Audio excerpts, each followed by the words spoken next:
Chapter 271. Why are you using those then? Hermione exclaimed in horror. The language itself is highly conductive for magic, and so long as I avoid certain phrases run no risk of bringing any member of said race here. In other words, it is perfectly safe so long as I am careful, Nick said with a shrug. That is not what I mean. Isn't that dark magic? Hermione pressed worriedly.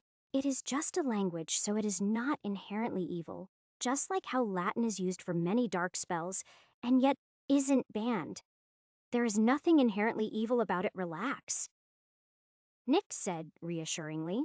Where would you even find something like demonic runes to begin with? Ron asked curiously. I got it over the summer from a bookshop with a surprisingly large variety of books to choose from, Nick said honestly while snickering to himself at the inside joke. Daphne frowned, however, when he said this, as she had been up and down Diagon Alley with her parents since she was little and had never seen a bookstore like that. Sure, most of the ones in the alley had a wide selection, but save a few obscure books, most of them had the same things. What is it called? She asked, suspicious of what he said. It is a secret, after all. I don't want you sending your families to clear out all those rare and useful tomes should you find it, Nick said with a grin. Daphne didn't want to accept that answer, but she could tell that he was very serious about keeping his source secret. He may be grinning and joking around, but his body language showed how he tensed up when questioned about his source. Having such a strong body meant that his reactions were far more pronounced than normal. I think it would be better if you avoided those runes, or at the least had a professor present to make sure nothing strange happened, Hermione said still, very concerned about the jagged runes he was carving.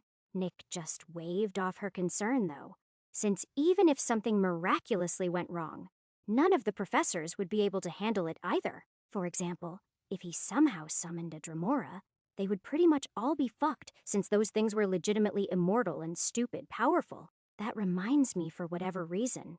But since Daedra reform in the waters of Oblivion, and if I killed one in this world, would they go back to Oblivion or somewhere else? He pondered seriously. Hermione still kept nagging at Nick for the next couple days about the Daedric runes, much to his irritation. It was already bad enough to him that he couldn't forge since he was still recovering and didn't want to risk further damage to himself. Madame Pomfrey's prediction that his energy level would be temporarily reduced was also proven true. Nick had found that his mana was only at the level of a fifth-year student during this time, which relieved him a bit since it forced him to limit himself to that level of spell work. Time passed by in a flash as he fell into the schedule, and his own teaching and training in Halloween was today. Admittedly, he simply stopped making rapid progress in his self-improvement. Once he hit the core work for the fourth year, as it took a leap forward in complexity, he was still quite ahead of Hermione. That was almost halfway through the third year's syllabus, but the gap wasn't nearly as wide as he was used to. Surprisingly enough, during this time, Luna actually succeeded in petting Dusk without Nick needing to save her. She had been slowly desensitizing the bird to her close proximity by giving him treats typically in the form of bacon or sausage. Finally, in the second week of October, she accidentally touched him while giving him a treat. She then slowly started to accidentally touch him more and more until she finally got what she wanted and could freely stroke him on the chest. Dusk knew what she was doing, of course, but let his gluttony get the best of him. There was a nip in the air when Nick woke up today, and he bundled up a bit more than normal as a result. Fall had truly started to hit in full effect, as the plants around the castle were wilting and/or dying. This was great news as far as he was concerned, since it included the plants in herbology that were lethargic and much easier to deal with for him. Nick had thought about making a ring to improve his ability to deal with the plants, but honestly had no idea where to start, since talent was not exactly something properly defined. Chapter 272. Without a basis by which to build the enchantment, he would only have the weakest possible enchantment, which was simply not worth it in his opinion. One would assume that Hagrid's gifted ring that made him closer to nature would count, but it simply did not work on plants. In fact, the ring simply made Hagrid ever so slightly more in tune with the wildlife nearby. As a result, Nick resigned himself to remain vigilant against the plants during herbology lessons. Leaving the dorm room at his normal time, Nick was surprised to see the twins up and about. They were dressed in tattered robes and had on realistic masks that made them look like zombies. The masks were clearly enchanted to fit snugly and move with one's facial expressions, to truly give off the effect of a true undead. Looking good boys, I am sure you'll scare up a storm, Nick said as he walked out into the common room. You don't look very scared to me, Fred said with rotten teeth and a maggot crawling out of his cheek.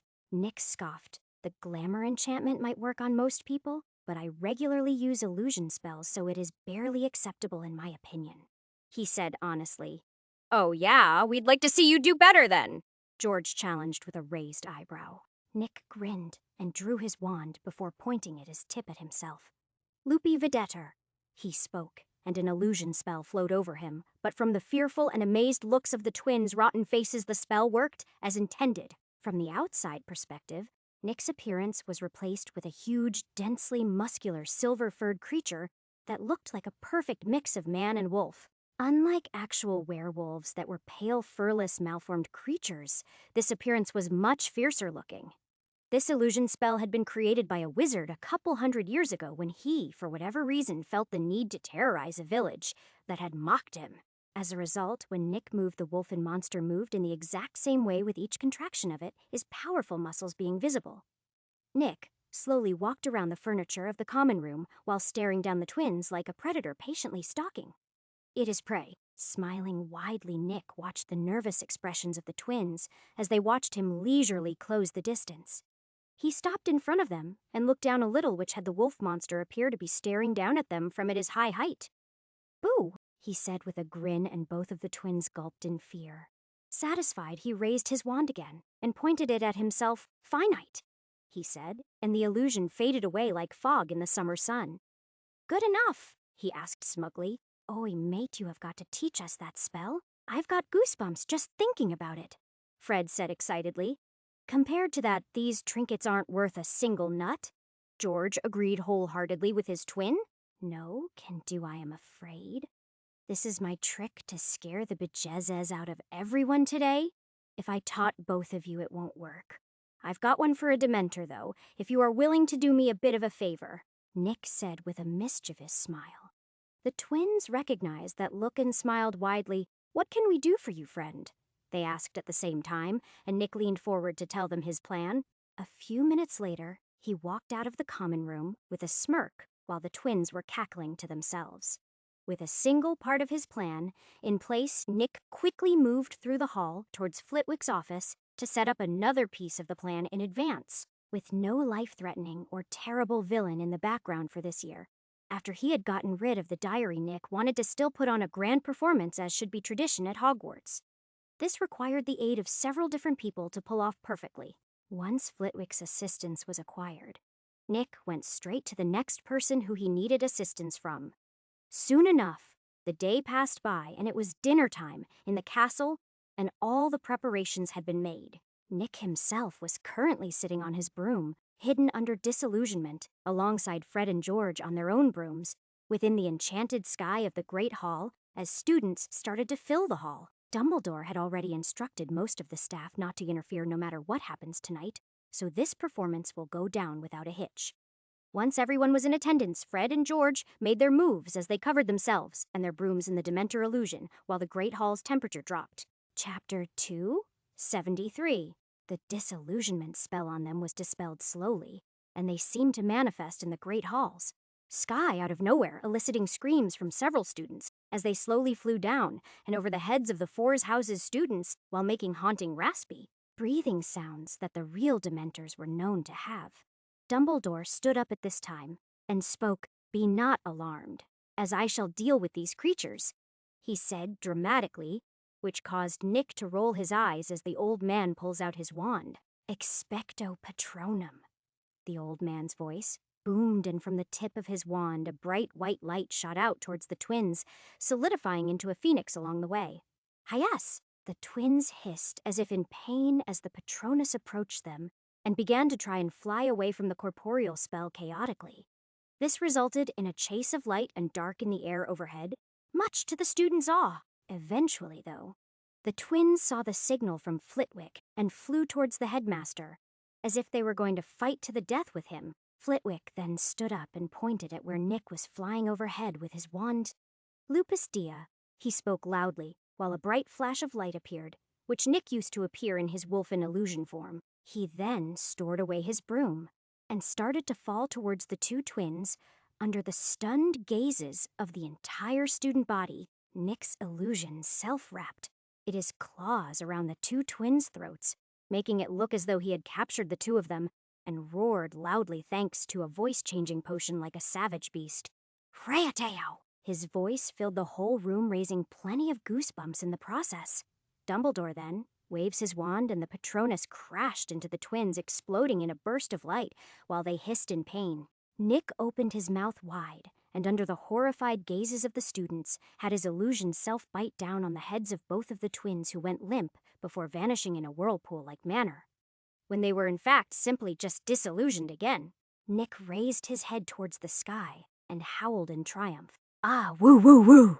And while that was happening, McGonagall secretly cast a transfiguration on the ground that made it seem as though Nick's wolf illusion self was turning to stone as he howled. Nick then cancelled his illusion that exact same moment. Flitwick disillusioned him, allowing him to go unnoticed as he slipped away. The entire student body stood up and clapped in amazement and joy as Dumbledore wished everyone a happy Halloween. Nick and the twins had sneaked into the Gryffindor table during this standing ovation with wide smiles. Surprisingly, Dumbledore had went off script and decided to oust the actors of this little show, as well as it is mastermind to everyone here. As much as I would like to take credit for this wonderful entertainment, I am not the mind behind it. I would ask you all to applaud the true stars in this matter, our own Filius Flitwick, Severus Snape, Minerva McGonagall, and of course myself, in the roles of Dementor Fred and George Weasley. Everyone in the room zeroed in the twins, who bowed with wide smiles as everyone clapped loudly. Finally, in the role of Guardian Wolf and the mind behind this entire event, Nicholas Ravenclaw, Dumbledore said loudly, and it was Nick's turn to bow and receive a standing ovation. After that, it was finally time for the feast that was just as grand as last year's Halloween dinner with various pumpkin dishes. Why didn't you mention that you guys were doing this? Ron asked Nick, slightly upset at not being included.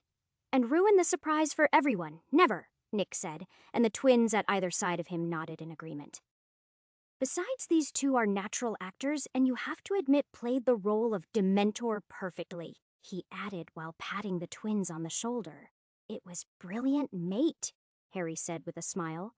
I still can't believe you managed to get Snape involved in this whole thing, though, Seamus said from nearby in amazement. Nick shrugged. It actually wasn't that hard, really. I gave him a bit of a challenge while also properly paying for his time and effort.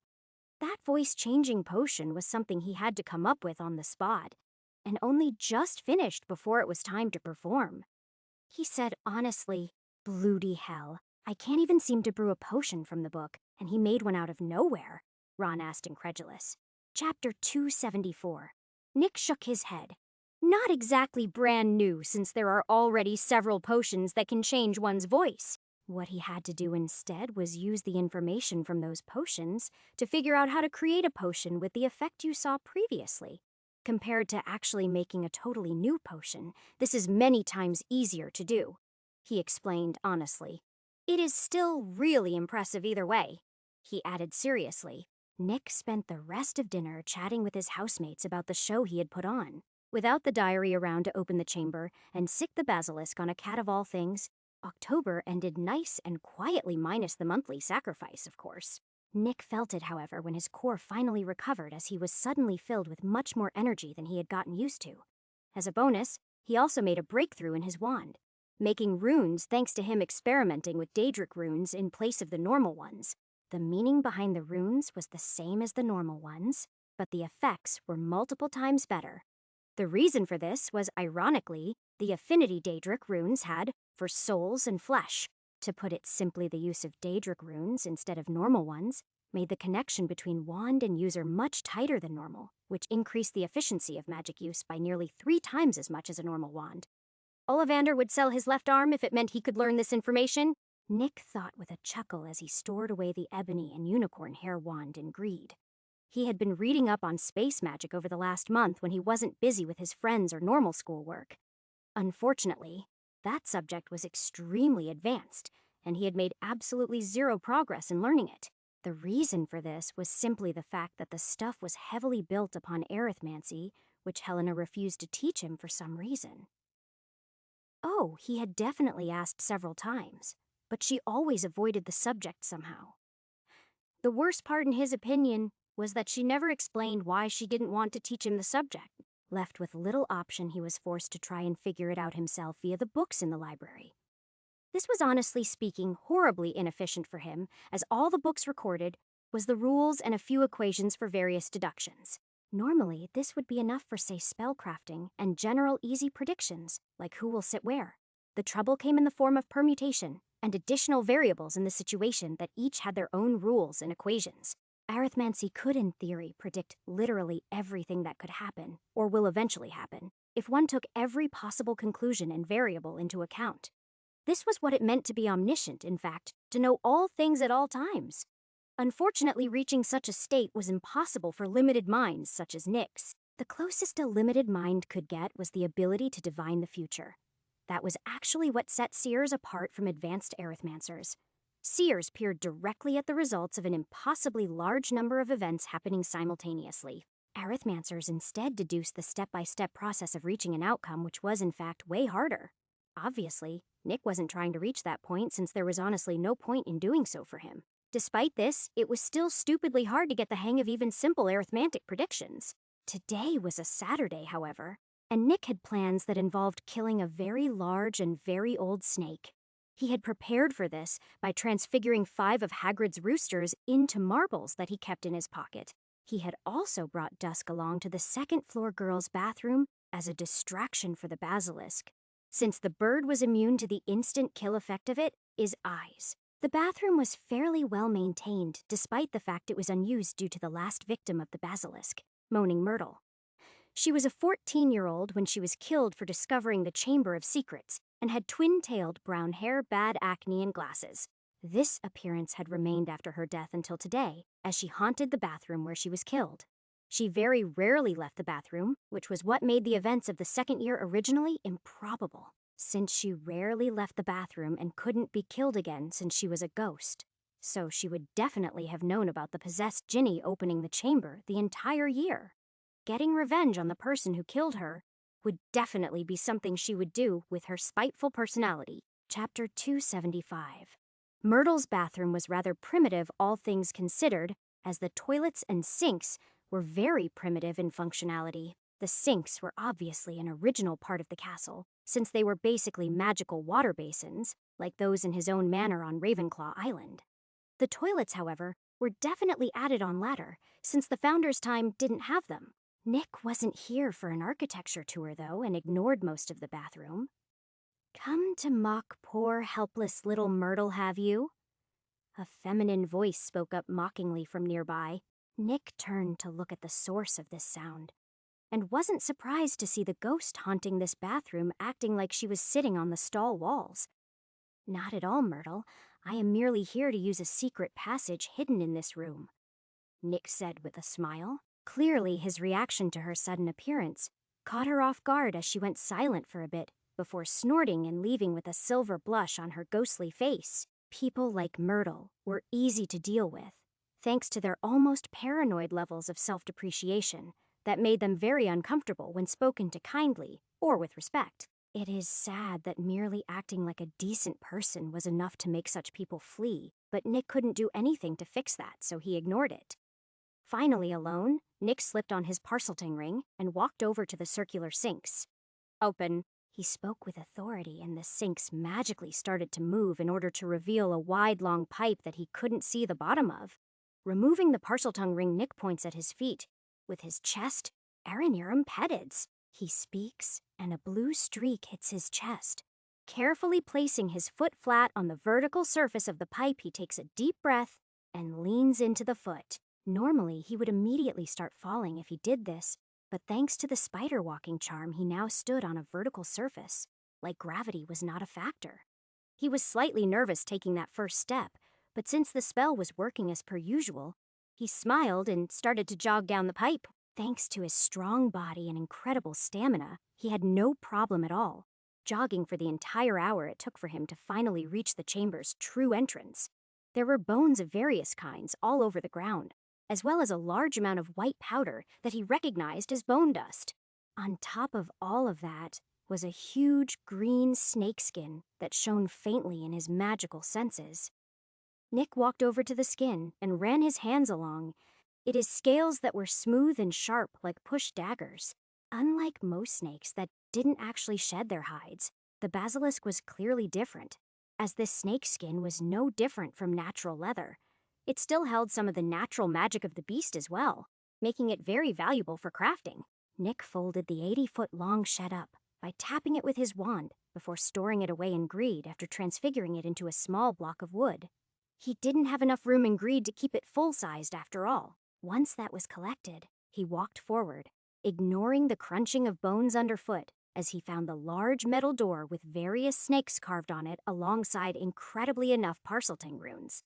They looked like a bunch of squiggles meant for decoration, but were in fact an actual written language. The words written on the metal door spelled out "See here stands the chamber of the great Salazar Slytherin, greatest of the Hogwarts Four." Nick snorted at this egotistical sentence, more like most notorious of the four. He thought before putting the Parseltongue ring back on and commanding the door to open. The metal serpents retracted their heads, one by one, before the metal door swung open on it, his own. Well, at the very least, the man knew how to make his enchantments last, if nothing else.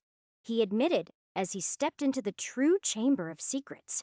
It was cold and dirty, but plenty of signs of it his previous glory remained, as there were serpent statues lining the walls and burning green Gubrathian flames cast light through the entire massive room. There was a stone walkway leading to a deep pool of water that sat under a massive stone face that was obviously Slytherin himself. On either side of the walkway were deep pits filled with water as well. Other than this, however, the room was fairly empty, as there was nothing else within sight. Nick acted like he didn't notice the massive magical creature starting to move behind the statue's face as he walked into the chamber. Chapter 276. Tap, tap, tap, Nick's footsteps echoed throughout the chamber as he walked along the path towards the statue at its end. Once he reached the edge of the pool of water, he tapped his wand on its surface, lightly. Immediately, the water began to transform into ice as he transfigured a huge volume of water, all at once, draining a decent chunk of his mana in the process. Large-scale transfigurations like this always took a huge amount of skill and power to accomplish, but Nick succeeded in basically sealing the chamber in thick ice so the basilisk can't flee into the water. Once that was done, Nick took out several marbles before looking straight at the face of the statue that had ominous and murderous ramblings coming from behind it as the basilisk waited impatiently for him to release it. "Speak to me, Slytherin." He spoke in a long string of hisses, and the mouth of the statue began to open.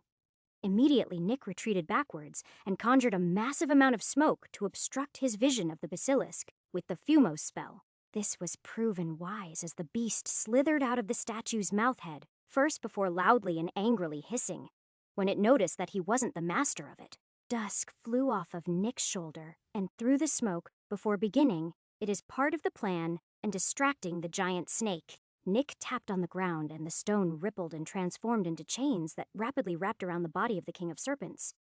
He was using his magical senses to accomplish this, since his vision was impaired. 1,000-year-old basilisk shone much brighter in them than even Dumbledore did, so he could easily tell nearly every detail of its body without seeing it. Its body was of course that of a giant snake, but there was a big difference in it, head in the form of long antler-like horns with sharp points. This was what gave the basilisk its name as the King of Serpents. Its crown. Nick's transfigured chains worked a charm to bind the giant snake as it tried to struggle against them angrily. But he had transfigured the metal to be adamantium, so it was a pointless effort.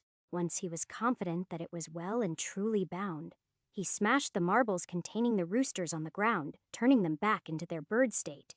Immediately, they all began to crow at the same time, which caused the chamber to get very loud with the sound. The basilisk screamed in pain and violently thrashed about in an attempt to flee the crowing of the roosters, but failed to free itself. It did succeed in breaking a couple of links of the chains, though, which was more than enough to show its crazy strength before it eventually fell over dead with blood streaming out from between its scales and eyes. The smell such blood had filled the entire chamber, making Nick grimace. Still, He ignored the roosters that were constantly screaming and quickly transfigured a cloth over the basilisks. Head to make sure it didn't accidentally kill him with whatever power remained in it, his eyes. He then cleared away the smoke, allowing him to truly see the beast fully. It had vibrant emerald green scales and a length of nearly 90 feet with a diameter nearly identical to that of a wine barrel at 7 feet across. The head was still covered with the cloth, but the sharp horns and almost draconic features under the cloth were visible, thanks to how form-fitting it was. Mana was slowly leaving the body, proving it was truly dead. But Nick thought it a waste to let the monster's soul dissipate, and pulled out the Nazgul ring and threw it at the corpse. Until all the magic in the body left, the soul will remain in the body, which is how ghosts can be formed, since the magic in their bodies can force them into that state before it dissipates. The ring landed on one of the horns and began to glow as it ate the soul of the beast. Something was different. This time, however, as the glow of the ring wasn't pure white and gold, like it was after eating a Horcrux, but rather had an emerald tint to it.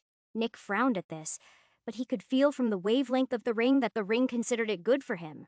Nick hesitated slightly, but steeled his resolve to take the risk after remembering the threat of Zeus that could come after him at any time. He made sure to be clear that he only wanted the green energy at the moment before he picked up the ring from the corpse. Chapter 277. The Nazgul ring kept back the huge amount of energy from the basilisk's soul, but injected the green energy into Nick by itself the moment he touched it. He stiffened while preparing to reject the energy or deal with extreme pain, but it sank into his soul seamlessly. Nothing happened at all, and it confused Nick greatly. Channeling his spiritual energy, he saw that his soul was completely the same, except a small bit of emerald green in it. That small amount of emerald didn't seem to do anything at all, so he chose to ignore it for now, storing away the Nazgul ring that was currently like a sun in his magical senses in greed. He turned his attention back to the massive and extremely valuable corpse in front of him. Lifting the cloth up slightly, Nick tapped the first eye of the body, transfiguring it into a marble that he removed from the bloody socket. Ignoring the blood on his hand, he walks to the opposite side and repeats this process, at which time he banishes the cloth since the eyes were taken care of. Nick spent a moment to marvel at how amazing the beast was in his full glory, before prying at his mouth open with magic. Once open, Nick pulled out 2 large enchanted crystal flasks from greed and carefully placed them under the venomous long-fanged sharp tips. He secured them in place with the sticking charm before pressing his bloody hand against the roof of the mouth and pushing. Immediately, yellow-green liquid started to pour out of the fangs in large amounts, filling the flasks. Normal crystal flasks would have already dissolved under the venom of a basilisk, but these had been specially enchanted to be immune to the corrosion. Once the 2 head-sized flasks were nearly full, Nick unstuck them and corked them with enchanted crystal corks before storing them away. That was all of the venom of the basilisk, which was stupid expensive per drop normally. Nick then carefully extracted the fangs that he put in greed, as well before closing the mouth of the corpse. He had a bit of a dilemma at that point, as there was honestly not a single part of the basilisk that wasn't a treasure. But he simply couldn't take everything at this moment, as greed's space was simply not big enough. "Dottie," he called out, and with a loud pop, the house elf appeared in the chamber.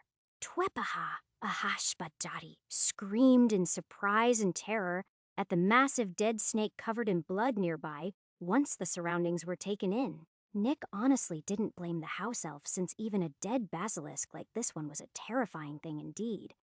"I need you to take the body back to the manor and put it in stasis until I ask for it," Nick said seriously, and Dottie looked reluctant to touch the body but did as commanded. If the beast was still alive, this would be impossible for a single house elf like Dottie, but with the beast dead, it wasn't an issue. Dismissing the chains that held the body down, Nick tapped the blood puddle with his wand, which caused it to all gather up and condense into a large red orb that he stored away in greed. Not missing a step, he walked over to the still open mouth of the statue and into it. His ability to see in the dark came in handy in this regard, as he could still see the path forward. Mission conditions established. Description: you have defeated the dreadful monster of the Chamber of Secrets and to the victor the spoils. Objectives: explore the chamber fully. Claim the treasures within optional, hidden optional rewards. 2 times item ticket, 1,000 times RP optional, 1 times material ticket optional status. Incomplete. This new mission popped up in front of Nick, and after reading through it, he frowned, since he really didn't like that one of the objectives was hidden. The reward for it was easily more valuable than any other the others, which meant that it was also likely much harder to accomplish. I'll try my best, but not going to stress over it, he decided as he followed the dirty path. Soon enough, he came across a large room filled with bones and long decayed snakeskin.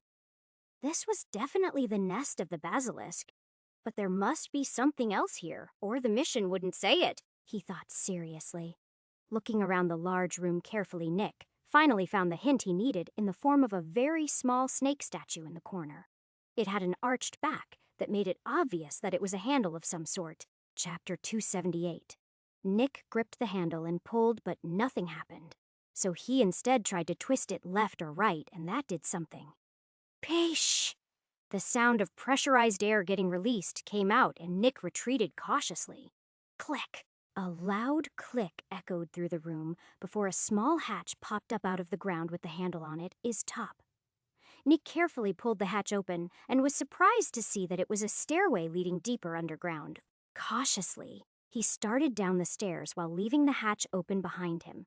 He squinted when a torch suddenly lit up at the bottom of the stairs, revealing a small collection of books, artifacts, and materials. Clearly, this was a sort of vault that Slytherin had used to hoard away his valuables. So, I get a new visitor out of the blue. Judging from the commotion above you, are no descendant of mine. A rough old voice said, and Nick froze. Turning to look at the source of the voice, Nick was surprised to see a portrait with a very lifelike visage of Slytherin in it that was calmly examining him. I wasn't expecting to find a living portrait of you here of all things, Nick admitted honestly. Salazar's portrait raised an eyebrow in surprise. Oh ho! Parseltongued it would seem. No wonder you could get into the chamber, the portrait said with a look of understanding. Nick hurriedly removed the Parseltongue ring on his finger that he had forgotten about. He would have noticed sooner had it not been for the fact that, as something magically bound to his bloodline, Dottie had access to some of it, his abilities, which included his all-speak. As a result, the house elf thought he was speaking English, when in fact it was Parseltongue. Sorry about that. I don't have very good control over that ability at the moment, Nick said awkwardly. It is fine since it took me nearly a decade to fully master it myself. I envy you to have a tool to make the process easier, the portrait said with a sigh. It should probably go without saying considering where you are, but I am Salazar Slytherin, Archmage and Healer. The portrait then said proudly, Nicholas Ravenclaw, student and crafter. Nick returned the introduction. Ha! Rowena would be rolling in her grave if she knew that a descendant of hers was a Parseltongue. The portrait laughed and spoke mockingly. Nick didn't feel like correcting the man and explaining that he actually spoke all languages. Still, it is a bit troublesome for one of her descendants to reach this room when my own failed to find it 50 years ago. I couldn't by chance convince you to leave this place empty-handed, could I?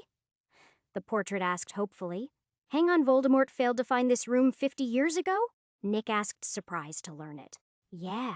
The brat took one look at the room above and decided that it was merely Herma's nest alone, the portrait said with a disappointed expression. Nick found it rather funny that Voldemort missed out on all this treasure just because the room above was a huge mess. I suppose you plan to take everything in here, Han? The portrait asked calmly. If it makes you feel better, I can leave a copy of the books, Nick offered. How is about a trade instead? One question for you to leave one thing of my choosing behind, the portrait counter offered. Nick shook his head. Why would I do that when your bloodline is all but extinct in the Isle? He asked seriously. The portrait frowned. What do you mean? It asked, not believing Nick at all. There was originally 3 members with your bloodline alive 70 years ago, but after the only daughter of the family Merope died in childbirth to a Muggle's child, there was only 3 again.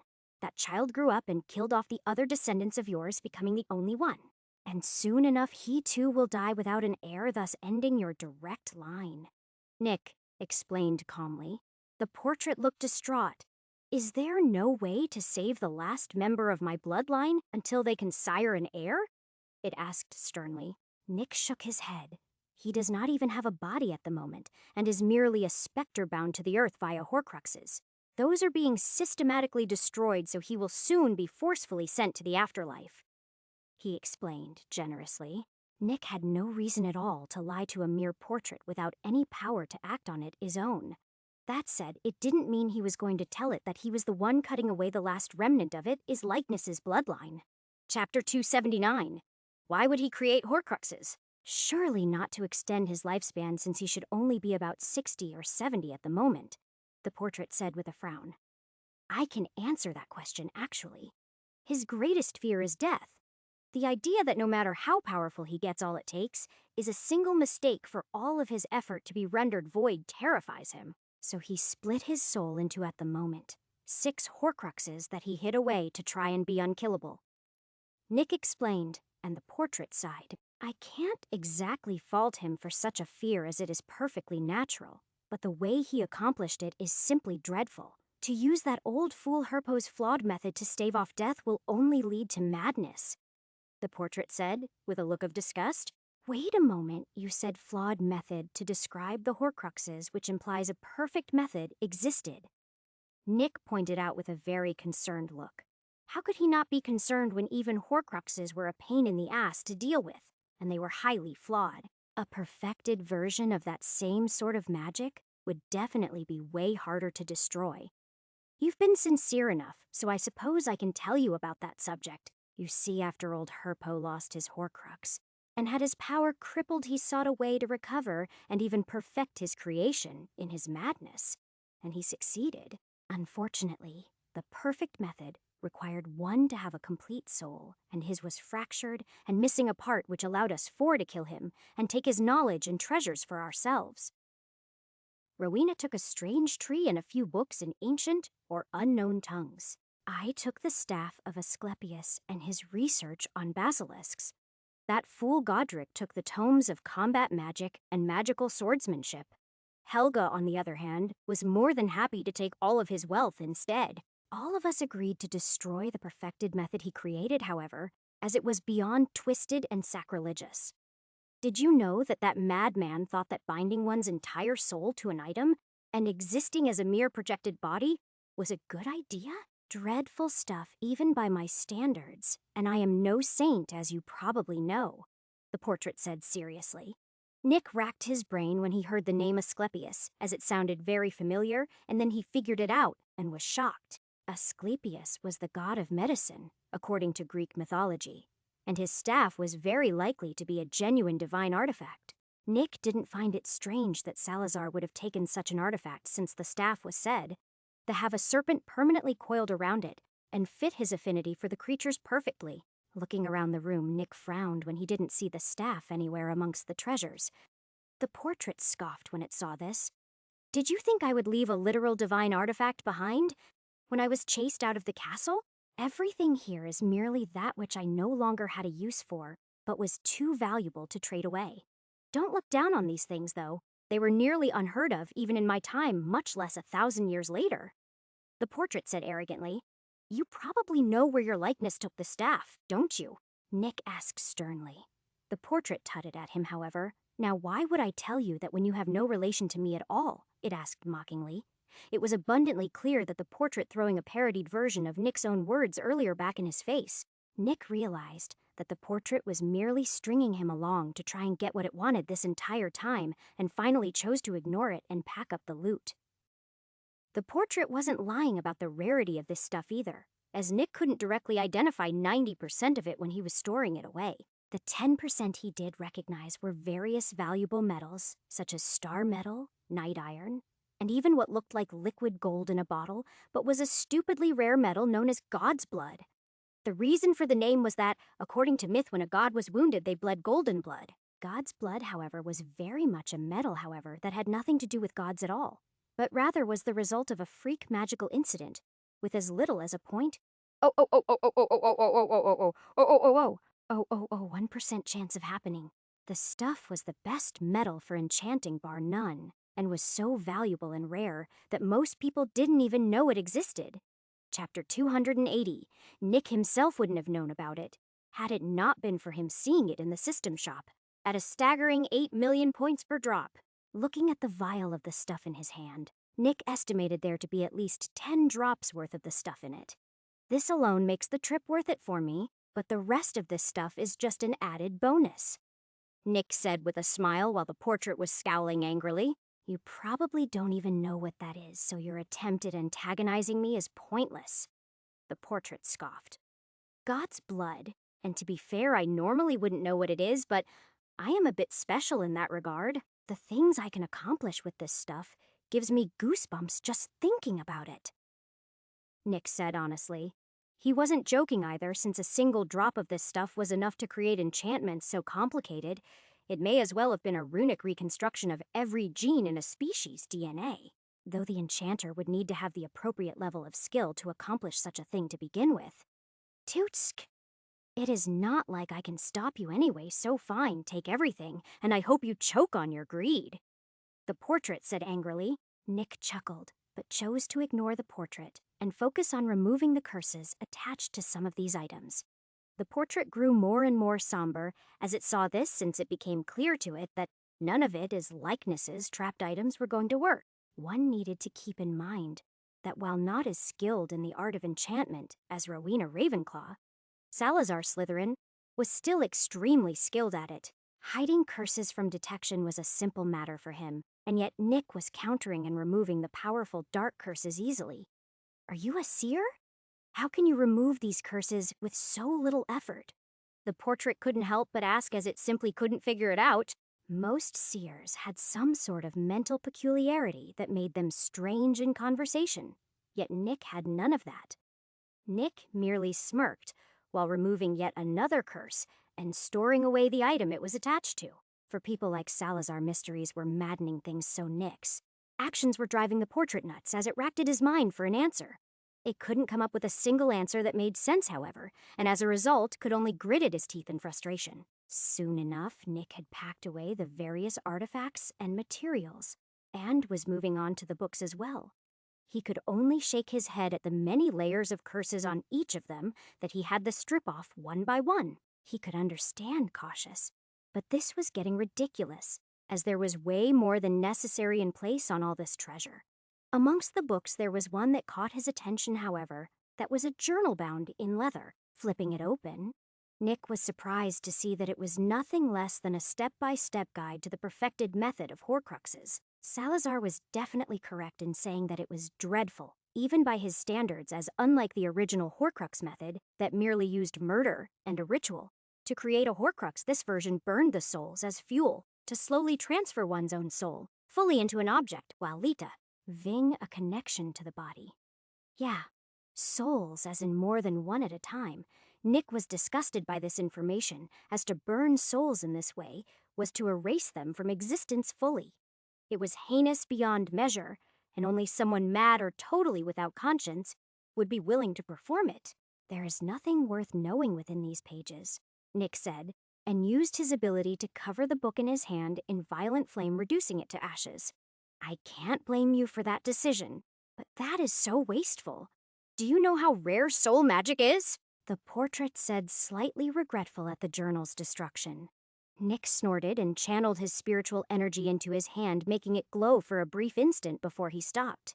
The portrait had bulging eyes and a gaping mouth after seeing that. I know more about souls than you ever did, so don't talk to me about how rare it is, Nick replied scathingly. Necromancy? No, your spiritual energy was too pure for that. It is something else. The portrait started talking to itself in an attempt to figure out what Nick did. After storing away the last book, Nick turned back to the portrait with a vicious smile. Chapter 281. Now all that is left is to deal with you, Sir Portrait. Or should I say Salazar Slytherin? Nick said mockingly, and the portrait took on a cold, arrogant expression. How did you figure me out? The founder asked calmly, but with a slight menacing chill. I told you already, didn't I? I am more knowledgeable about souls than you ever were. That ritual of Herpo, the fowls, leaves a permanent taint on the user's soul that anyone sensitive to spiritual energy could spot from miles away. It also didn't help that the magic used to animate portraits wasn't created until about a century after your disappearance from the school, Nick said with a mocking smile. Salazar snorted angrily, and much to Nick's amazement, stepped out of the portrait and stood before him in the flesh. It matters not. I suppose since you won't be leaving this place alive, Salazar said as he pulled out a long wand from his robe that Nick recognized as a branch of the golden apple tree in the Ravenclaw vault. At first glance, it looked like Slytherin had full mastery over it, but to Nick's magical senses, it was a very different story. The wand was violently rejecting the Salazar, who had turned himself into little more than a lich at this point, but was being suppressed by the man's massive mana. Oh yes, the Founder had the most power out of anything Nick had ever encountered up to this point, and appeared like a blazing sun to his senses. Nick raised his wand. Lumos Micer, he spoke, and Slytherin hissed angrily as Nick blinded him. Temporarily, as an extremely bright burst of light exploded from the tip of Nick's wand. Finite, the Founder roared, but looked confused when his blindness didn't go away. Nick smirked and dashed to the side out of the way of a green spell from the Founder, who silent cast it at his previous position. Nick pulled the Nazgul ring out of greed and tossed it past Slytherin, who had already recovered to a degree and coldly mocked him for not even being able to aim right. Nick grinned viciously. Your projection isn't the target, he said, and it took the Founder all of a split second to go pale and turn back to the portrait in a panic. No, he yelled angrily as the ring struck the portrait and immediately wrapped itself around it and went to work. Trepaha! He started screaming in agony as his projection began to unravel as his soul was being devoured by the ring. Nick watched on coldly as this happened, since he had been planning this moment since he discovered the true nature of the portrait. See, originally, he had thought it was merely a cursed artifact that the actual Founder left behind that was wrong somehow. But after reading the process of the perfected Horcruxes, he figured out what was wrong with it. It was a phylactery for Salazar Slytherin himself. From that moment on, he started to set a trap for Slytherin to force him to use his projection, leaving his phylactery unprotected. Salazar Slytherin had nothing to blame for having his phylactery destroyed other than his own arrogance. Much like the Diary's soul shard, he had underestimated Nick far too much and paid the ultimate price for it. He couldn't be blamed, though, since from the looks of things, Nick had cheated to a large degree in order to kill the basilisk. Tying it down and have multiple roosters crow at the same time didn't really take much skill in magic after all. Unlike with the Horcruxes, it took quite a long time for the phylactery to be destroyed by the Nazgul ring, since it contained a complete soul. Some might think that this victory should have been impossible given Slytherin's power and experience. But in truth, the man made several mistakes that lead to this outcome. The first was already mentioned, as his arrogance lead to him underestimating Nick. The second was that his projection couldn't leave the painting for very long, as the ambient mana simply wasn't enough to support his existence. This meant that by placing his phylactery in such a location, he had grown very rusty over the last 1,000 years, since there was no new knowledge available to learn. He had effectively trapped himself in the Chamber of Secrets until someone came along able to take his phylactery out. The third and final mistake he made was not considering that with his knowledge of souls, Nick might have had a way to destroy his phylactery. All of these mistakes together had led to Salazar Slytherin meeting his end after 1,000 years at the hands of a second-year student. Chapter 282. Finally, the projection fully vanished as the ring devoured the final hints of the Founder's soul, causing the portrait to turn to dust. Behind that portrait was another room that not only contained the staff, but also a miniature library of clearly handwritten books. Checking a handful of them, Nick's eyes lit up as he found that they were all written by Slytherin himself to record his entire set of knowledge. They were so detailed that there was even entire tomes that no longer existed copied down verbatim in some books. This library may as well be a step-by-step guide to becoming as powerful as the Founder himself. Nick thought with a wide grin. He chose to temporarily ignore the library, however, and focused on the old wooden staff that was carved to look like it had an actual serpent coiled around it. The serpent was so masterfully carved that other than age-related signs on the woodnick would have been convinced that it was an actual snake otherwise. His magical senses, however, were nearly blinded looking at the thing, as it was covered in dense, complex enchantments, via a style he was totally unfamiliar with. At first glance, it looked almost like the Celebrimber method of enchanting in that the enchantments had been fused throughout the entire staff, both inside and out. But there was no spiritual energy or intent involved, meaning it was totally different. It was fascinating to say, the least as he couldn't make heads or tails of the enchantments. The only reason he hadn't gotten a nosebleed of some sort, like he had when looking at the Hogwarts Wardstone, was that unlike that object of power, the staff's enchantments flowed together smoothly, rather than just sitting on top of the others discordantly. The difference was like listening to a fine-tuned orchestra versus a huge group of people all talking over each other. One was easy on the senses, and the other stressed them considerably to try and decipher. Hub, hub! A pulsing sound drew Nick out of his thoughts, however, and looking at it, his source, he saw the Nazgul rings glow pulsing in a rhythm. What's going on? He thought, confused as to what was happening. Soon, the pulsing glow grew more and more intense, and cracks began to appear on the ring, and Nick's eyes widened when he picked up a magical reaction around the glow. Magical beast birth phenomena, he thought, dumbfounded at what he was seeing before his very eyes. Nick had assumed that the ring would eventually gain a form of pseudo-life, like the Elder Wand, but he had never thought it would become an actual magical creature instead. While his brain was occupied with the significance of this event, the metal of the ring finally shattered. The shards didn't fly everywhere, however, but instead grew larger and turned into liquid that rapidly formed a metal shell around the raw glowing energy. Thump, thump, thump, thump. The sound of a heartbeat echoed throughout the area, and Nick felt the hair all over his body stand on end as the magical beast birth phenomena grew far more powerful than even when Norberta was born. Clearly, whatever the Nazgul ring was turning into was of a higher life order than even a dragon, which made sense. Dragons were highly magical, but whatever the ring was becoming was born of pure, unadulterated spiritual mana that had reached a critical point. Nick frowned, however, when he felt the life signs of the ring start to weaken, and he realized it had been overeager and didn't have enough energy to be born anew. Walking over to the metal shell, the size of a basketball, he gently rested his hand on it and began to channel his spiritual energy into the egg. Slowly but surely, the life signs grew stronger and stronger with this new infusion of spiritual energy, until something changed and Nick felt a connection form between his soul and the thing the ring was becoming. Crack! Crack! A loud bird call came from the egg, and a single crack appeared on it as bright light began to pour out from within it. Soon Nick watched as more and more cracks formed on the egg, until with a loud boom, the egg exploded, and the bright light temporarily blinded Nick. Once Nick's vision had returned, he saw the new magical creature standing before him and sucked in a breath of air in awe.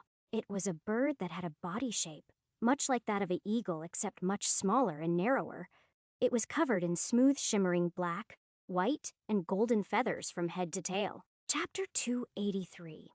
It had 2 sets of wings, much like a thunderbird, that were folded against his body at the moment, and 4 clawed bird feet that gave the form a griffin-like feel. That was where the avian features ended, however, as it had a long serpentine tail at the end of it, his body covered in feathers, but ending in a familiar circular metallic ring. It also had a short neck that ended in a basilisk-like head that included the sharp horns, except that his mouth had a beak at the end. It was honestly one of the most eerily beautiful creatures Nick had ever seen. It was only the size of a house cat, though, so it wasn't very intimidating at all, and Nick had no idea how big it was going to get. Chirp! Nazgul trilled happily as it started walking around clumsily, clearly not used to its new form. How in Merlin's saggy beard am I supposed to explain you? Nick asked out loud while looking at the clumsy creature. Nazgul quirked, his head adorably at the question in confusion before ignoring Nick. He was at a loss as to what to do, however, since he couldn't exactly hide Nazgul away due to his familiar bond to it. Unlike owning an owl or cat, in which case they could be away from their owners for long periods of time, and true familiar bond like that, which Nick had with Nazgul, meant it would be very bad for his health to be separated from him. This was also the reason that Fawkes is usually never far from Dumbledore for very long. When Nick willingly gave Nazgul his energy to complete it, his transformation. He had been familiar bonded to it, and now they were bound together on a spiritual level. Nick could only sigh and seal up Slytherin's library for later use, since this took priority. Once the library was sealed, he walked over to the newborn and scooped it up into his hands. Nazgul didn't resist, but rather snuggled up with a yawn and immediately went to sleep with it, his tail wrapped around Nick's arm. Dusk, who was flying about the chamber outside the statue's mouth, landed on the ground near Nick, but was shivering in fear as it looked at Nazgul. It took Nick a few seconds to realize why Dusk was terrified of Nazgul. See, each of the immortal bird species would always be reborn, after they died either from old age or from being killed. However, if Nazgul still possessed the ability to devour souls, then there would be nothing to be reborn. Should it kill an immortal bird, as that immortal bird would lose, its very soul. Such a thing was likely instinctively terrifying as far as an immortal bird like Dusk was concerned. At this point, Nazgul may as well embody the truest form of death possible, soul death.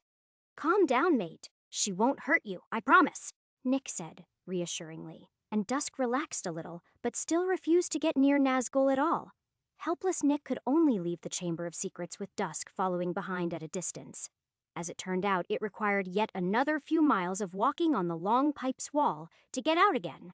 Moaning Myrtle took one look at Nazgul in Nick's arms and noped out of the bathroom immediately. Dusk immediately flew away once they left the chamber entirely, likely in an attempt to put as much distance between him and the sleeping Nazgul as possible without leaving the castle. Nick got more than a few of his fellow students, mostly girls, approach him to pet Nazgul, who didn't seem to mind the attention at all while Nick himself was mentally sweating buckets. The small, soft, adorable creature in his arms could kill souls. So if she decided she didn't like a particular student for whatever reason, yeah, bad stuff. Still, despite waking up mid-transit to Dumbledore's office, Nazgul seemed perfectly content to get carried around and petted like a pampered cat. Still, Nick made it to the gargoyle statue of the headmaster's office without any issue, Sherbet Lemon. He spoke, and the statue moved aside. Dumbledore was surprised to see Nick so spontaneously, but moment Fawkes saw Nazgul, he stiffened in fear, which the old wizard noticed through his bond with the bird. To his surprise, the elder wand in his sleeve also seemed terrified of the creature being held in one of his students' arms. "I feel like you have quite the story to tell me in regards to that creature you are holding," the old wizard said with a small chuckle to try and hide the uneasiness he felt at the fear that those two extremely powerful things held towards whatever that creature was. Chapter 284. You can both relax. She isn't likely to harm either of you. Nick said both to Dumbledore and Fawkes. The headmaster chose to trust Nick on this and relaxed visibly, while the phoenix looked much less like it believed him, though it did calm down considerably. Lord of Birds, or not, he was holding what may as well be the Grim Reaper in his arms. So caution was well warranted. Nick took a seat across from Dumbledore and rested Nazgul on his lap, which she immediately sprawled out on leisurely, which made her seem totally innocent and peaceful. "I am going to be blunt here. I have almost no idea what she is, despite being familiar bound to her. I know what she was and how she was born, but I am at a loss as to what she is now beside terrifying," Nick said without sugarcoating anything at all. He then lifted up the end of Nazgul's tail to show the headmaster the ring at the end of it. For the first time Nick had ever seen Dumbledore's eyes widened and his mouth gaped open in shock. Nick couldn't exactly blame the man, considering he basically just said he totally created a brand new life form. Nick decided to break down the process by which Nazgul turned into her current form from the beginning until now without revealing the fact he had been feeding her soul pieces, and most recently whole souls. Instead, he said she was merely accumulating more and more energy until she got enough to turn into her current form, which wasn't wrong. Dumbledore had a very serious expression by the end of Nick's explanation, while Fawkes seemed to have calmed down mostly. "I believe you. However, this is a very serious matter, as it is very illegal to attempt to create new creatures," he said sternly. "With that said, it is clear that you had never intended for this outcome, and are thus not going to get punished after this gets reported to the Ministry." Nick sighed in relief, since he really didn't want to go on the run due to Nazgul's accidental birth. "The matter of it being familiar bonded to you complicates matters a bit, but I am sure that after a small probationary period, you will have no trouble keeping it with you." Dumbledore laid it out seriously, but kindly. She, Nick corrected, and Dumbledore chuckled. She it is, then. You wouldn't happen to know any abilities she may have that might be good to know for the report, do you? He asked, and Nick shook his head.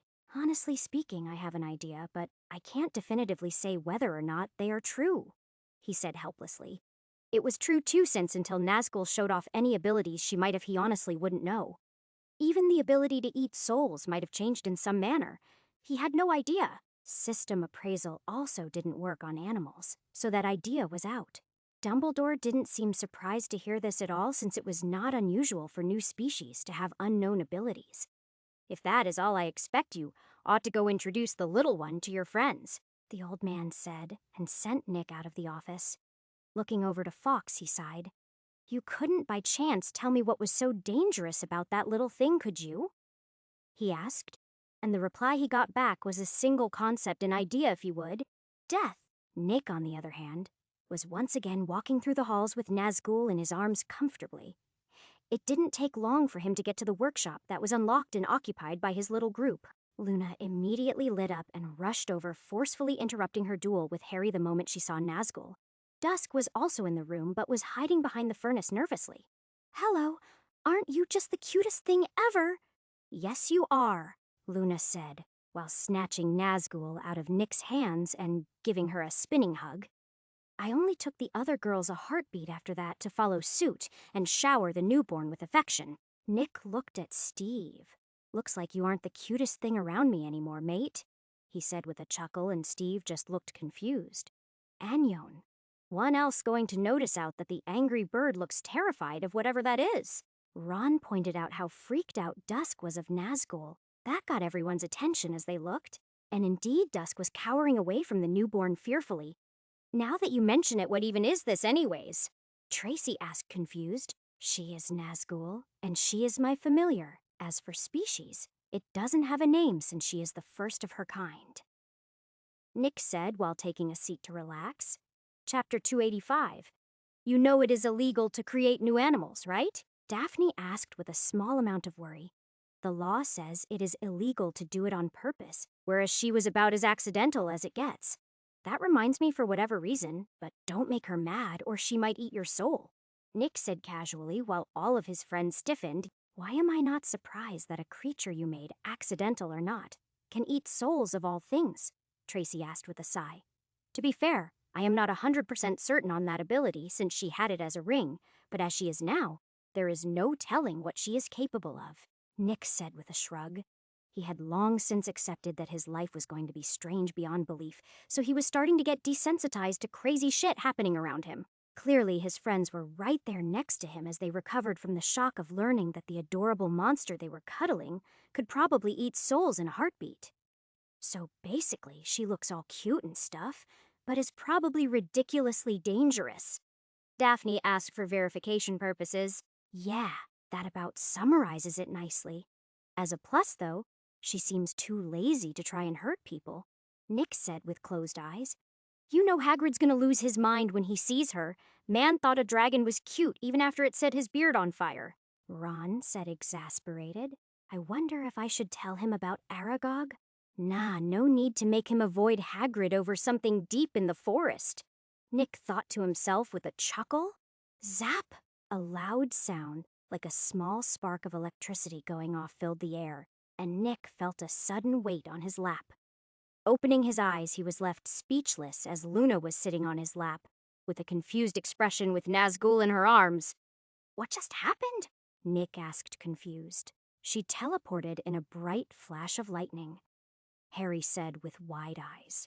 Elemental teleportation, huh? That is handy, Nick said honestly. Luna slid off of his lap and complained. Why are you so hard? She said while rubbing her backside. Nick nearly choked on his tongue when she said this as his thoughts immediately went to a lewd place. Cough! I have a lot of muscle, he said with a bit of a blush.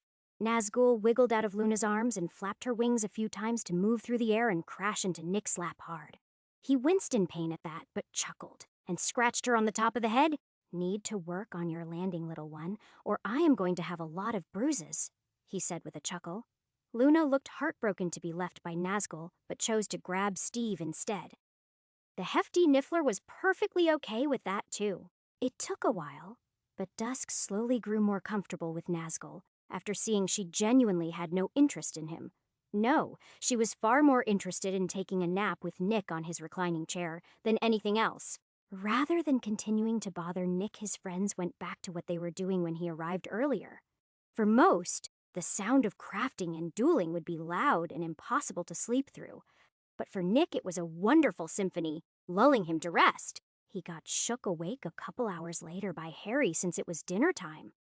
Standing up with a yawn, Nick moved Nazgul into his left arm and left the workshop for the Great Hall. Dusk sat on one of his shoulders, while the fat Steve stood on the other, making Nick look like he had too many creatures.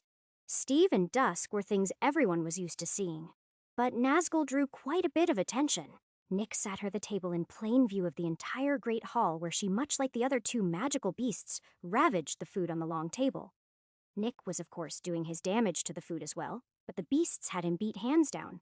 Hagrid at the professor's table looked like he wanted nothing more than to charge over and examine Nazgul in detail, while most of the other teachers had exasperated looks. It was bad enough having to deal with a Ho-Ho and a Niffler, but now they whatever this thing was as well. Still, there was nothing they could do about it, as the Ho-Ho had a bad temper, making it untouchable, and the Niffler was practically adored by the majority of the female population in the castle. This new thing, though, was apparently familiar bound to Nick, so they absolutely couldn't do anything to it. Familiars were sacred things in wizarding culture, so acting against them would have the entire community breathing down one's neck. Chapter 286. Nick spent the next few days dealing with the bureaucratic nightmare that was registering a new species, verifying his familiar status with Nazgul, having interviews with several over-eager Magi zoology papers, receiving hundreds of letters requesting the privilege to study Nazgul from various different wizards globally, and then all his schoolwork as well. Needless to say, he was mentally exhausted. By the time the weekend came again, he had discovered a few new things about Nazgul's magical abilities over the last week, as well as she occasionally showed off something new. The first thing he verified was that she does still eat souls, though the energy doesn't get passed to him afterwards. Instead, she stores it within her body to fuel both her growth and another magical ability. Nick had been steadily feeding her the souls of insects, fish, toads, and rats to help her stock up on energy since he discovered this. Obviously, those souls didn't give a lot of energy, but it was better than nothing in his opinion. Still, all that energy let her grow considerably, so Nazgul is currently the size of a medium-sized dog breed, like a Shiba. Nick had also discovered that she had an innate ability to freely manipulate spiritual energy in a manner nearly identical to the way he himself does. The biggest difference was that she was leagues better at it than he was, with a 100% efficiency compared to his roughly 73% efficiency. Nick was more than a little jealous, to say the least, but chose to swallow his jealousy. She also had an ability that he identified at his source immediately due to its uniqueness. She could kill or petrify with a single look if she wanted to, as Nick had learned when she killed a feral rat with the ability. The ability was thankfully active instead of passive, like in the case of the basilisk, so she had full control over it. The most valuable magical ability, though, in Nick's opinion, was a type of fire she could create using her stores of spiritual energy. According to the system, it was known as Purgatory Fire, and was one of the only 3 spiritual flames in existence, besides Hellfire and Holy Fire. The system shop had a seed of the stuff listed at a staggering 50 billion points, making it stupid expensive. Despite that, however, he couldn't cheat and feed a seed to the system for a bunch of points, as the system refused to take it. Still, he wasn't too upset about it, since he could simply add it to his furnace and use it for his forging, which he did. Other than that, he hadn't seen any other magical abilities from Nazgul. Other than that, Peeves, on the other hand, learned the hard way that pranking her was a bad idea, and was now terrified of her. Despite being immortal, and thus unkillable via most methods, Nazgul directly attacked his ghostly body and tore his essence apart. He regenerated after a couple days, but the memory of the pain it brought him was enough to make the poltergeist give Nick's group a very wide berth. Nick hadn't forgotten the previous attack on Dusk, but had been far too busy to focus on Peeves, so this worked out great. There was no point in killing the poltergeist anyways. as another would be created by the end of the year due to the chaotic energy of the student population. Waking up on Saturday after sleeping in, a bit Nick got dressed and woke up Nazgul as well. She yawned and stretched out on the bed that she insisted she sleep in before walking next to Nick as he left the dorm. Today was the opening match of the Quidditch season at Hogwarts between Gryffindor and Slytherin. So Nick and his friends were going to cheer Harry on. "You slept in rather late today, it seems," Hermione noted as he walked into the common room. "It has been an exhausting week and I needed the sleep," Nick said with a shrug. "Just remember not to get lazy like the Ron or Harry," she said sternly. Yawn, asterisk. "We aren't lazy, classes are just boring is all," Ron said with a tired yawn as he and Harry came down from the boys' dorm stairway. "He is not wrong, you know. I mean, look at how much effort he puts into woodworking. He is quickly catching up to me, and I was taught by Ollivander himself," Nick said, taking Ron's side. Hermione huffed but didn't argue since Nick was right about how much progress Ron was making. The only real trouble Ron was having at the moment was getting the runes and wand opening charm down. Chapter 287. Once he gets past that point, though, Ron was basically already set to make wands on his own. "So how confident are you in winning against Slytherin with their whole team outfitted with new brooms?" Nick asked Harry casually. "My Nimbus is only slightly worse than the new model they have, so I can keep up with Malfoy, but the rest of the team is a problem. I'll be rough on them, to be honest," Harry said seriously. "I imagine it will be, but we know for a fact that Gryffindor teams trained much harder than the Slytherin, thanks to Daphne and Tracy," Nick pointed out, and Harry nodded in agreement. Oliver Wood had gone absolutely nuts on training this year after tryouts, so the entire team was in peak shape for the game. It wasn't known outside the Gryffindor team, but the twins had been making money hand over fist selling the workout potions to the teams. This meant that the whole team had far more bang for their buck for all that intense training they did. This was going to be a very nasty surprise for the Slytherin team, who was only slightly in shape since schoolwork took up most of their time. The group made their way over to the Great Hall and ate breakfast before heading over to the pitch where Harry left them for the locker room. It was a slightly cloudy day with a bit of a chill in the air that had them bundle up with scarves. When the balls were released at the start of the game, Nick frowned as he felt a foreign magic latch onto one of the bludgers that then targeted Harry. Why is he still causing trouble? The chamber is not a threat anymore, he thought before excusing himself from the pitch to track down Dobby. The elf wasn't hard to find at all as he was manipulating the bludger from under one of the empty bleachers nearby. Sneaking up on the hyper-focused elf, Nick pointed his wand at Dobby's back from up close. "Stupefy," he said. And Dobby didn't have any time to react before it was lights out. Using his magical senses, Nick quickly found the slave binding to the Malfoy family, thanks to Draco being nearby, and directly cut it off, freeing Dobby. Countering magic was easy when Nick had time to feel it out, since he just needed to send a pulse of opposite frequency magic at it, and this was no different. "Renervate," he spoke calmly, and Dobby immediately regained consciousness, but seemed in disbelief almost immediately afterwards. "Yes, I freed you. Now explain why you are still attacking Harry, even though I have already gotten rid of the diary and the monster in the Chamber of Secrets?" Nick asked sternly. "The book is gone." And the monster?" Dobby questioned with wide, disbelieving eyes. Nick rolled his eyes. "If you had bothered to check, you would already know about the diary being taken care of, meaning Lucius's plan had already failed," he said impatiently. "How does Sir know of these things?" Dobby asked, horribly confused. "I know about the diary because the foolish thing tried to attack me. And as for Lucius's involvement, simple deduction, really." "Anything else, or is that enough to satisfy you?" Nick asked in irritation. It would have taken Dobby maybe 2 seconds tops to check on Ginny and see that the diary was completely inert, yet had instead stubbornly tried to get Harry out of Hogwarts again. He had good intentions, but it still irritated Nick to no end that he needed to set the elf right. Once that nonsense was dealt with, Nick returned to the rest of his friends just in time to see Fred and George making themselves nuisances with the bludgers. Thanks to their great bodies, they had developed a strategy that involved volleying the balls between them and flying an opponent into the crossfire. Harry didn't even get the chance to catch the snitch since the twins crippled. both the Slytherin team's chasers ending the game with Gryffindor's victory.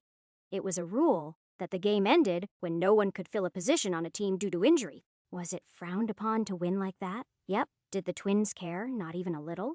Oliver Wood didn't care either, since they had won, but the Slytherin captain Marcus Flint was beyond furious and even almost started throwing curses. Seeing as the game was over, Nick snatched the snitch out of the air with a thread of fire before handing it over to Madam Hooch to put away. Oliver Wood looked like he died a little inside when he saw that, while Marcus Flint felt relief that Nick wasn't playing against them. Chapter 288, Dumbledore Puavav. I had hoped that over time Nick would slowly mellow out and not cause so many problems, but that simply hadn't happened. Not exactly how I had hoped anyways, as he did indeed become less reserved, and now spent a great deal of time amongst those he calls friends. But he was arrogant in how he seemed to view the world now. The sort of prideful and vengeful attitude I would expect from a phoenix, or Ho-Ho in fact. He isn't unkind or anything like that, but he simply ignores anyone outside his circle. Add on his rapidly improving prowess in magic, and the boy is rapidly shaping up in a very familiar manner to myself when I was younger. Thankfully, unlike my younger self, he has a fairly clear moral code and refuses to cross some lines. The imprint on the school's wardstone was proof enough of this. If he dabbled in dark magic in the pursuit of power like I did when I was younger, the dark would taint his imprint to some degree, and yet there was nothing, not a single drop.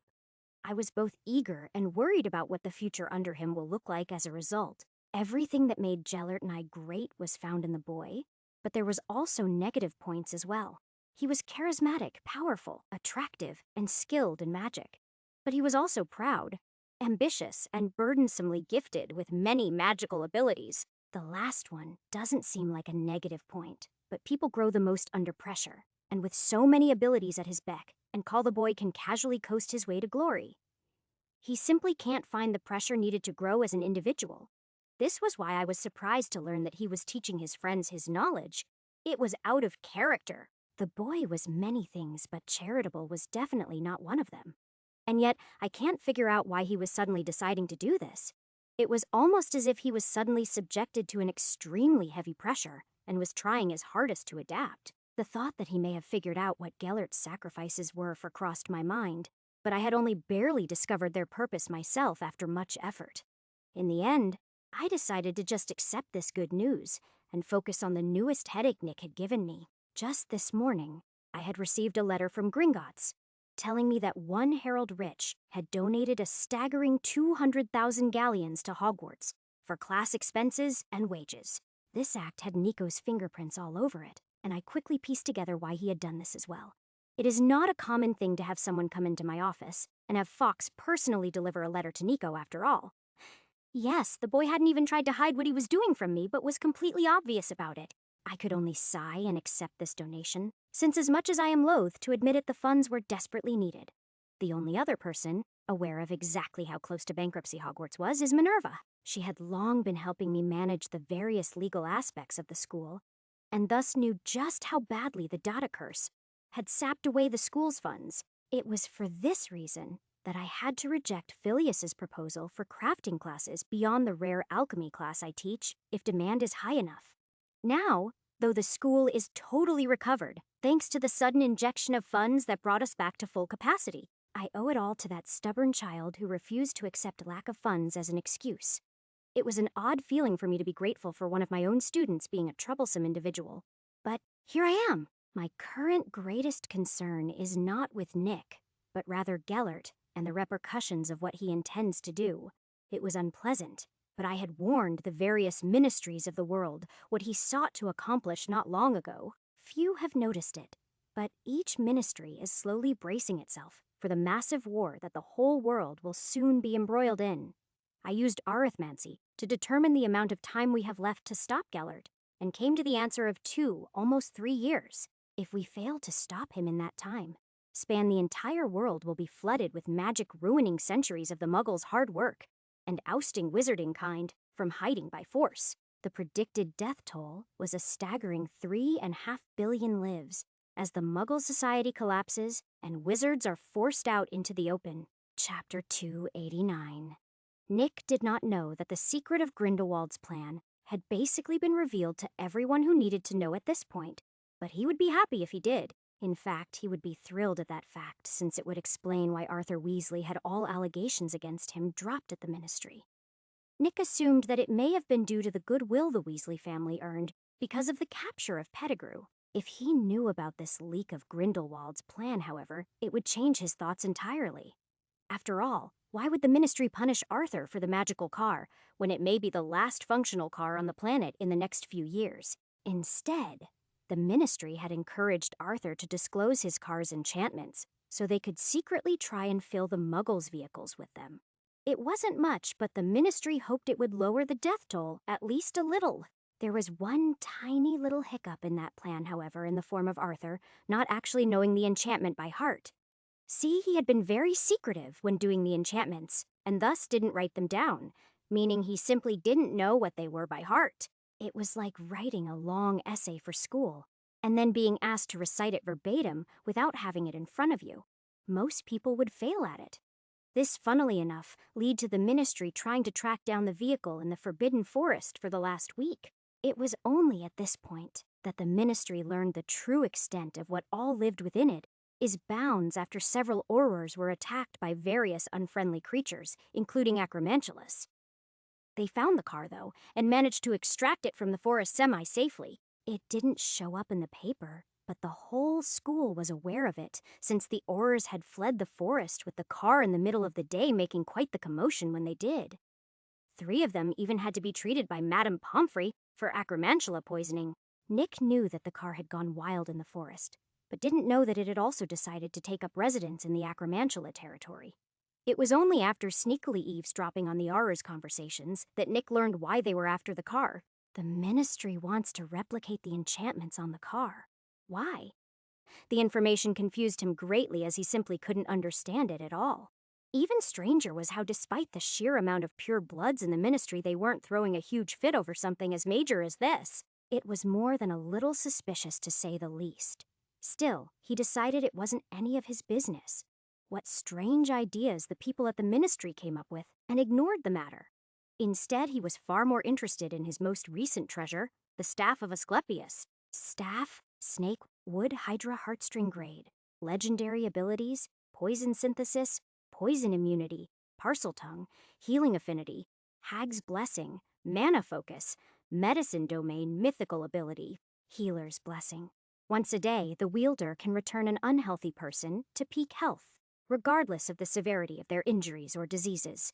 Legendary ability, life restoration. Once every 10 years, a single person below the Tier 2 power level can be brought back to life so long as they have been dead no longer than 3 days.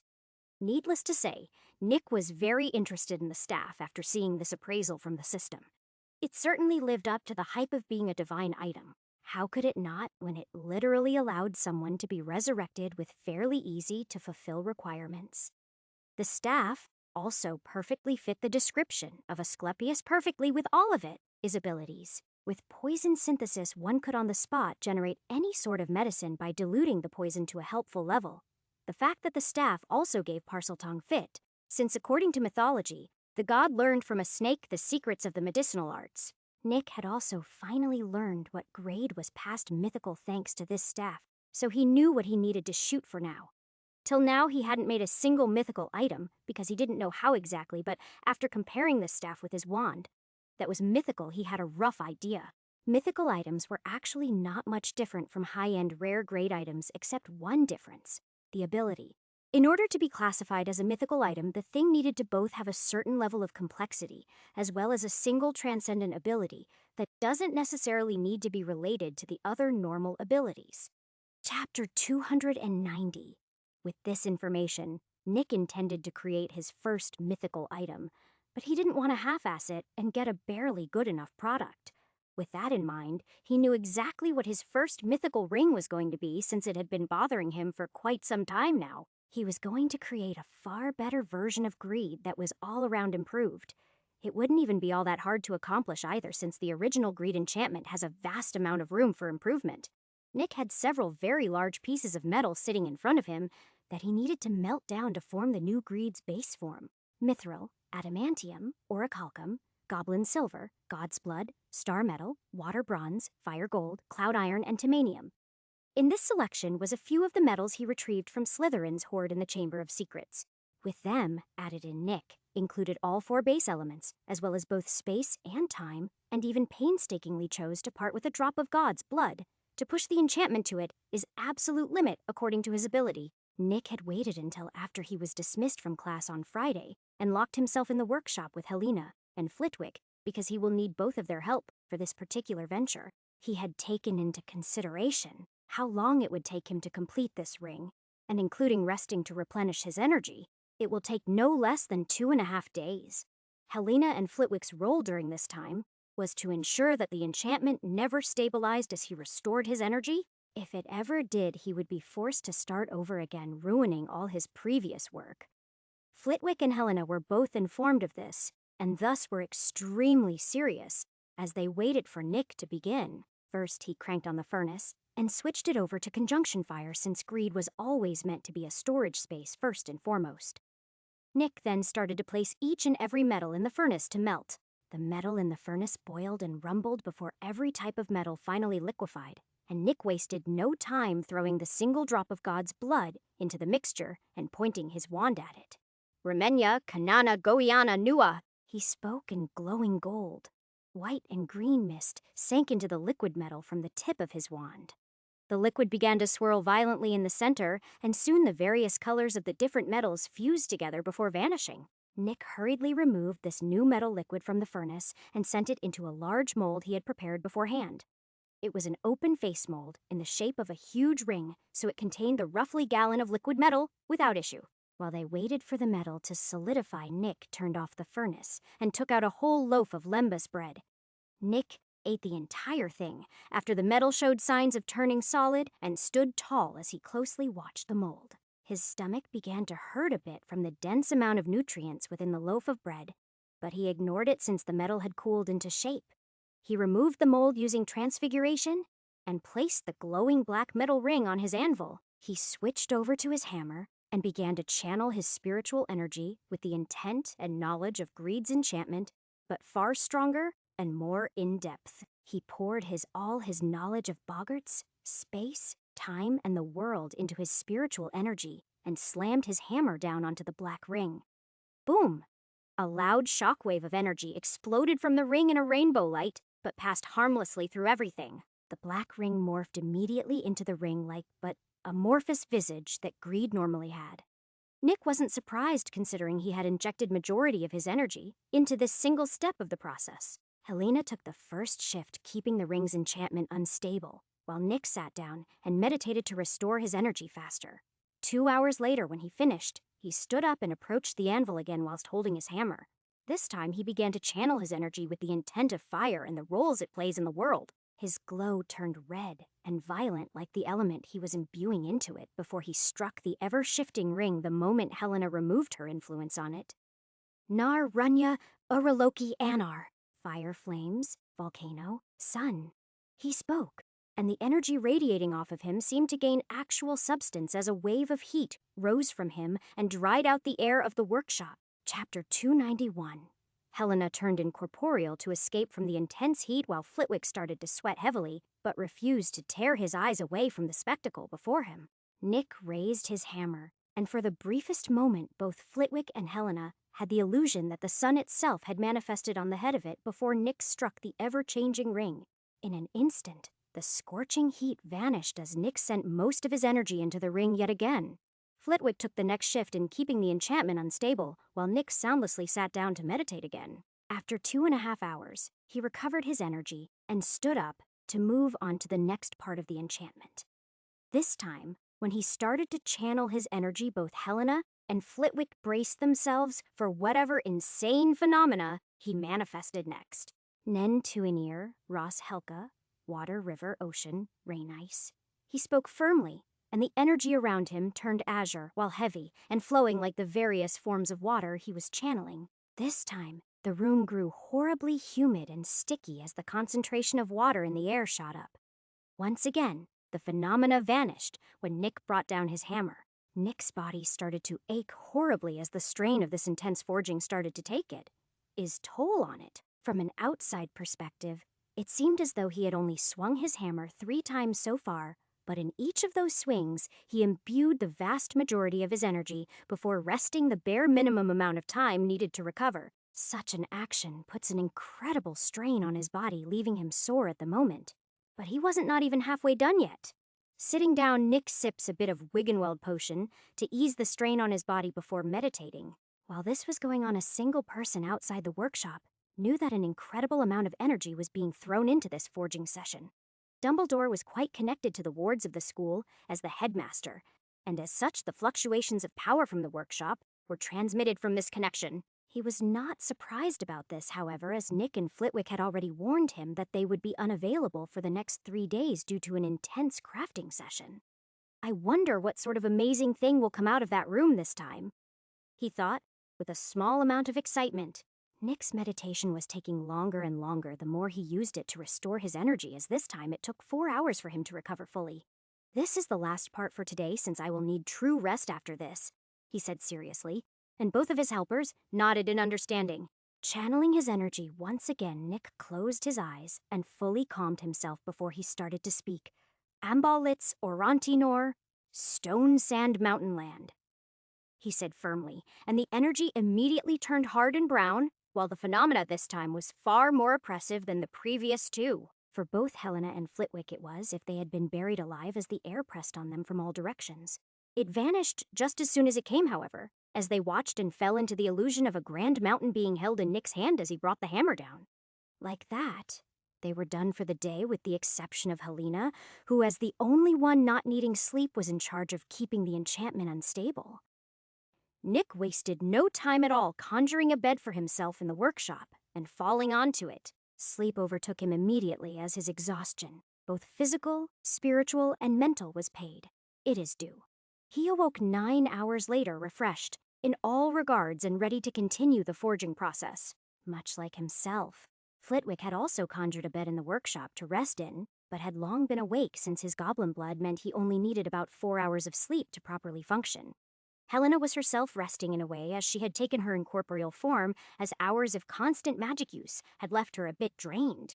Nick got up out of the bed and didn't even bother removing it, since he would simply use it again in a few hours. I should be able to finish the foundational work today, and then it is time for the really hard part, he said seriously, and both of his helper nodded in understanding. He channeled his energy as he walked over to the anvil, and soon he began to speak as he gripped his hammer rest upon it. Gwiloo, sure, Huestahuro, air wind breath storm, he said firmly, and the energy seemed to become formless and invisible, yet an intense gale swept through the room, pushing against Helena and Flitwick. Chapter 292. Once again, the illusion of the greatest embodiment of wind came to them in the form of a mighty hurricane held in Nick's hand. Unlike previously, there was a change in the large, constantly shifting ring when he imbued this part of the enchantment into it. The ring began to violently change shape into each of the elements in a manner that made both Helena and Flitwick nervous. Nick was calm, however, as he had expected. This might happen once all 4 elements were fully added to the ring. At the moment, they were clashing as they worked out a sort of balance between them, as they would in nature. It didn't take long for the clash to end, as the elements settled into an uneasy balance. At that point, Flitwick took over in keeping the enchantment unstable while Nick meditated. Use Arda in the next part of the enchantment. The result may surprise you. Celebrimbor spoke up from the mindscape in a mysterious manner before going quiet again. Nick fell deep into thought at what was said, however, as he hadn't even thought of using that word due to its meaning. Arda was a word that held great weight in the language, as it meant realm or bounded region. This referred to all of known creation that was made by the Ainur, that were basically angels created by Eru Iluvatar. Basically, God. It wasn't hard to imagine the sort of thing that would come about as a result of adding this word to the enchantment. While it was true that Nick intended to create a small pocket dimension within the ring, which he was slowly setting up, he had never thought to try and create a realm of all things. Such a thing steps dangerously close to the act of an angel or demon in terms of significance. The worst part was that he was sorely tempted to do it just to see if he could in fact pull it off. He knew that it would obviously be a very small realm even if he succeeded. but a realm was a realm regardless. Once his meditation was over a couple hours later, he stood again and took a deep breath before calling upon his energy once more. Talam Ellen Lusta Menel Arda. Space Star Void Heaven Realm, he spoke, and the world shuddered as space itself seemed to harden and condense around Nick. Veins popped out as Nick strained against the pressure of this understanding and power, and the hammer slowly fell before gently tapping the ring. But that was enough. The power flowed into the unfinished ring, and it violently expanded and contracted as it grew terribly unstable. Quickly, bind it to your soul, Celebrimber urged with clear panic in his voice. Nick grit his teeth and bit his thumb to draw blood, that he then infused with all but the tiniest spark of his spiritual essence. The brightly glowing drop of blood flew out and sank into the ring. Nick's vision faded as the lack of energy forced his mind to shut down, and he had the strangest dream. He found himself floating in the blackest void with no body and no stars or anything else for that matter. Then he felt a change as a strange voice he didn't know started singing in a strange way that had no words but contained great meaning. From this song came the stars, the sun and moon, and a small spherical object made of stone. As the song continued, more and more stones appeared and violently crashed into the first, making the shape bigger and bigger. Then the song shifted tone and water appeared and rained down upon the uneven sphere of stone, creating lakes and rivers, with some great and others small. The song changed yet again, and suddenly the void was no longer empty but filled with some invisible something. Air was created. This air gathered around the sphere and was held in place by some fundamental force, and Nick watched as the sun heated the water, that then rose into the air and formed the first cloud that then wept upon the sphere in rain. Nick watched as the song changed again, but yet nothing changed in the sphere at first. But then the land and waters began to shift, and liquid stone rose up, spewed violently across the sphere as the sphere shifted and began to rotate around the sun and the moon around the sphere. It was only then that the song ended, and Nick realized that all along the voice that was singing was his own. He then opened his eyes. Chapter 293. Nick saw that he was once again in the workshop and that Flitwick was looking over him worriedly. How long was I out? He asked as he sat up. He had a headache, but wasn't all that surprised about it, considering he was fairly certain he had just witnessed the birth of a world. About 6 hours or so, the small professor said, and relaxed as he noticed that Nick was fine. Nick was better than fine. In fact, as he was not only fully restored in terms of energy, but also felt a strange pressure on his mind. Examining this pressure, he quickly found himself once again standing in the void, but unlike in his previous dream, the elements were in chaos and clashed violently against each other. Nick pulled back his examination of the pressure and stumbled for a moment in disorientation. "No need to worry. That was my doing," he reassured Flitwick with a smile. Helena had apparently been keeping the enchantment on the ring unstable this whole time, and was clearly struggling with it. Nick picked his hammer up from the ground next to the anvil, and didn't glow even though he channeled his energy. He then fell into a trance as he started to sing a primal and wordless song that sent shivers down Flitwick and Helena's spines.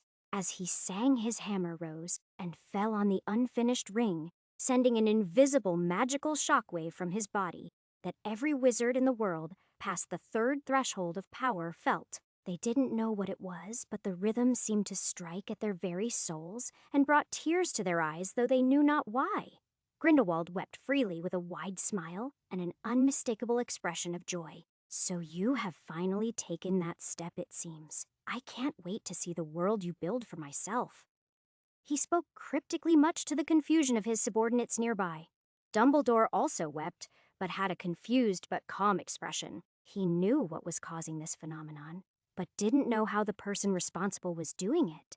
The Flammels also shed tears, but both had joyous expressions, as for the briefest moment that the rhythm lasted they had felt the birth of a mythical craftsman. Still, as the song of creation circled the globe, it sent quite a few wizards into a panic, since they did not know what they were experiencing, and the fear of the unknown crept up on them. The only powerful wizard who did not feel this rhythm was Voldemort in the forests of Albania.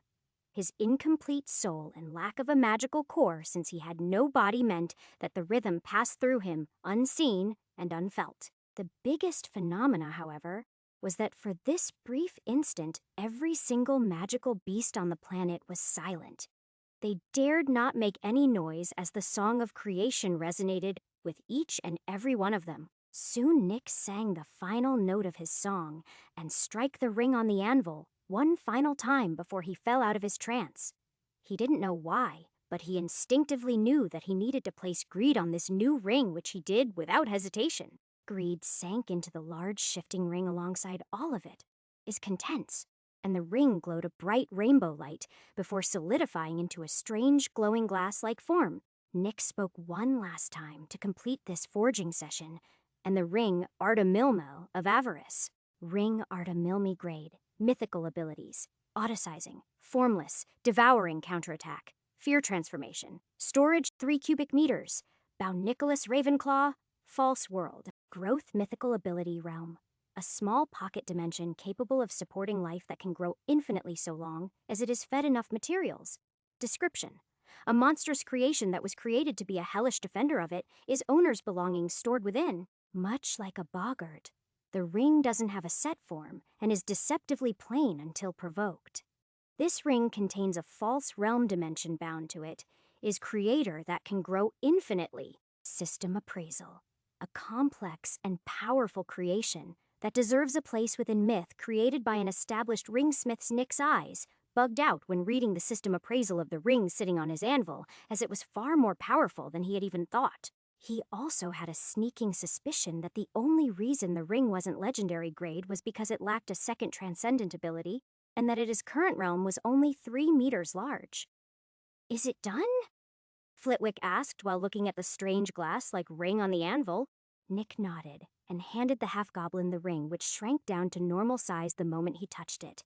Chapter 294. The professor turned the ring over several times, but frowned, as he couldn't tell anything about the enchantment at all. It was almost like he was looking at a normal piece of scenery, and not a complex enchanted item. With a helpless sigh, he could only give up on his examination since he clearly wasn't going to learn anything about it this way. It is the oddest thing to know that something is a powerful artifact, yet unable to tell. Out of curiosity, what was that song of yours anyways? I've never heard anything like it before, he asked curiously. Song?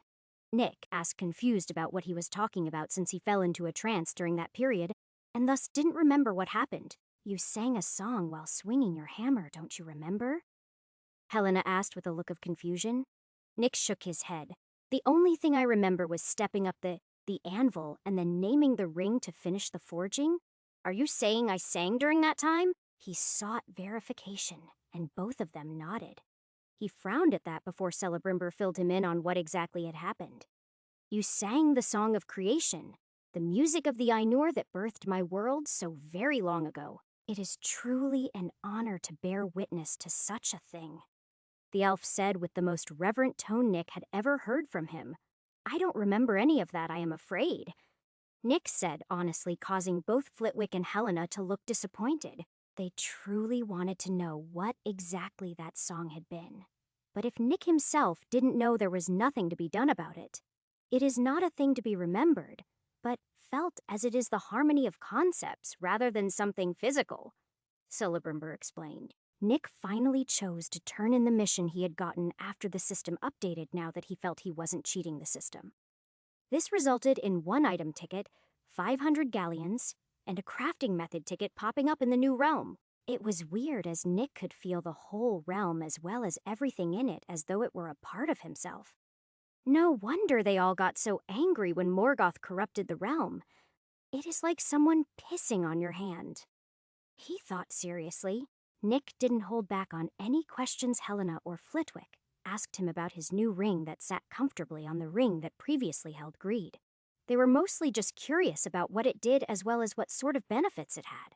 To answer these, he directly brought them into the ring's realm. My goodness, a livable, expanded space that feels just like standing outside. How wonderful! Flitwick squeaked in excitement as he waved his hands, creating a small breeze that rotated around the tiny planet. So long as I continuously feed it resources, it will also grow larger as well, Nick explained proudly. Is there a limit to how large this space can get? Helena asked curiously while picking up a book that was just sitting on the ground. When greed had been integrated into this new ring, all of its contents had been haphazardly thrown about, and Nick hadn't had the time to organize them again. No, in theory, if I feed the ring enough resources, I can expand this realm infinitely, Nick answered honestly. Incredible. This is truly a masterwork deserving of praise without any doubt, Flitwick said with a massive smile. I could not have done it without both of your help, honestly. Speaking this realm only has a single issue that makes it less than perfect, Nick said with a sigh. What might that be? Flitwick asked confused, since as far as he was concerned this realm was perfect. It is bound to myself, so no one other than me can ever own it even if I wanted to pass it to another. Nick said honestly. Flitwick was startled by this, but after thinking about it, couldn't help but remember the drop of shining blood Nick had used to bring the ring under control during the enchanting process. Think nothing of it, my boy. This just means you now have something that everyone else can only be envious of, the professor said with a smile. Nick nodded. That is true, I suppose.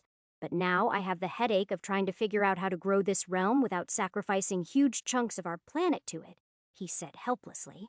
As the owner of the realm, Nick was innately aware of what was needed to expand the realm. It was a simple process, really, as he first needed to add space somehow, then fill the extra space with air, stone, and water to expand the tiny planet. Chapter 295. What do you mean? Flitwick asked curiously. The resources I need to expand the space available in this ring is space itself and the material that makes up our own world. Basically, the only way to increase the size of this realm is to feed it parts of our own, which is, as you know, is in rather limited quantities. Nick explained helplessly. Would conjured material work? Helena asked, while casting a spell that summoned a boulder from thin air. When she released it, the boulder evaporated, and yet no change occurred in the realm save a tiny uptick in mana concentration in the air. Never mind, she said awkwardly after seeing the lack of reaction the realm had to her conjuration. I am sure you can grow this place plenty without worrying about the earth. Just don't go sacrificing whole mountains. And I am sure no one will even notice, Flitwick said, reassuringly. Nick nodded before bringing them out of the realm and back into the workshop. Unlocking the door to the workshop, Nick was surprised to find Dumbledore waiting outside it. Tempus! Nick checked the time but found that it was only 5:27 p.m. Good evening, Professor. Is there something you need? Nick asked, a little confused why the man was here at all. Yes, actually. Could you perhaps explain the phenomena that swept the globe earlier? Dumbledore asked with an amused expression, while Nick went 6 shades paler in an instant. Did you say the globe? Nick asked for confirmation, and the old wizard nodded, while letting himself into the workshop. Oh yes, it caused quite the stir from what my sources tell me. The ministries around the globe think it is a precursor to something else, but I know differently, the headmaster said casually. Nick looked confused. A precursor to what? Grindelwald's insanity? He questioned out loud. I can assure you that Gellert is anything but insane, though I am curious as to why you seem aware of what he plans to do, Dumbledore said with a look of interest as he sat down in one of the chairs Nick had moved into the workshop for his friends. I may have read a tome or two on the topic of rituals in my free time, and the sacrifices didn't make much sense if that was how he restored his youth. Add on his binding oath, and it is pretty clear he has something really big planned that is probably not a good thing, Nick said, honestly. Dumbledore chuckled, yes. That is a fairly good deduction of the situation. Thought I am certain I had all the tomes on rituals within the library moved to the forbidden section.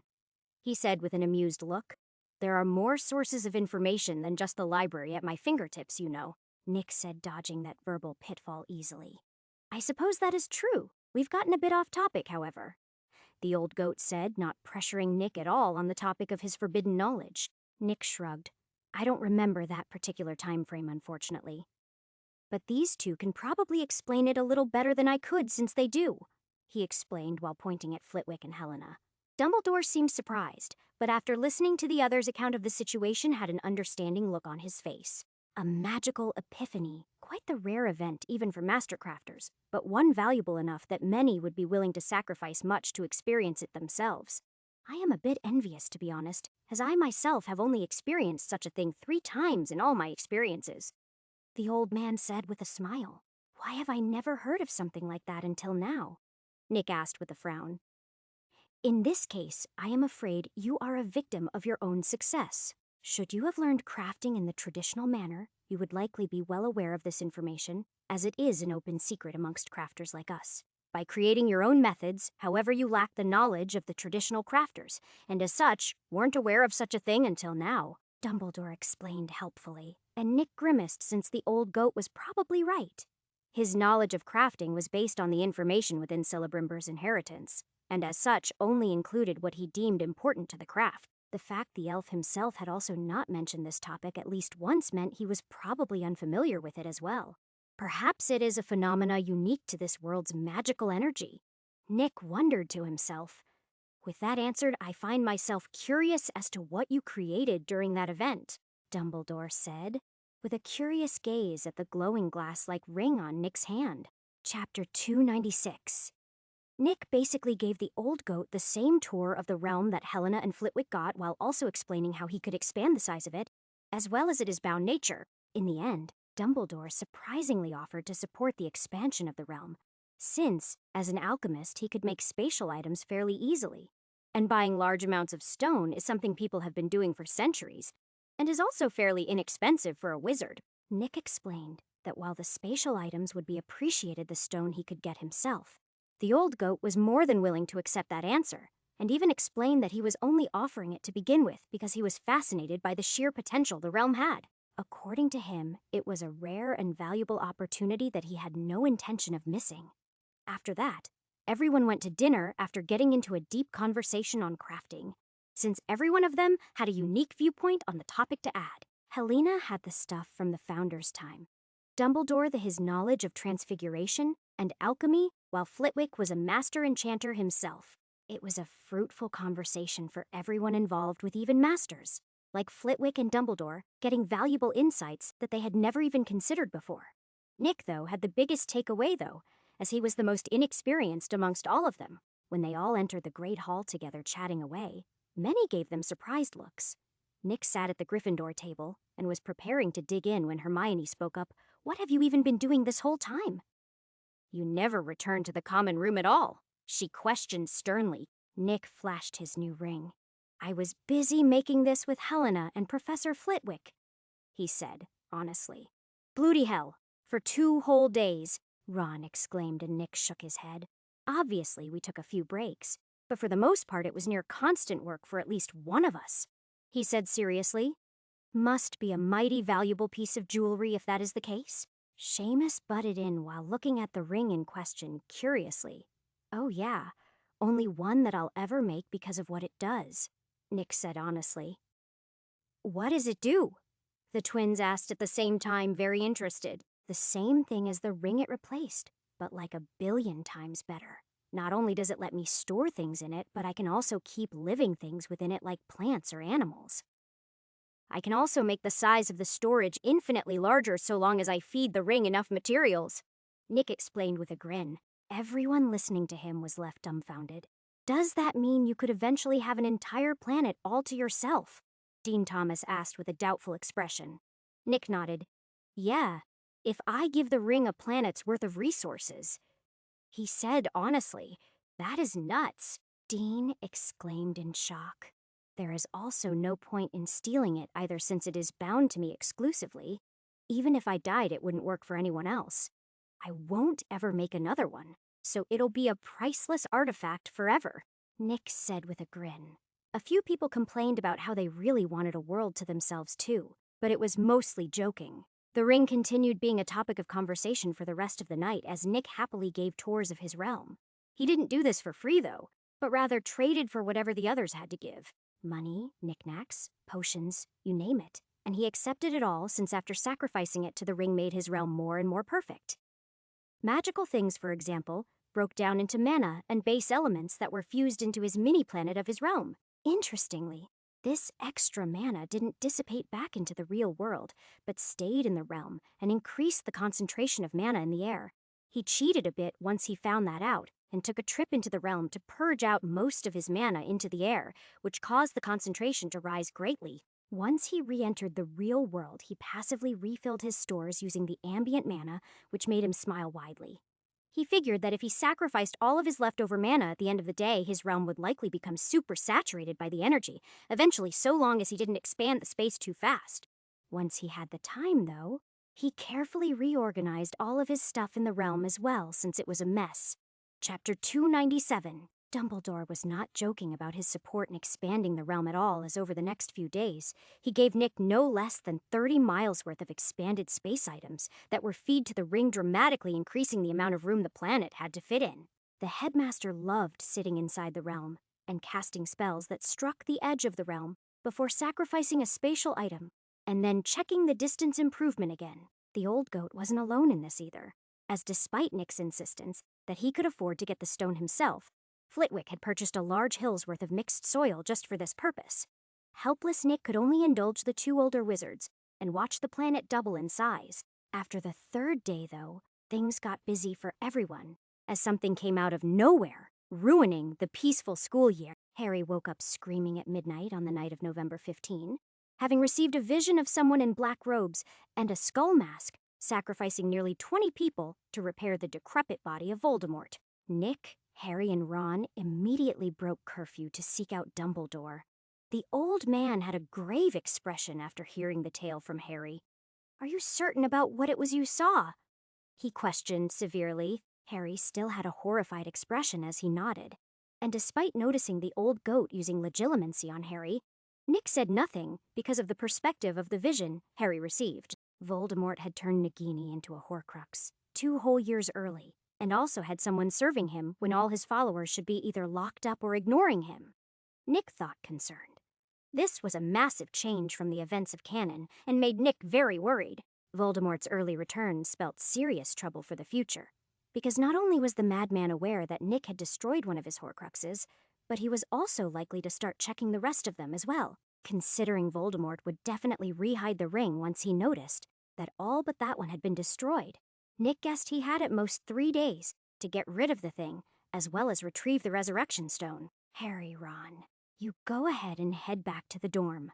I need to talk to Professor Dumbledore alone first, Nick said seriously, and Harry looked at the headmaster, who nodded with a smile before both boys left. Nick knew that what he was about to say was going to open a huge can of worms, but he was pressed for time, and Dumbledore was the only person who could help him. The moment he was sure that Harry was gone, Nick spilt the beans about Voldemort's Horcruxes, about how he had been hunting them down, about how Nazgul had turned into an actual creature by eating the soul shards.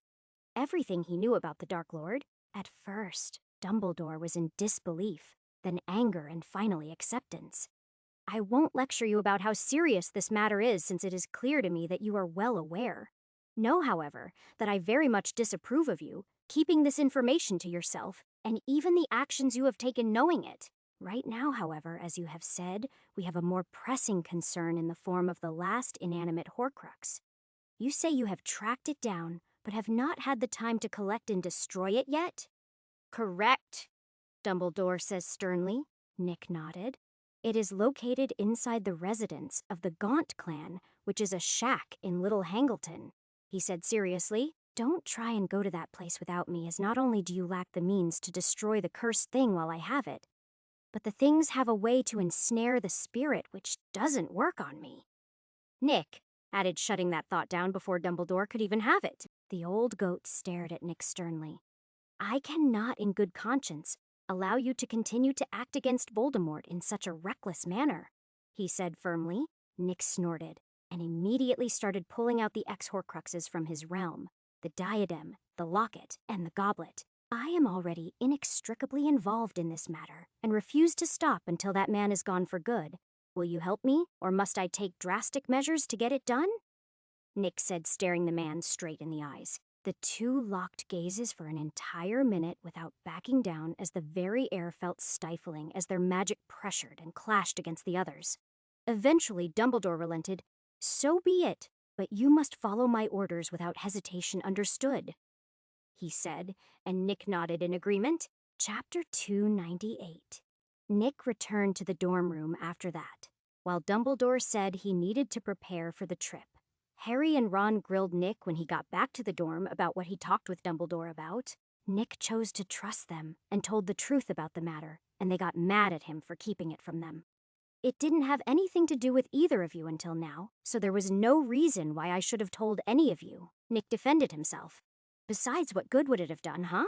None of you could help at all and would have just been in danger instead, he added angrily. How could he not be mad when they didn't care about their own safety and even had the nerve to say he was wrong to keep it to himself? His words stung at his friends and they couldn't help but look hurt. They wanted nothing more to help him, but he flat out told them that they would be nothing but a burden instead.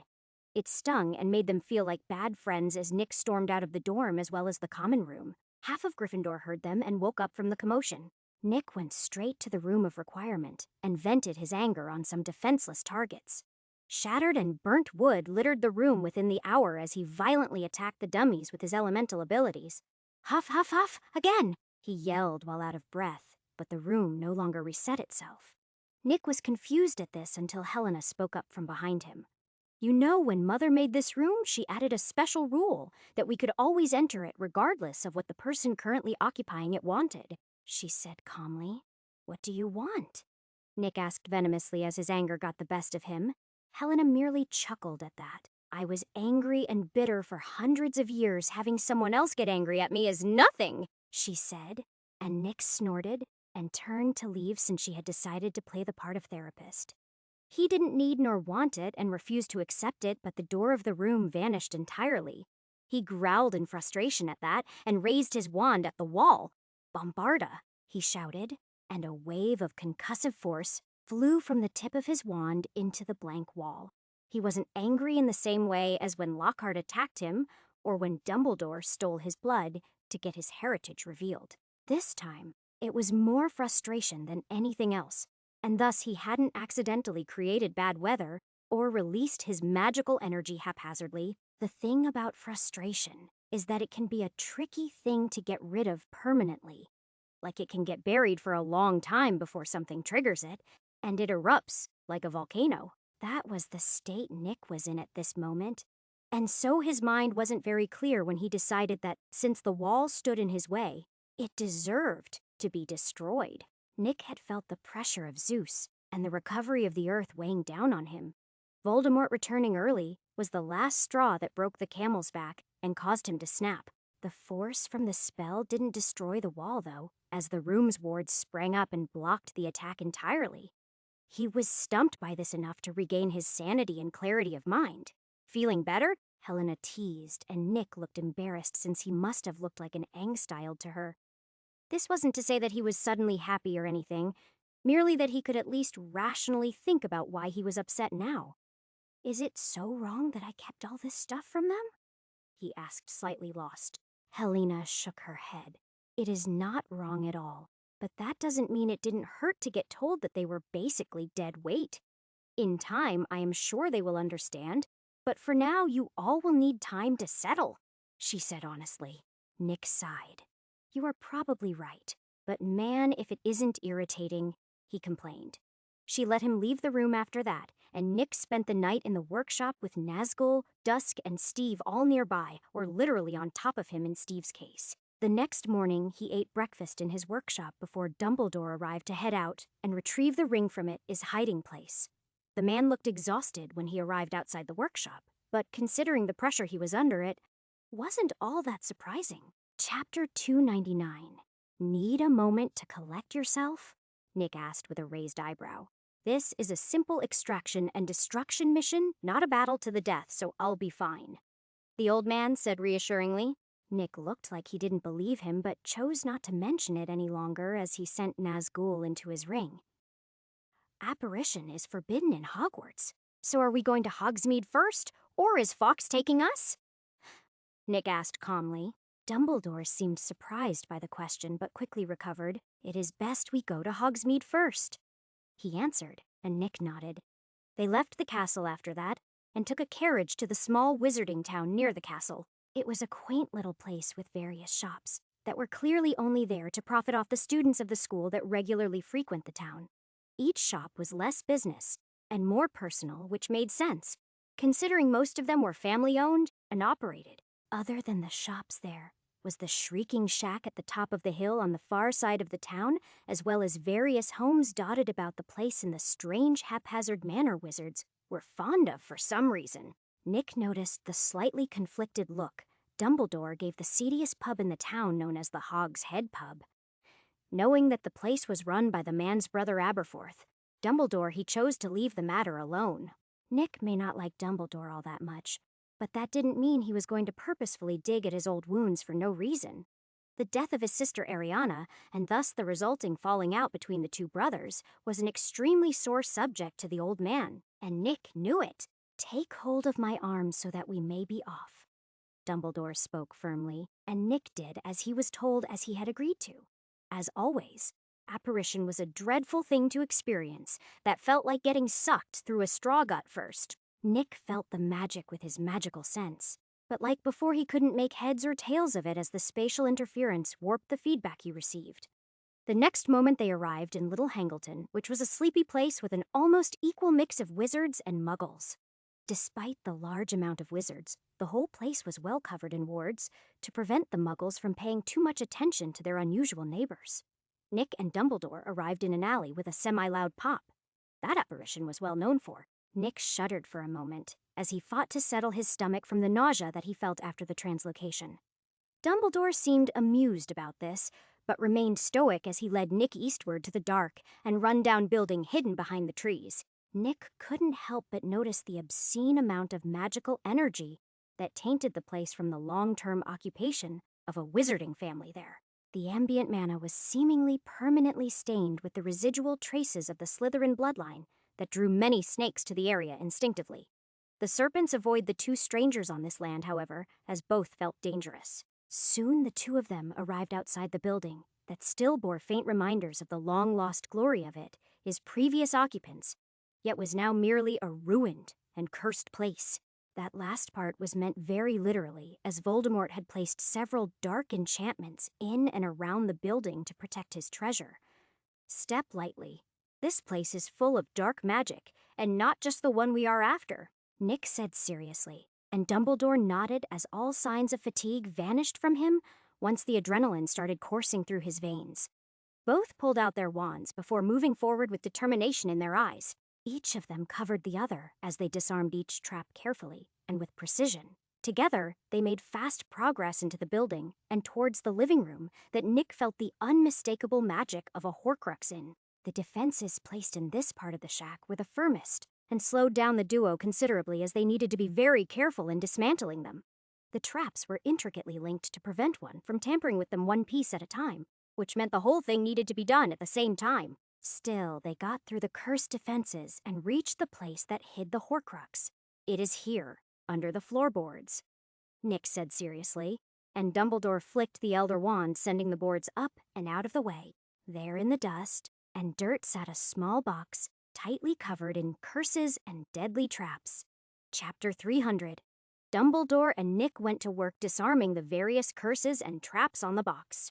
It took them quite some time to finally go through the defenses and open the box to reveal the single strange-looking ring within it.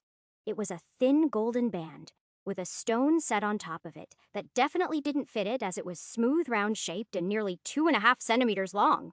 On the surface of the plain-looking gray stone was the symbol of the Deathly Hallows, a triangle within a circle that had a line going down the middle of it. Nick noticed Dumbledore's breathing change drastically when he saw this symbol, and a temptation to put the ring on came from the soul shard within the metal. Nick definitely noticed that the stone itself was entirely unconnected to the Horcrux, magically speaking. Before Dumbledore could reach out with his hand, Nick waved his wand through the spiritual coercion of the soul shard, snapping Dumbledore out of it. "You almost fell victim to the shard's influence, but lucky for you, I can directly counter it," Nick said, and the old man had a horrified look. He himself was more than a little aware of just how close to falling for the temptation he had gotten, and as such knew that Nick wasn't exaggerating at all. "Let's quickly remove the curse from this ring so I can destroy the soul shard," Nick added, and Dumbledore nodded. Unlike the other defenses around the ring, the curse on the ring was well hidden and didn't have a counter curse to it. That was where Nick came in and removed it by hitting it with a few pulses of exactly opposite magical energy frequencies. Once the Horcrux was totally free, Nazgul was pulled out to do her job. She immediately locked her gaze on the ring, the moment she left the ring realm, as she had vague recollections of eating similar things. She immediately swiped out with her serpentine head and dragged the soul shard screaming out of the ring. Dumbledore felt goosebumps rise all over his body at this and watched stiffly as the no longer cute monster snapped up the soul shard with relish. "If you don't mind, I'll add this ring to my collection since it is totally safe now," Nick said while grabbing the ex-Horcrux and tossing it into his realm without hesitation. Dumbledore only then snapped out of his head and realized that Nick had just taken the last of the 3 hollows. He frowned as he realized that Nick definitely knew what the stone setting was with how eager he was to store it away. "How did you learn of the hollows?" he asked while backing away from Nick with his wand raised. Oh, that? Quite some time now. My first run-in with them, however, was when you sent Harry his cloak last Christmas," Nick said casually. "Then you should know the fate that their owners all befell," Dumbledore said sternly. Nick laughed at that. "If you are referring to the terrible deaths their wielders experienced, then you have nothing to worry about on my regard. I don't intend to hold on to the stone for very long after all," he said with a smile. This left Dumbledore confused since he couldn't understand why someone like Nick would give up such a thing. Nick saw his confusion and chose to explain himself since the old man deserved at least that much in his opinion. "While the tales of Beedle the Bard says that the hollows were made by death, we both know that this was not true exactly. In truth, the creators of the hollows were the 3 brothers who instead probably learned from the entity in question instead.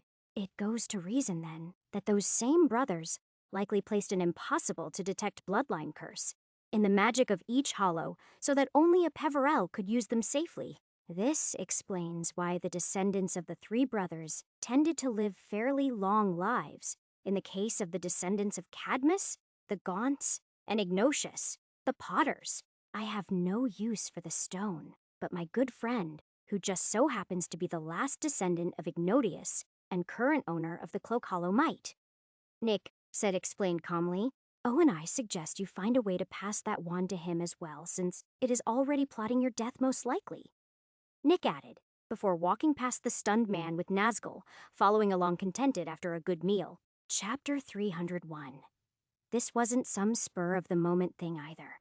On Nick's part, as he had long been aware of the fact he would come into possession of the Resurrection Stone, and thus had been planning what to do with it for quite some time. While the stone was quite the useful item in that it let you summon the spirits of the dead, there was a catch that made it nearly useless to Nick.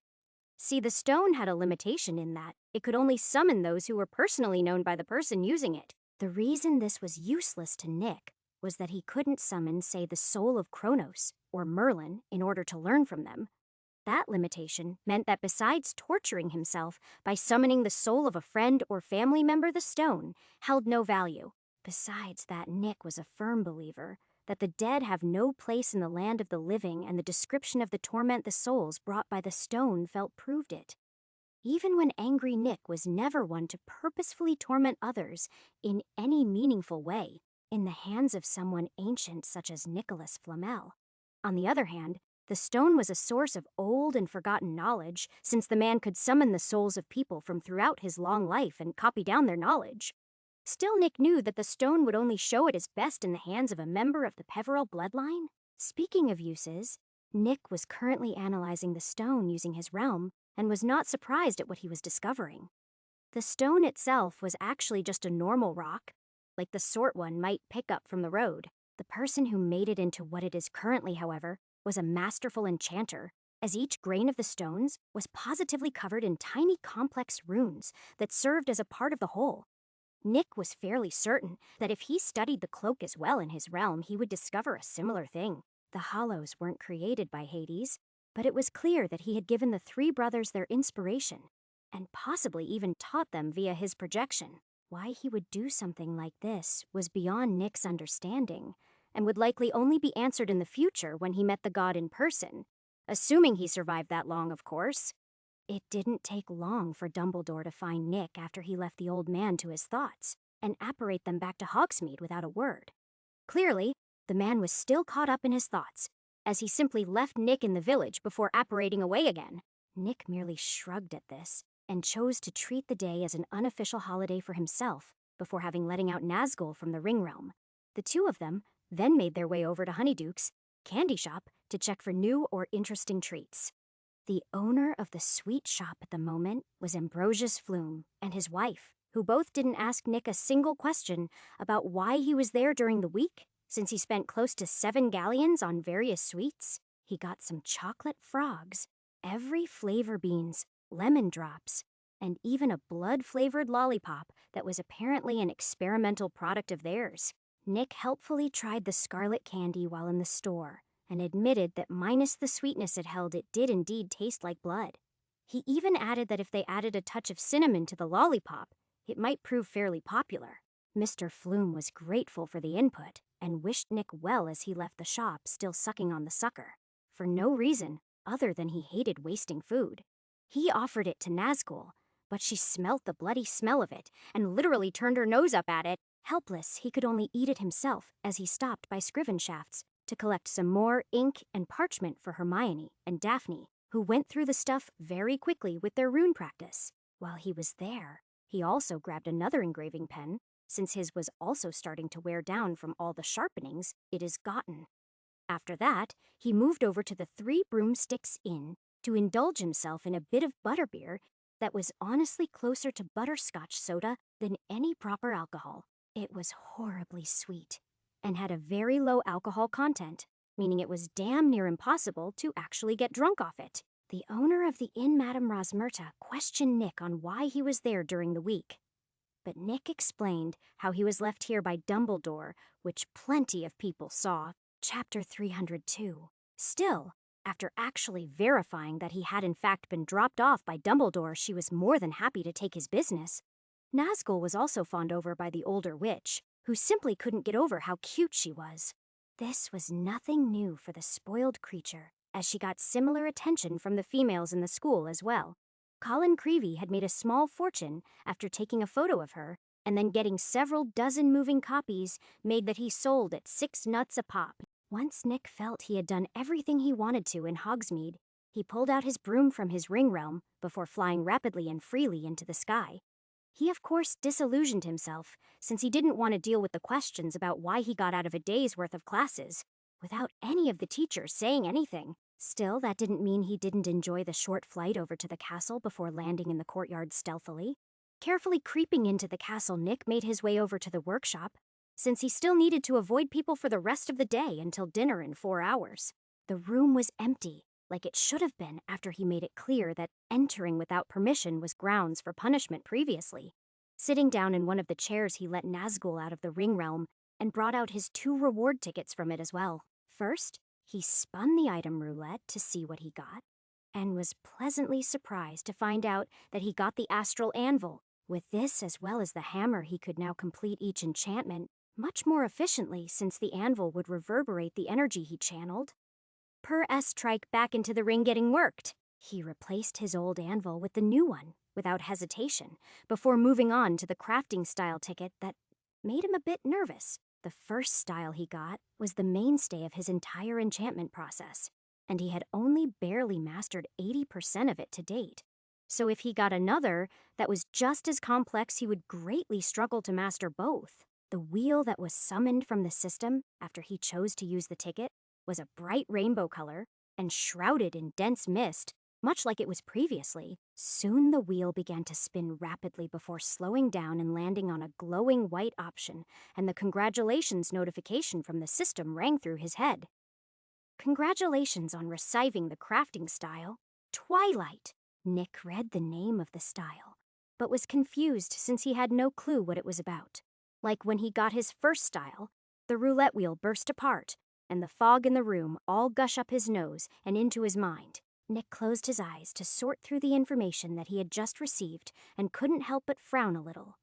Compared to the Celebrimbor style, this one was far simpler and also less versatile as well. The way this style worked was that the crafter collected light, not really light though, from the sun, moon, and stars before congealing it into a shape and functioned based on what the light was drawn from. Unlike the Celebrimbor style that was limited only by knowledge and personal energy stores, this style could only ever utilize the light of a finite amount of stuff. While there are a lot of stars to be used, it does still have a defined limit. Even more irritating was that Nick would have no idea what properties the light would have until after he spent the time to collect some of it. This wasn't a short process, either, as it required him to attune his spirit to the specific light he was after, then force it from the air into solid form, which required serious effort. The easiest part of this style was the actual crafting, as all he needed to do was force the light he collected together with the given method, and it did the rest on its own. There was an upside to this style of crafting, however, that was great. It allowed him to create objects far beyond his regular level of power. So long as he collected enough light, he could theoretically congeal a legendary grade object on his first attempt. He wouldn't attempt it, however, since unlike with the Celebrimbor style, this inheritance was lacking in a whole hell of a lot of details. Most likely the person who made it only wanted the inheritor to know the absolute basics, so they needed to experiment with it to learn the advanced stuff. Nick, Thought in Irritation. Chapter 303. Nick might be irritated at the creator's choice in this regard, but he also understood why they did it as well.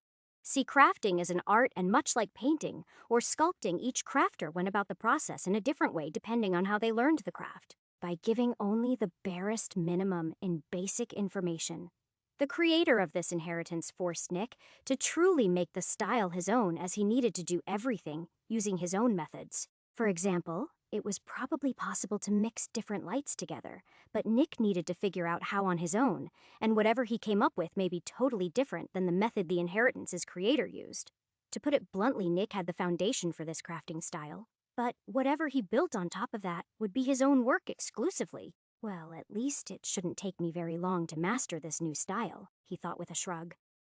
That reminds me, for whatever reason, but does this mean you might be getting a new roommate in my head? Nick asked the old elf currently taking up residence in his mindscape. That depends on the creator of this new style of crafting. If they are willing, then their being will be pulled in by the system. Otherwise, you will not be gaining another tutor at all. Judging from the inheritance, however, I very much doubt that this person will agree to guide you. Celebrimbor said seriously. Oh, does that mean you agreed to teach me when I drew your own inheritance? Nick asked, interested in the answer. The old elf had a sad smile.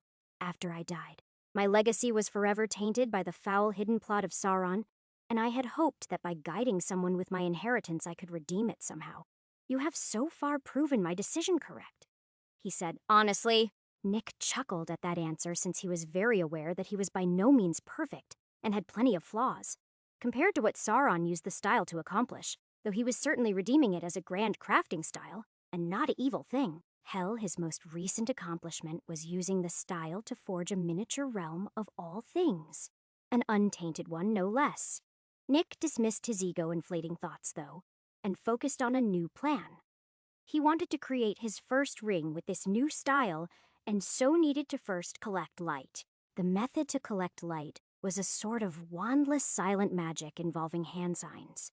He first needed to extend his senses until he felt the light before slowly and very precisely weaving the correct hand signs to draw it into the material plane and harness it.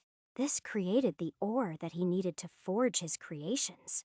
With this in mind, Nick wasted no time at all, leaving the workshop for the astronomy tower that was empty at this time of day. The basic information of the inheritance stated that the sun and moon were the easiest sources of light to harvest from due to their close proximity and ever-present nature. Thus, Nick's first attempt at harvesting light will be with the most abundant source of it, the sun. No one even noticed Nick as he walked the halls, since students moving about at this time was totally normal and not worth mentioning.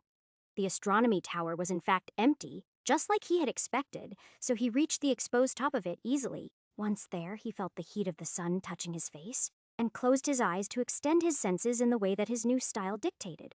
It was a strange feeling, as it felt almost like the world around him faded away like a blurry image, while a certain something started to stand out in the image that was always there, but not at the forefront. Nick focused on this thing, and slowly and awkwardly began to move his hands in the way that the style dictated to drag the light into the material plane. He felt his magic flow into his hands on its own as he performed these hand signs, and extend from his fingertips like strange threads that felt odd to him.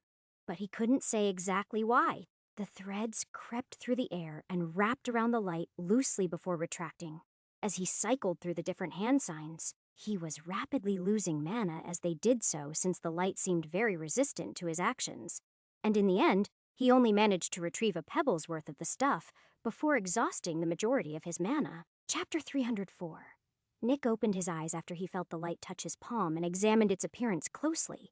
It was an orange-red color with a strangely heavy feel to it, like it was made of tungsten. Despite that, however, Nick could easily deform the material with the strength of his fingers alone, showing how soft it was. After he was done examining the material, he placed it within the ring realm to try and analyze it on a much deeper level, and was surprised by what he found. He could feel a certain desire from the realm for the stuff, as if it was a piece of it that it had been missing until now. It wasn't hard to figure out why either, as the ring realm didn't have a sun or any stars, but was in a state of perpetual twilight as the light within it bounced around without settling. The material taken from the suns. Light, however, was basically condensed essence of the sun, which the realm wanted to complete and perfect itself further. The problem came in the form of a mountage, however, as Nick could also tell that he required a lot of the material to satisfy his realm, even at its current size, much less later. Despite instinctively wanting to perfect his realm, Nick chose to ignore that craving, since it was a waste of time to focus on doing so at the moment. Instead, he focused on understanding everything he could about this new material to see what all the possible applications of it may be. The stuff has a very high mana conductivity, but also an equally high mana dispersion rate, which makes it a poor choice for long-term enchantment, but excellent for short-term magical applications such as rituals or alchemy. He thought seriously. It seems to inherently possess anti-curse, as well as purification power that would also make it ideal for a defensive item, though. I would need to discover a method of hardening it for such a thing, he theorized as he got more and more information from his realm, while the style said that it was impossible to tell what abilities the light would have until it was utilized. It was obvious to Nick that the creator of the inheritance had not thought about someone with a personal realm gaining the inheritance. To be fair, though, a personal realm was an extremely rare thing to have for someone as weak as he was, so that is to be expected. At least I won't have to waste much time on lights that I don't want, and can simply feed those to the realm instead, he thought, as he left the astronomy tower. Pulling out his wand, he spoke Tempest, and the current time entered his mind. 5:45, I should start heading towards the Great Hall for dinner, he thought with a nod. It only took him about 5 minutes to arrive at his destination and seat himself at the table. He was slightly early, so there weren't many people in the Great Hall at the moment, so he played around a bit with Nazgul and Steve as he waited for dinner to start. It was a simple game, really, as they needed to each chase down a small marble of light he summoned and controlled. In Steve's case, the marble rolled on the floor, while for Nazgul it zipped about in the air.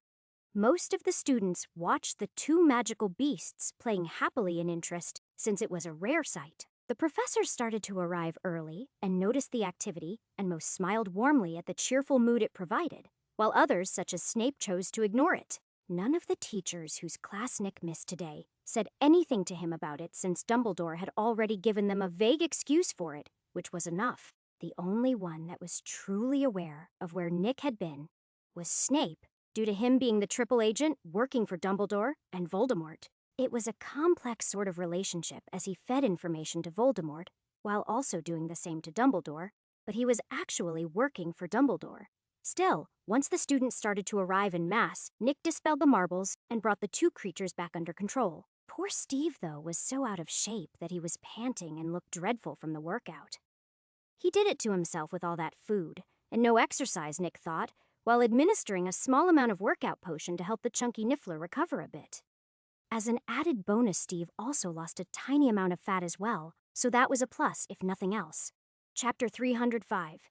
Voldemort Pooh of Things had not been going my way ever since that night so long ago, when I tried to subvert that damned prophecy by killing it as candidate. The parents were easy to dispatch since my arrival had caught them off guard. The father had lacked his wand entirely, but resorted to physical means to try and fend me off, an admirable display of courage, but ultimately futile. And the mother, a curse upon her soul, shielded her child her own body, and every once of her magic responded.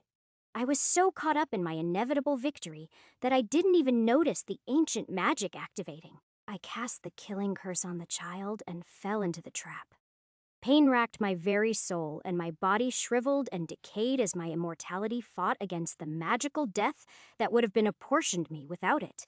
I barely managed to hide away my wand in the room before my body was destroyed, and I was reduced to a pitiful and pathetic wraith-like state. I fled to the forests of Albania for nearly 10 whole years, building my strength from the vermin and wretched creatures there until Quirrell found me. He willingly allowed me to reside within his body in exchange for knowledge on how to grow more powerful, an acceptable price to pay in order to steal the Philosopher's Stone and recreate a body truly suitable for me to reside in. You might be able to imagine my anger to learn that the child prophesied to strike me down was barely above average in academics. Me, an archmage laid low by an average individual. The boy's friend, however, was very much a different story, as he was so talented that I was slightly envious. Creating his own enchantment method before even getting into the school, mastering spells with little effort, and an innate talent in transfiguration on the same level as a metamorphagus. Sadly, I never got the option to dispose of or persuade the boy, as he avoided me surprisingly easily. That was before that old fool revealed the boy's heritage to the world, and I knew without any doubt that the child needed to be dealt with the moment I got a new body. The last no descendant of Rowena Ravenclaw, and by extension the Lord of the House. As a descendant of Slytherin myself, I of all people knew the power that such a bloodline granted.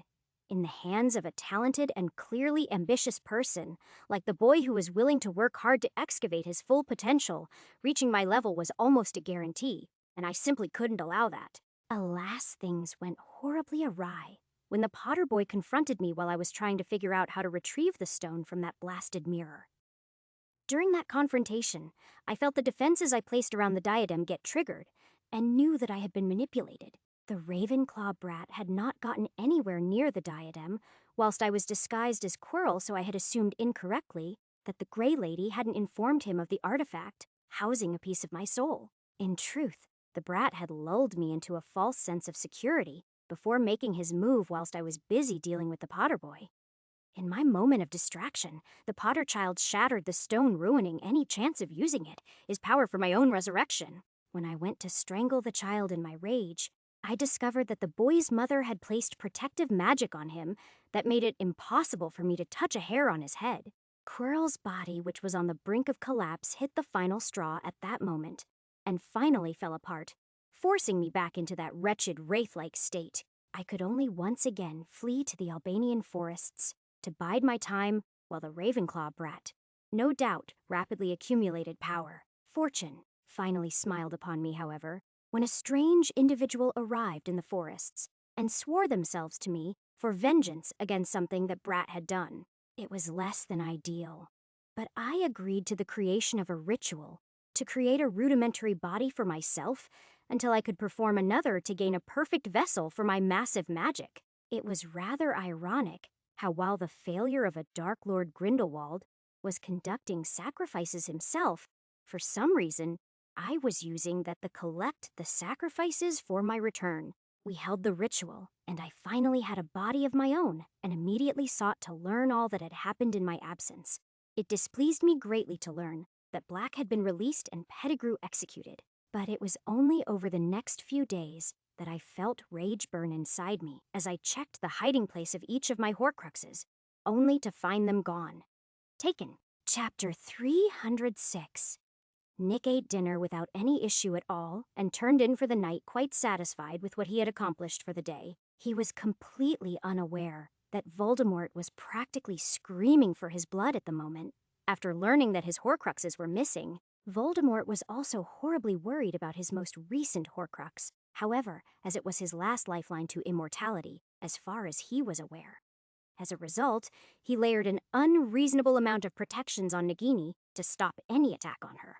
Unlike the other Horcruxes that could be hidden away safely, Nagini was a living thing, and as such required food and water regularly to survive. As a result, he brought her everywhere with him now, so that nothing untoward happened. If Nick knew about this, he wouldn't care to begin with, as compared to Voldemort, his upcoming problems were far more important. As far as he was concerned, he had already removed all the irritating Horcruxes to deal with, leaving only the two simpler ones to deal with. Harry's soul shard was proving trickier than anticipated for Nick as he had brought Harry into the realm to study it.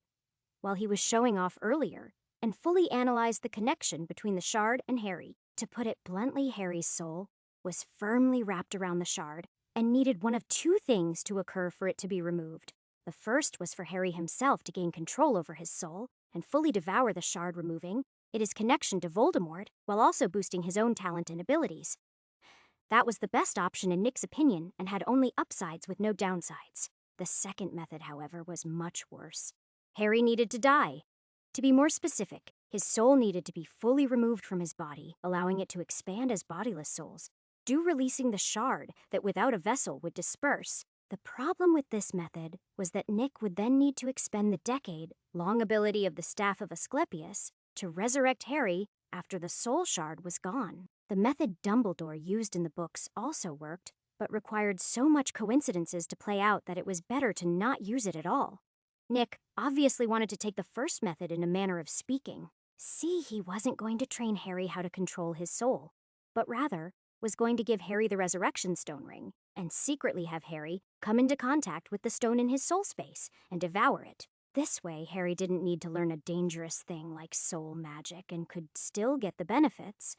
Now I need to figure out how to do this without anyone figuring it out. He thought to himself as he slowly drew in more light from the sun the next day. It wasn't hard to improve at this new magic since with only the bare minimum information, it only took a few small adjustments to see improvement. It was a bit like learning how to swim by experience as he flailed about at first, but when he found something that worked, he immediately shifted to it and slowly got better and better at it. The biggest problem Nick had with this new light drawing magic was that it left him horribly vulnerable, as all of his senses were muffled as he focused on the lights. This meant if anyone were to sneak up on him or attack him, he may not realize it until it is too late. He was working on sensing the lights without dampening his other senses, but it was without any progress at the moment.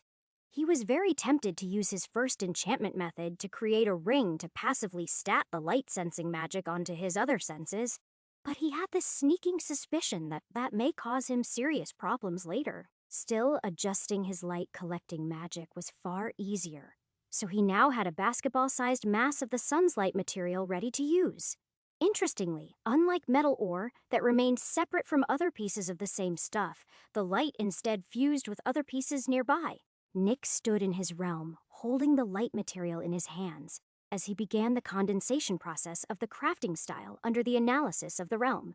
He made various hand signs that caused his magic to wrap around the material and begin to stab into and fuse with it. Once enough magic had been injected, the material violently shuddered and began to fold into itself while taking a specific form that it was most attuned to. To Nick's irritation, that form was not a ring of some sort like he had thought, but rather was an arrow with a round golden head and white flame-like feather fletching. Chapter 307. It was about 2 feet long altogether, but weighed practically nothing at all in his hands. This is going to be one of those annoying things where I need to figure out how to shape the final product into a ring, isn't it? Nick thought with a groan. After carefully checking the analysis of the process, he was slightly relieved to notice that the final shape could be manually changed after it started. Nick checked the appraisal for the arrow that the system gave, and was rather surprised at what he found. Arrow? Soul shot grade? Rare abilities, light construct, evil purification, sunfire burst description. An arrow crafted using a strange and unorthodox magic that condensed the sun's light into solid form. This arrow is the bane of all evil beings and can eradicate even the immortal should it be evil. System appraisal. A circumstantial weapon that is either very powerful or very weak, depending on what it is used on. This thing can kill immortal creatures so long as they are evil. Did I just accidentally make a Dementor-slaying weapon? No, not just Dementors, but Lethifolds and maybe even other creatures as well. Nick thought with conflicting emotions. On one hand, he was happy that he could now work on getting rid of the foul things rather than contain them like the Ministry did. On the other hand, though, this arrow painted a huge target on his back for every evil creature in existence. Ironically, though, this arrow also made Voldemort stupidly easy to get rid of now, as the man definitely counted as an evil creature. And if this arrow can kill things that don't even have souls like Dementors, then Horcrux or not, he would also die after getting hit with it. Nice. Now, I don't even need to worry about Harry dealing with the soul shard. Instead, I just need him to stab the noseless bastard with this thing to fulfill the prophecy. Nick thought, with a smirk. Nick wasn't satisfied with only having a single one of these arrows. However, since there were hundreds of evil immortal creatures that he wanted to get rid of, so he needed hundreds of arrows, this was how he spent all his free time for the next month when he wasn't in class or hanging out with his friends who were very unhappy about being left out of the dangerous stuff he has been doing. They got over it pretty easily when he distracted them by giving Harry the gaunt ring with the resurrection stone in it. He, of course, didn't tell them what the stone was, but he did say that it was an artifact belonging to Harry's bloodline, which interested all of them. The only one who immediately figured out what it was Luna, but she kept quiet about it, likely because of how that knowledge had affected her father over the years. Poor Zeno had been consumed with a desire to see his wife again, and had fallen into the trap of searching for the Hollows all this time. Such a mindset was to be avoided at all cost in the girl's mind, and so she didn't expose the artifact's origin. Hermione being the bookworm, she was tried to find any and all information on Harry's bloodline, but was surprised to note that the trail ran cold at a certain point in the family tree. It was an unnatural stop too. Like all the information about that particular topic had been purposefully removed, Nick was fairly certain that that was Dumbledore's doing, as probably the one person in the castle with a reason to hide that particular piece of history. Still, by the end of the month, Nick had close to 400 soul shot arrows. Thanks to his constant refining of the sun's light, he had improved the base technique so dramatically that the before and after techniques barely even resembled each other anymore. At this point, Nick could draw enough light to form 3 arrows per collection he did. As a result, he had been generous and started to sacrifice some of the light material to the realm, causing it to form a tiny marble-sized sun at its edge. It wasn't much, but it brightened up the realm by quite a bit as the ambient light increased several folds. After what was basically half a month of almost constant refining, Nick was feeling a bit worn out on the process, and took a break to take on some commissions from students and staff members. It was funny how after the events of last year, all he needed to do was have the twins pass out the information on him, taking limited commissions for Nick, to get dozens of visitors in the same day. Chapter 308. Literally everyone in the castle was aware that he could create fairly solid enchantments for all manner of things. The best example of this was the Playmaker rings that more than a few people were dying to get their hands on. To be fair, though, Malfoy still goes around making an ass of himself by bragging about his own ring that was all shiny and pretty to look at. Nick had to screen the people coming for commissions, as more than a few were clearly trying to rip him off, like a first-year Slytherin student. Actually thought that Nick was stupid enough not to realize why he wanted a solid gold ring with an enchantment to get away with sleeping in class for cheap. The student tried to argue that Nick shouldn't be charging for materials, at which point Nick kicked him out. Unless someone provided the material themselves, he was definitely going to charge for them, or else it comes out of his pocket. Despite the few troublemakers, he did get quite the eclectic and varied set of orders. From water breathing to flight, the list was extensive, and made Nick's friends wonder why someone would even want some of them, like the person who wanted a ring that purred like a cat when stroked. That wasn't a joke, as a first-year Hufflepuff girl wanted exactly that for some reason. Nick split the commissions into 3 categories based on a few factors, such as difficulty, material cost, research time, and how willing he was to do it. The categories basically just decided the order he did them in, with the easy and near effortless ones coming first, followed by the moderate difficulty and research-involved ones. And finally, the pains-in-the-ass time sinks after he had crafted his realm ring. Nick was surprised to find out that his soul had fully resonated with his body and mind, perfecting his channeling of spiritual energy. This meant that he no longer glowed when he enchanted something, though the glow from the rings and floating words during the process was still there. This was a huge boon to Nick, as it meant he could now crank out even more rings a day since he wasn't wasting as much energy during each session. Meanwhile, his friends were each improving by leaps and bounds in each of their chosen fields with his help.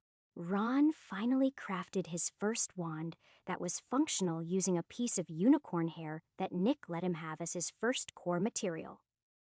Ron bragged to literally everyone Who would listen to him for a week after that?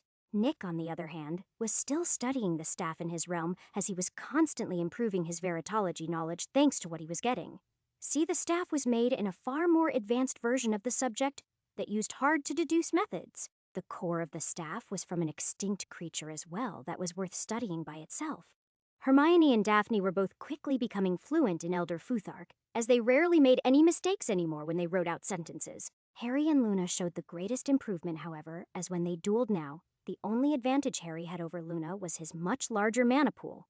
Nick still won whenever he dueled against them, but he worked up a sweat so long as he didn't use any vicious moves to end the matches early. Tracy, on the other hand, was stuck in what may as well be crafting limbo as Nick told her to create something from scratch without copying something else. All decent craftsmen need to learn how to think of designs and patterns for what they make, which was a lot harder than one would think. Tracy wasn't the most imaginative person, so struggled to come up with something from the top of her head. Still, other than that, she had already memorized the list of medals Nick had given her as well as their properties. While he worked on his list of commissions, Nick also published his study on the merfolk community living in the Black Lake. It didn't make too much of an impact on the wizarding community at large, but it was mentioned in a few small research newspapers and a tiny spot in the Daily Prophet. As promised, Dumbledore got a copy of it for himself, while the Hogwarts library also got a copy. Nick may seem carefree during this time, but he was watching for any sign of Voldemort making a move. He knew the man wouldn't be able to sit still for very long and was bound to do something to advance his agenda. Chapter 309. Nick was correct too, as Voldemort was indeed planning a big move from his current place of residence, the Riddle Manor. His new servant was less than optimal in terms of power and influence, but one of those could be easily fixed with his guidance. In fact, that was what he had been doing this entire time, conducting various dark rituals to enhance the average talent of the servant to an acceptable level. Foul things that granted great power at terrible cost that had reduced the servant to something not human, much like himself. Go now and bring me everyone related to the boy's past. I refused to believe that he merely appeared out of nowhere. The cold voice of the Dark Lord spoke from a lounge chair. The cloaked servant bowed and left, while the Dark Lord stroked his pet Nagini with a stern expression. Voldemort had secretly investigated Nick in depth without doing anything to draw attention to himself, but was concerned to learn that no one seemed to have any clue at all where the boy came from. The earliest piece of information that could be found was the boy walking out of an alley covered in serious injuries with amnesia. Upon investigating the alley in question, all Voldemort discovered was that there was an almost completely faded trace of magic that sadly collapsed when he tried to capture it. Unknown to him, however, his failure and investigation were noticed by a certain group that had been watching all traces of Nick's background for a certain reason. Should we tell the Elder of this development? A man hidden in a shadow asked a small glowing orb seriously. To normal ears, a hissing sound came from the orb in response.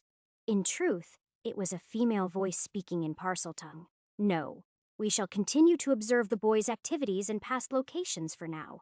Should that person continue poking where they have no right, we will inform the Elder before making our next move. The voice spoke from the orb before the orb stopped glowing. I wonder what fortuitous event it was that you met here that has changed you so much, little nephew. The man muttered before doing as he had been told, and watching the traces Nick had left behind. Fate shifted in the background as many things unfolded in the shadows of the world with but a single focal point. Meanwhile, Nick woke up on the 1st of December, slightly uncomfortable as the cold had rapidly overtaken the school in the past week. Nazgul had grown larger over the past month and was now the size of a large dog breed such as a Tibetan Mastiff. As a result, she had gone from adorable to slightly intimidating as her muscles developed and grew alongside her. Unfortunately for Nick, this meant that he simply didn't have enough room on his current bed to accommodate her. Needless to say, she was not happy about it at all. Nick also couldn't take her with him into classes anymore, as she simply couldn't fit comfortably due to all the desks that were close together. Instead, she was allowed to wander the castle freely, which had developed in an odd manner as she was best friends with a young unicorn from the forest now. It came as quite the shock to Nick, to say the least, when he sought her out, only to see her running around with the creature near Hagrid's hut. In an interesting development today was actually the first day that the new Dada teacher was introduced. Getting dressed, Nick left the dorm room casually and sighed in relief when he got into the common room as the roaring fireplace was spreading plenty of warmth. He let Nazgul out of the realm where she sleeps now and settled down on the chair nearest the fire as he pulled out the fourth-year textbook of spells to study them. He had already fully read the book before, but was making sure that he didn't miss anything important when he skimmed through it. He found one or two small things that were missing from his understanding, but otherwise, he found that he was well set. That merely took him about 30 minutes since he was skimming through the book again, and so moved on to the topic of one of his commissions, flight. Contrary to how it may seem, there were in fact several different ways to fly as a wizard besides on a broom. The problem came in the form of how obscure the magic involved was to the point that Nick had only found 2 tomes on it in the entire library, ancient section and all. Chapter 310. Even worse was that one of those tomes was merely pure theory without any actual spells, while the other had a single half-finished piece of magic that was stupidly complex, as it involved both a ritual and a spell, and both were incomplete. It was fairly easy to guess how irritating it was for Nick to have to slowly piece together both of those via a lot of trial and error. The plus side, however, was that he had figured out how Voldemort and his Death Eaters flew without brooms. That black smoky stuff they turn into is a byproduct of twisting this exact piece of magic in a dark direction. Nick himself had no plan to ever use this magic personally, since he was planning to undergo the Animagus transformation. He was almost 90% sure about what he would turn into, thanks to the Patronum charm he had been practicing periodically. He finally summoned his corporeal Patronus, and was not surprised to find that it was none other than a celestial bird.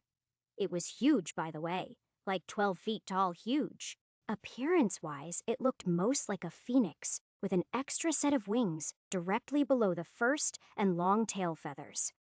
Animagi tended to transform into their Patronus animal, so Nick felt he was likely no different in this regard. The biggest problem once again came in the form of the phenomena that accompanied the birth of a magical beast.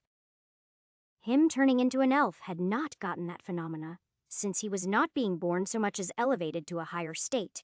Unfortunately, arithmancy was proving horribly difficult to make progress in, and the phenomena he had experienced twice needed a high mastery of the field to call down.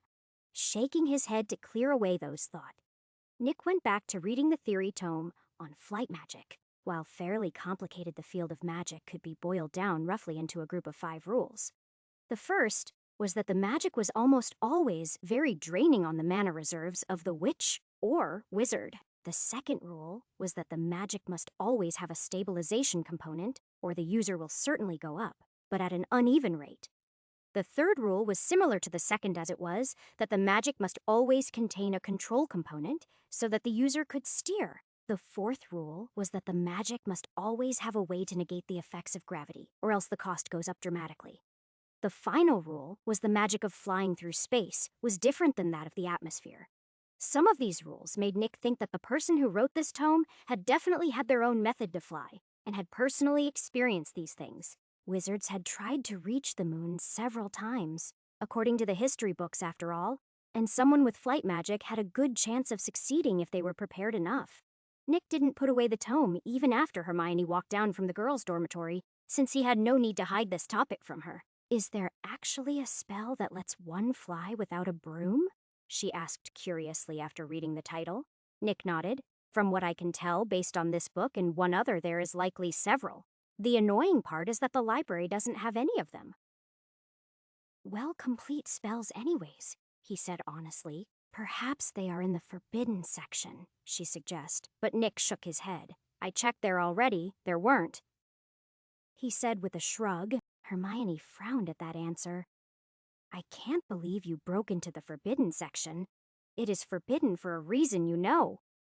She scolded him, and he scoffed. "Most of those books contain dangerous or illegal knowledge and/or are cursed, which is why they are forbidden for all but those who get permission. I have no interest in dark magic, and those curses are child's play to get around, so I barely visit that section," he explained disdainfully. For being forbidden, that section was a huge disappointment to Nick, as all the information there was, either on topics he didn't care about like the dark arts, or on highly advanced, but usually illegal topics like potion recipes, like Polyjuice. Hermione looked both relieved that he wasn't interested in the stuff in the forbidden section, and worried about his clear disregard for the rules. She knew he broke at least 4 every single day, for a fact as she has seen him do it, but they were usually the rules that seemed pointless, like the no spells in the hallways rule, Chapter 311. Despite these concerns, Hermione didn't voice them, since as far as she could tell, Nick tended to know what he was doing, even if it was dangerous. Instead, she moved the conversation back to the magic of flight, since the topic certainly interested her. She lacked any talent with a broom, which was a shortcoming she loathed, but accepted as a fact. But if she learned how to fly without a broom, it simply wouldn't matter anymore. They chatted about the topic for a while as Nick showed her the progress he had made in finishing the incomplete magic. She gave him few insights that he hadn't thought of during the conversation that he didn't hesitate to add to the process. All in all, it was a fruitful conversation that lasted until Harry and Ron woke up and came down the stairs of the boys' dorm. "Why are you two always up so early? Do you just not like sleep or something?" Ron asked with a yawn. "That is not even right. I go to bed before all of you most of the time, so I am not missing any sleep at all, thank you very much," Nick said defensively. They all chuckled at that, but didn't argue since he wasn't lying, as he tended to go straight to bed after dinner, whereas they stay up an extra hour or two. After that, they all headed to the Great Hall for breakfast, while Nick kept complaining about the cold. He wasn't alone in his complaints either, as the Patil twins also disapproved of the temperature. Nick wasted no time at all, casting a warming spell on himself and his friends while also generously using it on the twins as well. It took a minute for the hall to fill with hungry students, but once it was, Dumbledore stood up. "Good morning, everyone. If I could have your attention, I have several important announcements to make." His voice filled the hall, and all the students stared at the man curiously. "I am pleased to introduce your new defense against the dark arts professor, Remus Lupin," he said, and pointed his hand at a man with a claw-scarred face and pale skin that sat under light brown hair. Lupin stood up and bowed slightly at the applause that he got from the students, while Snape looked like he had been fed a whole sack of lemons before someone killed his favorite cat. "Yeah, I am not going to get involved in that inevitable clash if I can help it," Nick thought seriously. In truth, he thought Snape would have been an excellent data professor, since the man was very well practiced in the dark arts. But with Voldemort's return, Nick knew that Dumbledore likely thought it was best to leave him as potions, which gave him plenty of free time. It wasn't all good news for Lupin to take office so suddenly, however, as Nick had not researched lycanthropy at all and thus couldn't make a ring to counter it yet. This meant that the man would be a danger to everyone until Nick managed to fix that problem. I am also pleased to say that starting after this coming Christmas break, Hogwarts will be offering extra electives involving the crafting arts for those who are interested. The Great Hall fell into uproar at this announcement, and many students shot hopeful glances at Nick, likely thinking he was going to be the teacher for one of those. Nick smirked at these people because he knew for a fact that Dumbledore wouldn't do that without informing him first. The final announcement is that as of now, the Dueling Club is being reinstated under the dual teaching of Professors Lupin and Flitwick. Please apply with your heads of house if you are interested. For now, though, eat and have a wondrous day, Dumbledore said while clapping his hands, which caused the tables to fill with food. "What a clever move by the old man," Nick said with an approving smile. "What you talking about? That crafting thing?" Ron asked, confused. "No, rather, the Dueling Club instead," Nick said with a shake of his head. "Remember how things have recently gotten much more dangerous after Harry warned us. Dumbledore probably wants to use this Dueling Club to help us students better protect ourselves when we leave Hogwarts," Nick explained, and all his friends at the table had wide eyes as they figured out what he meant. This Dueling Club was only announced after Voldemort had returned, which was likely not a coincidence at all. More likely than not, both Lupin's instatement and this Dueling Club were both done in a hurry to better prepare the students for the inevitable hardships ahead. Chapter 312. Nick's suspicion was proven true when McGonagall herself came to him in the workshop as his friends were discussing the announcements. Today was a Saturday, so the entire faculty was free at the moment, which meant the old man had his pick of messenger. "Mr. Ravenclaw, the headmaster, would like to speak to you in his office. If you would please follow me, we can see this matter handled with utmost haste." The stern witch spoke after the door of the workshop was open after she knocked. "Is he in trouble?" Harry asked with a concerned expression. "Not at all, Mr. Potter. If anything, this could be considered a boon for Mr. Ravenclaw, though. I am not at liberty to discuss why." The elderly witch said calmly. Nick stood up from his chair and dusk landed on his shoulder, while Nazgul stood next to him, eyeing the older witch intelligently. McGonagall shifted in place in discomfort, which tipped Nick off that she had been let in on his familiar's soul eating ability. "You know her, Professor. Just because of what she can do does not mean she is any different," he said, and the professor looked surprised for a moment before sighing. "You are correct, Mr. Ravenclaw. Thank you for reminding me since I had forgotten," she said gratefully. Nick waved it off. "Think nothing of it. Now we'd best be on our way, as I have a suspicion as to the purpose of this meeting, but we'll reserve that thought until I get denial or confirmation on the matter," he said, and she nodded before leading him away. They didn't talk the entire trip to the headmaster's office. In fact, the only words the professor spoke was the password to the gargoyle cockroach clusters. The gargoyle moved aside, and unlike normal, McGonagall went into the office as well, where Nick in fact found almost all of his teachers. Snape, McGonagall, Flitwick, and even Sprout were all waiting inside with the headmaster and the newest Professor Lupin. Nick saw the lineup and grew serious. "So I was right, and this is about the danger bound to come soon," he said calmly. "I had assumed you might be able to predict the purpose to this meeting after the announcements at breakfast," Dumbledore said with a small smile. Nick looked at Lupin and examined him with his magical senses before raising an eyebrow. "So that is the source of lycanthropy. The person behind it made a few flawed assumptions during that attempt," he said, causing Lupin and the rest to all have shocked expressions. "What have you found?" Dumbledore asked curiously. "I won't sugarcoat it since none of you are deft or barmy.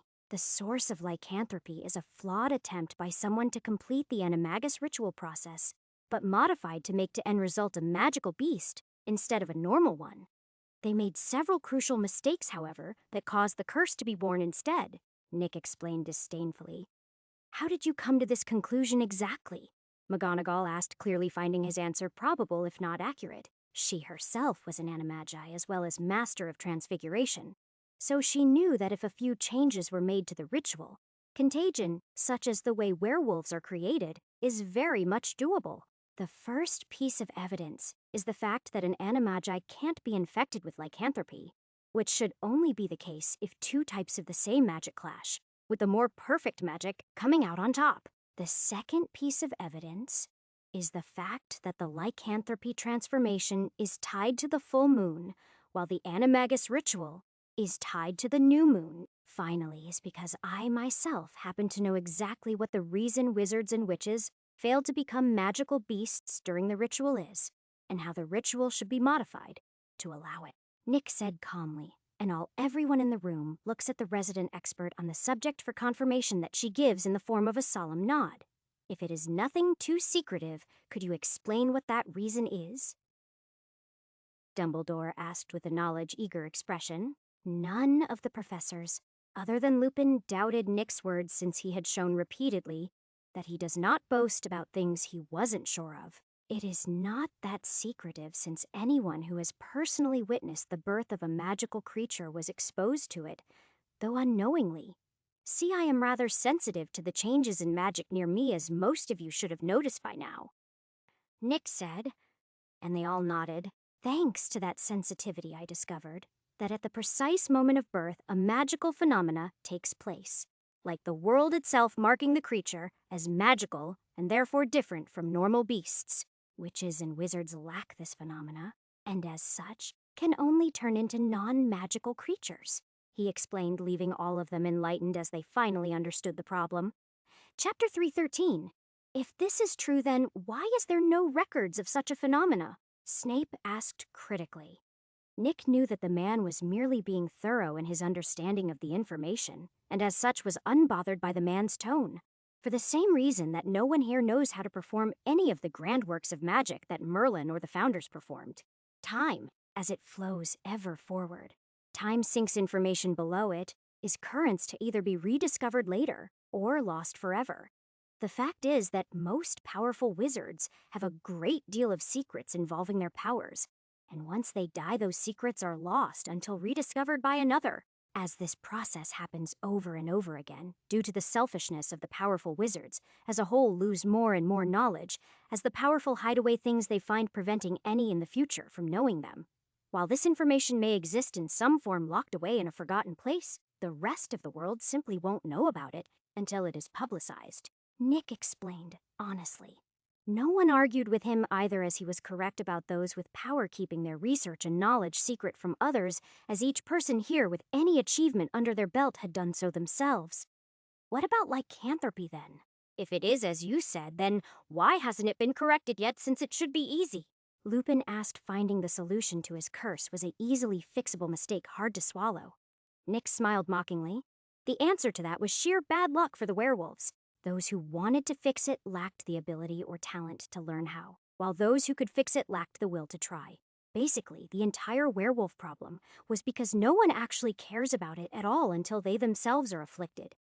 There may be a few rare exceptions, but otherwise, that is the reality of it. To summarize, bad luck for the werewolves, Nick said with a chuckle at the awkward expressions everyone in the room had as Lupin looked around. Take me, for example. Even now, I don't care about the matter past the benefits it offers me. I may not be a cruel or apathetic individual, but I am also no saint that will waste his time on a matter that neither benefits nor concerns myself. Nick added, making everyone but Snape stare at him in shock. Nick was a pragmatist at heart, and it had always shown in every action he took, as they all benefited or concerned him or those around him. Everyone here except Lupin was aware of this, but had never expected Nick to lay it out so bluntly. Snape wasn't surprised, though, as it seemed only natural in his eyes that a person like Nick wouldn't mince words for no good reason. It was a trait he admired greatly as such. Frankness led to the greatest of loyalty in those who chose to follow others. While it hurts to see that here, I thank you for your honesty in this matter. What do you gain from helping me, if I may ask? Lupin said with a depressed sag in his demeanor. This is a many birds with one stone sort of a situation, Nick said with a grin. See, I happen to need quite a lot of data on animagi magics, so I may modify the ritual to my own needs in the future, which studying your condition will provide me. In addition to this, your long-term presence in the school as the data professor will improve the quality of the graduates by several levels. Then there is the immediate gain of your relationship with my best friend Harry, whom I believe you still haven't introduced yourself to. A poor decision, but yours to make. Finally, though, and you'll all love this one, you'll be a slap in Voldemort's face, as one of his enemies takes the position he longed to occupy years back. As I said, many birds with one stone, Nick said with a smile, while most of the professors realized that he had really thought about the matter. How long do you need to remove this curse? Dumbledore asked seriously, since he was now certain that Nick was confident in this regard. Remove it? Impossible, Nick stated, firmly surprising everyone here, and leaving Lupin horrified. Animagi magic is soul and body-based, and Lupin has had the curse for far too long to remove it without ripping his soul itself to pieces. Rather than remove it, it would be more accurate to say that my method is replacing the faulty parts of the magic with the improved better ones. I can't remove the curse, but I can certainly turn it into a blessing instead, Nick said with a wide smile. Chapter 3:14. Everyone, except Snape, sighed in relief when they heard him say this. Had us worried there for a moment. Nick! Flitwick said honestly. Nick shrugged. To be totally honest, lycanthropy's creation is a fairly easy thing to deduce once you have all these details. The wizard or witch behind it likely had a wolf as their patronus, but was unhappy with simply turning into a normal wolf via the standard animagus ritual, and thus tried to modify the ritual to turn into a magical wolf. They actually got fairly close too, from what I can tell. See, they added a component to the magic that made the transformed state of the finished product have the standard magical beast's features such as magic resistance and powerful body. However, they did this through a form of life magic, I suppose you could call it. This is where the infectiveness of the curse came from, as it made the magic itself have properties of a living thing, which included propagation. They also used a botched form of soul manipulation magic to try and modify their form from pure wolfen to a larger, more robust form without taking the necessary steps to ensure stability.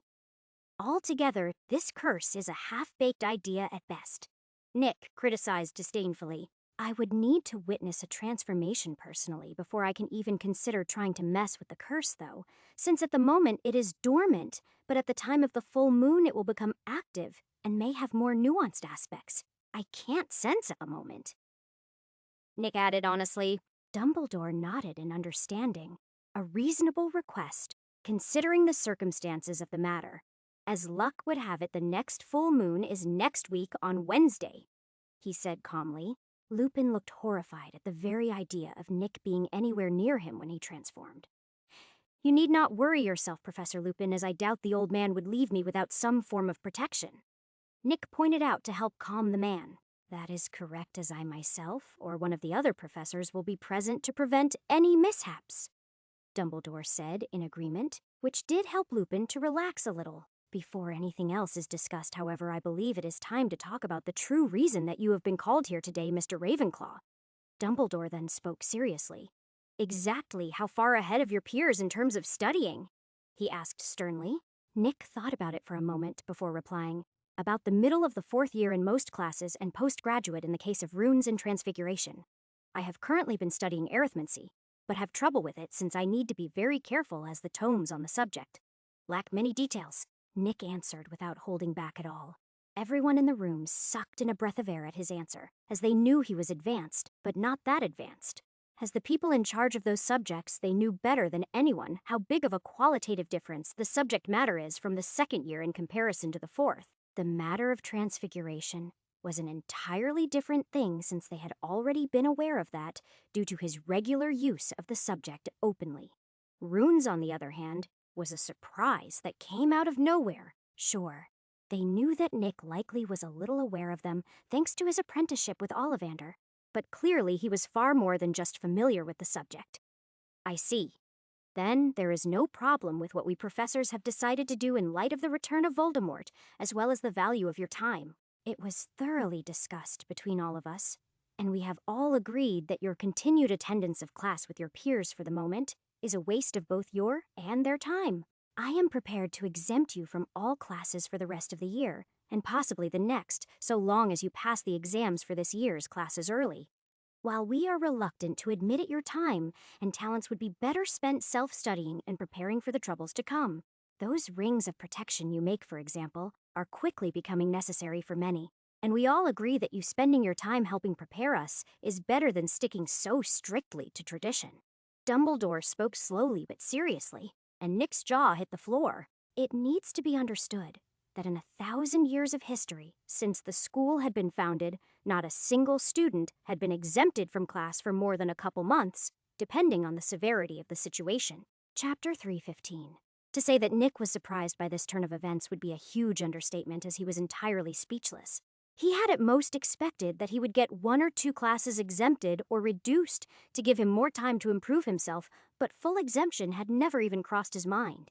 Nick knew that the only reason the professors were even making this decision was that there was now 2 Dark Lords active at the same time and only 1 Dumbledore. The man himself was stretched thin, trying to track down Grindelwald, and his followers, so throwing another Dark Lord into the mix was simply far too much for him to handle. Add on that Nick's creations were capable of filling any need that may arise, and he was suddenly a very valuable resource to be utilized as much as possible to protect innocence. In peaceful times, this would never happen, but the conditions were just right for an exception to be made on his behalf. While this is a fantastic opportunity, it also comes with a heavy responsibility. Though I suppose having to double or triple up on my protective rings is a small price to pay for such a thing. He thought seriously. If the exams are on the content of this year's classes, it should be a problem to pass them. That said, how exactly are we doing this, and what exactly do you all want out of it? Nick asked, so he knew exactly what he was getting himself into. Each of my colleagues have agreed to individually test you in their field of teaching over the next week, with the exception of myself, since there is little doubt of your transfigurative abilities, McGonagall said sternly. Nick nodded in agreement. That is fair enough, but that didn't answer my second question. What do you all want from me specifically? Because I doubt it is only an increase in production for the rings of protection, he said seriously. You are correct, Mr. Ravenclaw. Snape spoke up at this point.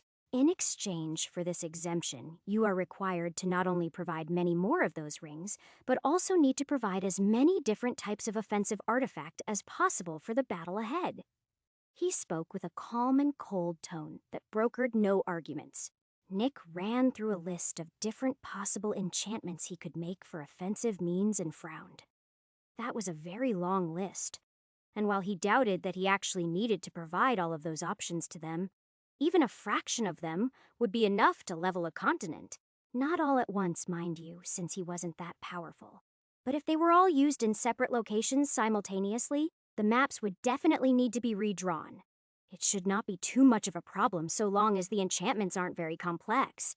That reminds me for whatever reason, but I have something that should be able to kill immortal evil creatures, he said, taking out a soul shot arrow. Snape immediately clutched his right arm where the dark mark was located, as the mere presence of the arrow made it hurt. I wasn't aware that you made weapons as well, Dumbledore said, surprised at the item that he could feel's powerful purifying and anti-evil properties. Nick shrugged. I was always able to make weapons and even armor. I just prefer rings is all, he said honestly. Flitwick walked over to Nick and examined the arrow he was holding with furrowed eyebrows. Is something the matter, Phileas? McGonagall asked, concerned at the look on the half-goblin's face. This arrow is very strange. I don't recognize any of the materials at all, and the enchantment simply doesn't exist. It is like the arrow doesn't have magic, but is magic, the small professor said seriously, as he racked his brain trying to wrap his head around what he was seeing. Nick was surprised at how fast the secret of the arrow was discovered, but after considering that Flitwick was a master enchanter, it wasn't all that strange. Correct on all account, Professor. This arrow was made using a very special method I came up with, Nick said with a grin. You make us older generations look bad by creating brand new methods like this, you know, Flitwick said with a sigh. If it helps, this new method is quite a bit more limited in versatility than my original, Nick said with a smirk. How so? Dumbledore asked curiously. I have no reason to keep it a secret since observing the creations closely would reveal their nature. I found a way to congeal the magical nature of the celestial bodies in the sky, such as the stars, sun, and moon. This arrow, for example, is the magic of the sun condensed into item form, he said proudly. Chapter 316. Dumbledore and the rest's eyes lit up with interest at that news, since this was a very novel and interesting idea that affected many fields of study. For potions, there was many a brew that required a specific set of moonlight, as well as certain lunar or solar phenomena to finish. For transfiguration, the animagus ritual itself, as well as a few others, used lunar or solar energies to perform. Plants need not be mentioned in this regard, while charms and alchemy fell in the same category as transfiguration and potions in the need for those specific conditions. Nick didn't hesitate to take a small piece of the light material from his realm to show them what he meant. This is the unshaped solar magic material. Feel free to run some tests on it, he said, while placing it on the headmaster's desk. Each of the academics eagerly pulled off a piece of the material to run their own tests on the stuff. What an unusual material. It appears hard yet is soft and malleable to the touch, while simultaneously seeming to be pure magic, Dumbledore said, fascinated with the sample he had. The other academics were no better, as they each tested it in various ways, with Snape's test having the most volatile results by far. Apparently, he placed a tiny amount of the material in a vial and mixed in some sort of clear potion that caused the material to break down and turn the potion orange and yellow before the mixture turned violent from the now formless energy of the material, causing an explosion of purifying and anti-evil energies. Everyone was unharmed with the exception of himself, that now had a terrible burn on his arm where the dark mark used to be. Yes, the dark mark was completely gone from him, which made his face go extremely pale. Nick could not blame him either, as Voldemort was not likely to be happy about this when he figured out what had happened. See, the magic of the mark was of the permanently affixed sort that was tied to the life of a single individual. This meant that the only thing theoretically able to remove the mark was that individual or something capable of totally cutting the connection of the mark to them. Voldemort used the mark to track and message his followers, so if one of them betrayed him, they can't hide from his wrath. If the mark could be removed, however, he would lose that leverage, which was unacceptable to a controlling individual like him. When Snape inevitably returns to the man, to get a new mark, he will need to tell what it was that caused the mark to vanish. Snape basically had no choice but to spill the beans about Nick's new material. With that, I believe we should call this meeting to an end, Dumbledore said, as his good mood was now ruined with the unfortunate repercussions of this event. Nick could only chuckle awkwardly since technically this situation could be considered his fault to a degree. To be fair though, how was he supposed to know that the material turns into an anti-evil grenade after losing cohesion? Still, it wasn't all bad news though, as he at least learned something new thanks to this happening. Time began to pass by after that, and as per the agreement, Nick went through the exams early, much to Hermione's envy. She was more advanced than the rest of their year as well, but not by as wide a margin as Nick, and she lacked the ability to really be of use in the battles ahead, and as such did not get the same offer. This unfortunately meant that she was going to fall even further behind Nick, as he now had much more free time to spend studying. The biggest thing that happened, however, was that the moment Nick finished the last exam, he received 2 missions from the system. Mission conditions established. Description: hardship lurks around the corner and you've promised aid in exchange for exemption from all classes. Time to fulfill your end of the bargain. Objectives: create 250,000 rings of protection. Create a large variety of offensive rings in bulk optional. Create a full set of rare tier armor optional rewards. Space and you. Book Song of Shields book optional. 1 times crafting method ticket optional status. Incomplete mission conditions established. Description: you have promised Lupin to turn his curse into a blessing, so do it. Objectives: fix the flawed parts of the curse. Publicize the method used optional. Improve upon the foundation of the curse to create a magical wolf animagus optional rewards. 3 times item tickets of beasts and men book optional. Daedra Heart status incomplete. Chapter 317. Nick was surprised by these 2 missions popping up, but was more than happy to take them on. The first one was obviously going to take quite some time to fulfill, since that amount of rings was no simple amount. To put it into perspective, he could, at the moment, make 20 rings of protection before he needed to refill his energy stores. He could also only refill his energy stores 3 times a day. This meant that if he focused only on making those rings of protection, he could make 60 of them per Daltony. At that rate, it would take him nearly 20 years to complete this mission, which was clearly unacceptable to him. Thankfully, he had a few options to increase his crafting ability dramatically to shorten that time frame greatly. He could accept the mission taking 2 or even 3 years to complete at his current speed of crafting, but 20 was too much. The options he had available to him at the moment was to figure out how to automate the crafting process for the rings so he could churn them out at a much faster pace. The ritual of breath, creating an energy reservoir, and generally mastering his style of crafting even further. The first option is too time-consuming, so that is out for now. I can definitely complete the ritual thanks to Helena's modification of it. Creating a reservoir is also fairly possible, but then I would need to convince others to donate mana while also somehow purifying it for my own consumption. As for mastering the style further, that is basically a joke since I already have nearly 90% mastery of it, and that last 10% is really only being held back by my lack of power spiritually. He thought seriously, while messing with some of the sun's light material in his realm. The realm doesn't directly increase his power at all, but gave the unique benefit of boosting his understanding of whatever happened or existed within it by stupidly high levels. The downside to this was that this understanding was on the micro scale. When focused, so he couldn't use this to basically download the entire library's content into his head at once. The reason for this was that the words written on the pages of books was apparently in the sweet spot of normal perception that the realm didn't cover. That said, it was perfect for his experiments, as it allowed him to figure out what each small change he made did. Yeah, I think that ritual is probably my best option at the moment, he thought, as he condensed the sun material into a dagger with a smile. The sun's light material had a strong proclivity towards weaponry, so with the help of his realm, Nick had figured out how to change the stuff into other forms besides the arrows. But only other weapons so far. Still, progress was progress, and he was more than happy with what he was getting, leaving the realm Nick's side as he found Dumbledore waiting for him in the workshop. The old man was admiring the astral hammer and anvil he had at the moment, so he didn't notice Nick return to the real world. "What can I help you with, Professor?" Nick asked, startling the man slightly. "These items here are simply fascinating, my boy. Can you tell me where you got them from?"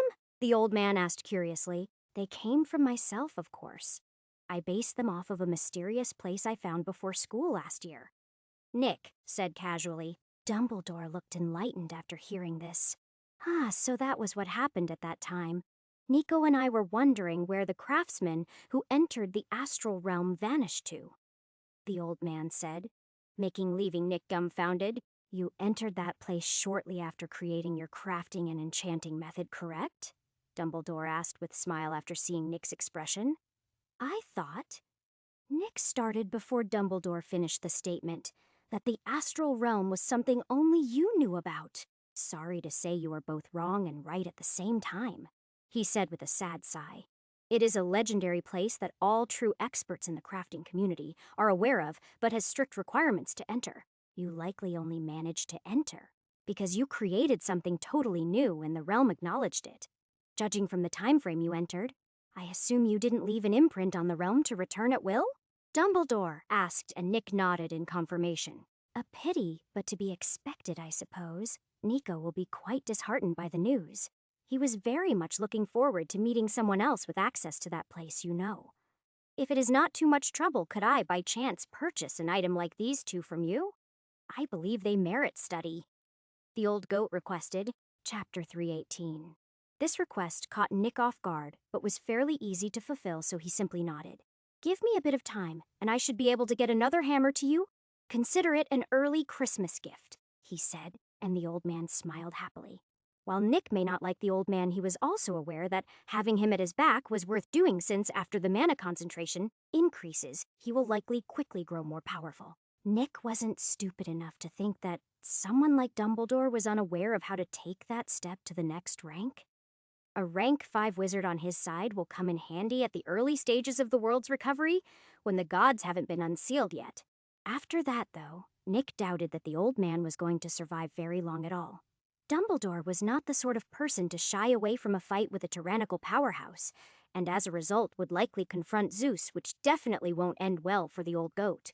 There was no way in hell that Zeus wasn't flat-out bad news for the world, on a scale that the likes of Voldemort could only have wet dreams about. Nick wasn't sure how Grindelwald would play out the future, though, since the only thing he knew about was the flooding the planet in Manaplan. But the rest was totally blank. "We have gotten off topic, it seems," Dumbledore said with a chuckle. "Yes, we have. Speaking of, what is it I can help you with today?" Nick asked curiously, since he couldn't think of a reason for the old man's visit.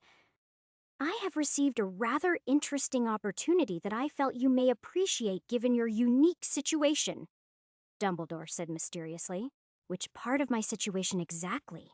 Nick asked while trying to figure out what the opportunity the old man may be talking about was. He couldn't help but curse at how little the world beyond Harry was explained in the books, as he drew a blank. The real magical world was many, many times more complicated and detailed than the stuff mentioned in the books, to the point of even being misleading. Sure, the real thing was way more magical than portrayed, but it was also a million times more dangerous as well. To be specific, I am referring to your familiar in this case. You see, every year Bogsbaton's Academy of Magic hosts a competition of sorts with grand prizes to the top 3. Dumbledore said with a twinkle in his eyes that confused Nick. "What does that have to do with Nazgul?" he asked, interested. "Everything, my boy. You see, the competition is a magical beast beauty pageant that the school uses to inspire the fashion industry in France. It also doubles as a good way to introduce new magical creatures to the world safely." The old goat said with a smirk that Nick shared after seeing the benefits this could bring him. It was hard to ignore the fact that despite being registered in the Ministry Nazgul, who was a ring beast, An, that is what I am calling the species, was a huge unknown to the rest of the world, and might cause him problems when he travels about in the future. The trafficking of magical beasts was a seriously regulated and stern matter. If some mistake was made during the paperwork, needed to travel to other places, he would be looking at a very hefty fine, or even imprisonment while Nazgul was detained or flat out executed. This beauty pageant would be the perfect way to introduce Nazgul to the wider world so that this problem wouldn't likely happen. I assume that this pageant is coming up soon since you are here now? He asked, and Dumbledore nodded. It begins on the 11th, in fact. I wanted to see if you were interested so I could apply for a travel permit for you to the event, as that will take a couple days and it is in 4 days. He explained honestly. I am indeed quite interested in participating to see what sort of clothes she inspires, if nothing else, Nick said with a grin. Dumbledore was already prepared for Nick to show interest in the event and brought the paperwork with him. Nick carefully read through the stuff before signing anything which Dumbledore could only sigh at. Broken trust is really hard to fix with him, the old man thought as he left to get all this stuff filed away at the ministry. Nick, meanwhile, took out the diagram for the Ritual of Breath to look it over. There weren't many changes from the original, but there were a few bits that had been modified. Chapter 319. Nick had long since acquired the lungs of a dragon for this ritual, and had thus had literally no reason at all to hold off on it any more now that he had the time to undergo the ritual. He had specifically chosen the lungs of a Swedish short snout for this ritual, because it was one of the only dragons to have an unusually attributed flame. Unlike normal flames from a dragon, this species had blue flames that were powerful enough to turn wood and bone to ash in a couple seconds. Nick theorized that this was likely because their lungs had a higher magical concentration than other species, and thus hoped it would give him a better result. There were no real preparations needed to perform this ritual, other than collecting the ingredients and drawing out the ritual circle. After being allowed to do as she wished freely, Helena had been spending less and less time in the workshop or accompanying Nick lately. Today was no different as last. He checked she was gorging herself silly at Hogsmeade. This absence didn't bother him very much, as he knew that she would return after she had her fill of corporeal life again. Nick locked up the workshop as he left before heading to the 7th floor to use the room of requirement for the ritual. He, of course, made sure to enter the room in secret, since things would get rather complicated if someone were to enter the room whilst he was there. This time the room was very bland and empty, which was what he had wanted, as he needed a space to draw the ritual circle without any obstacles. The circle itself was consisted of a string of rune words encircling a hexagram that had the lungs placed in the north and south points of the hexagram. Once Nick was done drawing the circle and triple-checking to make sure it was all correct, he stepped into the center and took a deep breath before speaking. Ut spiro draconis pulmo mises. Magia me, impledet floriat. As I breathe, let my lungs be those of a dragon. Let magic fill me and flourish. He spoke clearly and concisely, and immediately he felt his magic drain into the ritual circle that began to glow. The lungs quickly dried up and turned to dust as the ritual worked before that same dust flew into his nose and mouth. Nick had to resist the urge to gag reflexively as he felt to his knees as a blisteringly hot pain filled his chest. He panted, and wisps of blue flame left his mouth as the pain grew more and more intense. During this entire time, the ritual circle had never stopped siphoning off his mana, so he was also getting more and more tired as his stores grew lower and lower. After 15 minutes of agony, though, Nick sighed in relief as the ritual ended. He tentatively took in a breath and immediately felt the ambient magic get sucked into his nose and assimilated into his body from his lungs. That one breath alone recovered a noticeable amount of mana for him, which excited him. Curious to see if he had any other bonuses from the ritual like the blue flames he let out previously, taking a deep breath, Nick, instead of absorbing the mana into his body, had his lungs absorb it before breathing out. Heat rose from his throat. As the breath came up and out of his mouth poured a stream of azure flame that scorched the air on contact. He was genuinely confused about this, as he had not read that this ritual gave it is caster the properties of the lungs used. This whole test was actually meant as a joke attempt to breath fire, not actually breath the stuff. I have a sneaking suspicion that Helena modified the ritual more than I told her to. Nick thought with sigh as he rubbed his forehead. For now, though, he chose to put this matter to the side as he wiped away the evidence of his ritual from the room. A small misconception that many had about the room was that after you leave it resets everything in it. The truth of the matter was that this was half correct, since it did do that, but only after making a magical imprint of that room that could be summoned by whoever later. Nick only learned this thanks to Helena revealing it, or else he would have not cared enough to take the time to wipe out all traces of the ritual. Still, this ritual is good stuff, as in only 30 minutes I've recovered my full reserves. He thought with a smile. Chapter 320. If my judgment isn't wrong, then my forging rate has increased by nearly 4 times. This should put me at about 240 rings a day if I focus on it exclusively, meaning I'd now only need about 3 years to complete this mission's main objective. He worked it all out as he left the room that was scrubbed clean of his ritual. The next few days passed by quickly as he constantly churned out rings of protection that he turned over to Dumbledore for the price he sold them for last year. He wasn't wrong about how much of an increase he had experienced in his recovery speed, and thus forging rate as he topped out at the exact number of rings he predicted previously. Though he noticed that the rings he was making were nearly twice as good as the previous iteration, it wasn't hard for him to figure out exactly why that was either. See the method? He used to enchant the rings worked based on his own knowledge and experience with a subject, and he had never stopped working on his understanding of shield spells, which was what caused this change. Even thought the enchantment itself was pretty much the exact same. Still, the day of the full moon finally arrived, and Nick wasted no time at all, collecting the various analytic measures he needed to study the changes in Lupin. Amongst these was a ring that worked to create a copy of the wearer's life force signature during a period of time. With this, Nick merely needed to collect the ring from Lupin after the effect was triggered in order to learn how the magic changed the life force of him. The rest was mostly to take skin, hair, and blood samples to compare to a set of the same samples from when Lupin was in his human state. Nick had of course asked for consent before collecting any of these things, since it was only proper. Once the sun started to lower, Dumbledore came personally to take Nick to the location Lupin would transform. He was not surprised to see that it was the Shrieking Shack of all places. As they arrived, they noticed a pale-faced Lupin waiting within nervously. "No need to worry, Professor. I have thoroughly prepared for this event. Could you please put this ring on?" Nick asked with a reassuring smile. "What does it do?" Lupin asked while putting it on.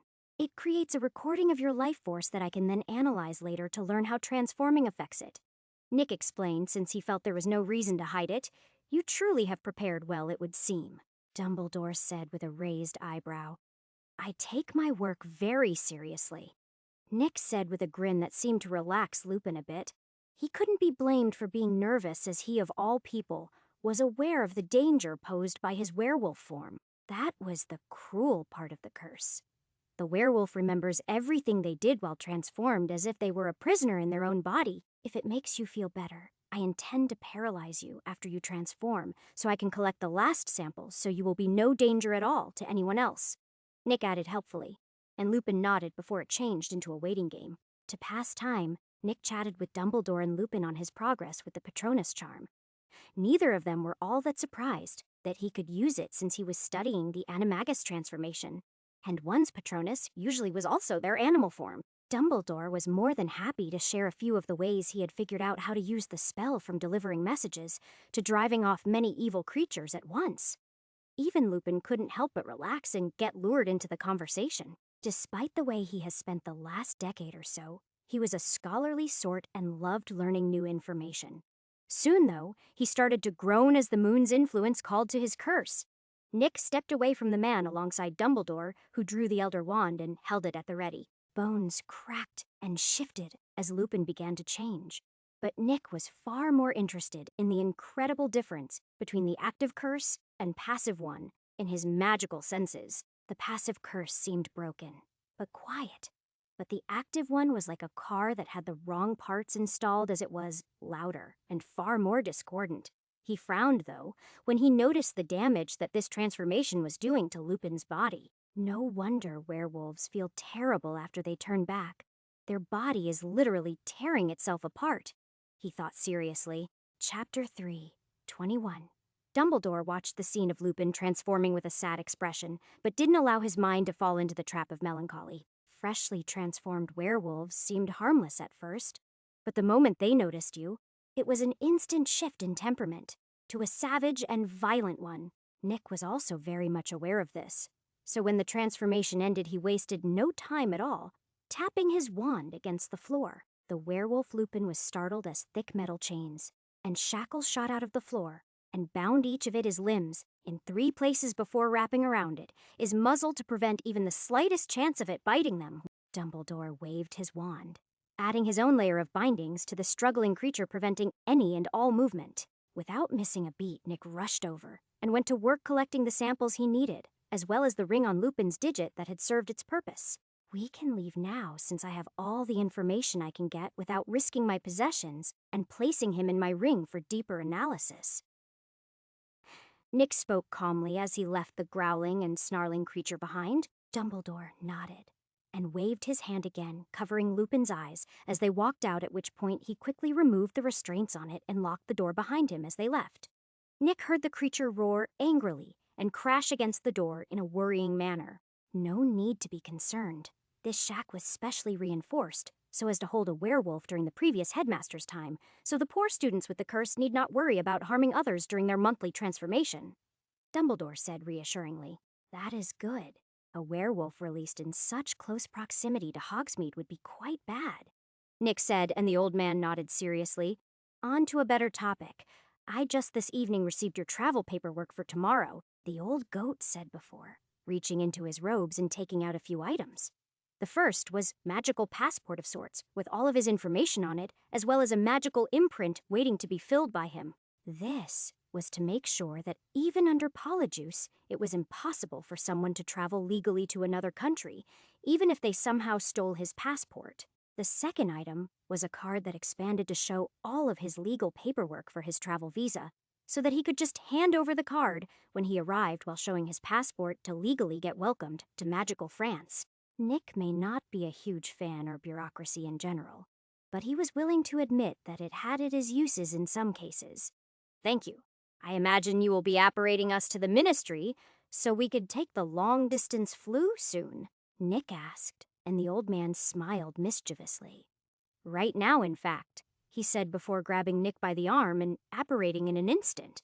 Nick didn't have time to brace himself at all, as he felt like he was getting squeezed through a straw belly first. His reflexes may have told him about Dumbledore's movement the moment it started, but the close proximity made dodging impossible. When they landed at their destination, Nick had to fight with his stomach that was threatening revolt at the mistreatment. Dumbledore merely chuckled at his successful prank despite the glare Nick sent him. "I bloody hate apparition," Nick hissed as he steadied himself. "You are certainly not alone in that sentiment, though. I personally find the magic quite pleasant," Dumbledore said with a smile. Nick snorted at that before walking into the Ministry building impatiently. Much like Hogwarts, it is impossible to apparate directly into the Ministry in most cases, so they were outside it at the moment. It wasn't late enough for the Ministry to close just yet, so they had no trouble at all getting to use the long-distance flu to France. The flu network was an interesting thing in that it actually had no set distance that it couldn't be used. Thanks to this, each ministry in the world had a long-distance flu that connected to the other ministries alone. Nick found flu travel slightly more bearable than apparition, as instead of feeling like you were getting sucked through a straw by your belly button, it felt more like falling down a really deep hole. The flames were mostly just for opening the way, while the actual travel was fairly peaceful, if rather dirty. No matter how clean you were when stepping into the flu, you will always come out the other side with soot and ash on you. Chapter 322. The French ministry was very different than the British one in both design and feel, as the British ministry was cold stone and metal that had a serious and unfriendly atmosphere to it. The French ministry, on the other hand, had rich wooden offices built in a vertical manner that circled around the inside of the building, with the exception of 4 large hallways in each directions. The stone was a warm golden marble, while the statues were polished bronze. That all in total made the place way more friendly feeling, as far as Nick was concerned. Papers. The brown-haired woman wearing a suit, sitting behind a desk next to the flu, demanded in a heavily accented English. Nick and Dumbledore handed over the paperwork smoothly, and the woman checked them over carefully. She paused slightly when she got to Dumbledore's paperwork, but snapped out of it quickly and took out a stamp that she tapped on a certain spot of the passports. "Everything is in order. Please enjoy your stay," she said, handing the paperwork back much more respectfully this time. "Thank you. We will certainly try," Dumbledore said in French with a smile. "Come along, Nick. We still need to find a room for our stay," the old man said before leading the way. "That is good. Nazgul and Dusk are getting antsy from being cooped up in my ring." Nick said with a chuckle.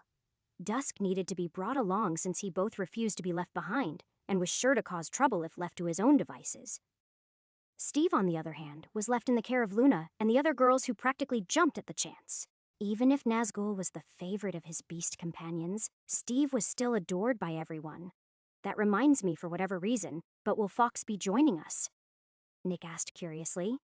Indeed he will, but unlike us, he will be flying the whole way here. It is quite the rare treat for him to make such a long journey, and I couldn't deny him the experience in good conscience, Dumbledore said with a smile. Nick could understand this easily, since even Nazgul liked to stretch her wings on campus when she could. It had caused a rather funny incident, in fact, not long ago when she joined the Gryffindor team's practice and proved to be a better player than most of the team's members.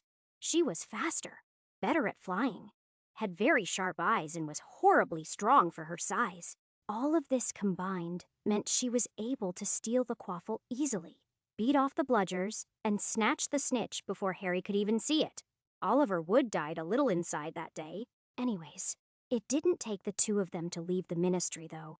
Nick did see a two-tailed black cat in it that made him a little uncomfortable. He recognized them from the Magical Beast Encyclopedia that was part of the first-year supply list as Nekomata. These magical creatures were the bane of nearly all wizards, as any magic you hit them with caused them to split into two separate Nekomata. They were as such typically used as guards for treasures or information, since they were the living embodiment of the term swarm tactics. Nick knew that this creature was here as a warning to the two of them not to cause any problems, as the creatures rarely left their territory unless instructed to. Dumbledore saw the creature as well, but merely scoffed at it. He couldn't be blamed either, as so long as he wanted to cause problems, there was no way the Ministry here could stop him.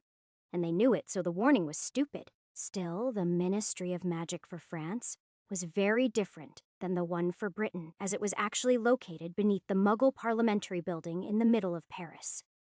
This came as a shock to Nick, to say the least, as this was a ballsy choice, to say the least. The entrance and exit to the place was an illusioned staircase built into the middle of the floor that had Muggle-repellent wards all around it, as well as notice-me-not charms. Not a single Muggle so much as batted an eye when Nick and Dumbledore seemed to appear out of nowhere. I sometimes wonder if I am the odd one for thinking about it, or if everyone else is the strange ones for not.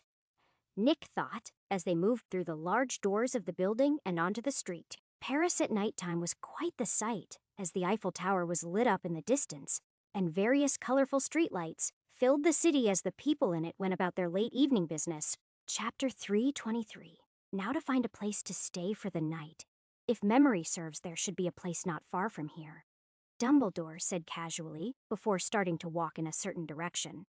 Nick could only helplessly follow behind, as he was in a totally different country of which he legitimately knows little about, really. If he was dealing with wizards, he would be fine since he was fairly wealthy and spoke fluent French, but with Muggles, he knew absolutely nothing about their culture or customs, and wizarding money was useless to them beyond the material value. The old goat seemed to know what he was talking about, though, as they soon came across an old-looking hostel with a pub bellow that reminded Nick a suspicious amount of the Leaky Cauldron. It was dirty and ill-lit, with various drunk wizards sitting about. Welcome to the Cracked Goblet Foreign Friends, the old bartender said, with the first couple words being in French, until he keenly noticed we weren't, and switched to English. Nick was pretty sure that the barkeep knew who Dumbledore was, and thus switched to English since he was not in any clothes that would give away his nationality. Look at the stupid Englishman, probably here to sightsee. Damn tourists, one of the tipsy wizards said, not quietly at all in French. Look at the foolish Frenchman, making an ass of himself while wasting his coin on cheap booze. Nick bit back in French, making the whole pub go silent for a moment, before bursting into uproarious laughter. Dumbledore raised a surprised eyebrow at Nick. I wasn't aware you knew French. He with a curious undertone. Nick smirked. I have a bit of talent at learning new languages, so I picked it up in my free time along with several others. He said, playing it off easily. You've got a sharp tongue, brat. Have a slice of pie on me, the tipsy wizard said with a laugh before tossing a galleon to the barkeep. It was at this point Nick realized the sort of people French folk probably were.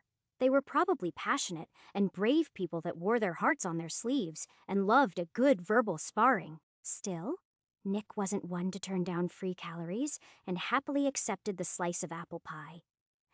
Dumbledore could only smile and leave the matter alone and talk with the barkeeper into getting a couple of rooms for the night. He succeeded, and Nick returned the plate and fork to the barkeeper after using a cleaning spell on them. It was a good pie. He complimented in French as they walked up the stairs to their rooms. The rooms were not 5-star quality or anything, but were clean and quiet, thanks to the silencing charms on them.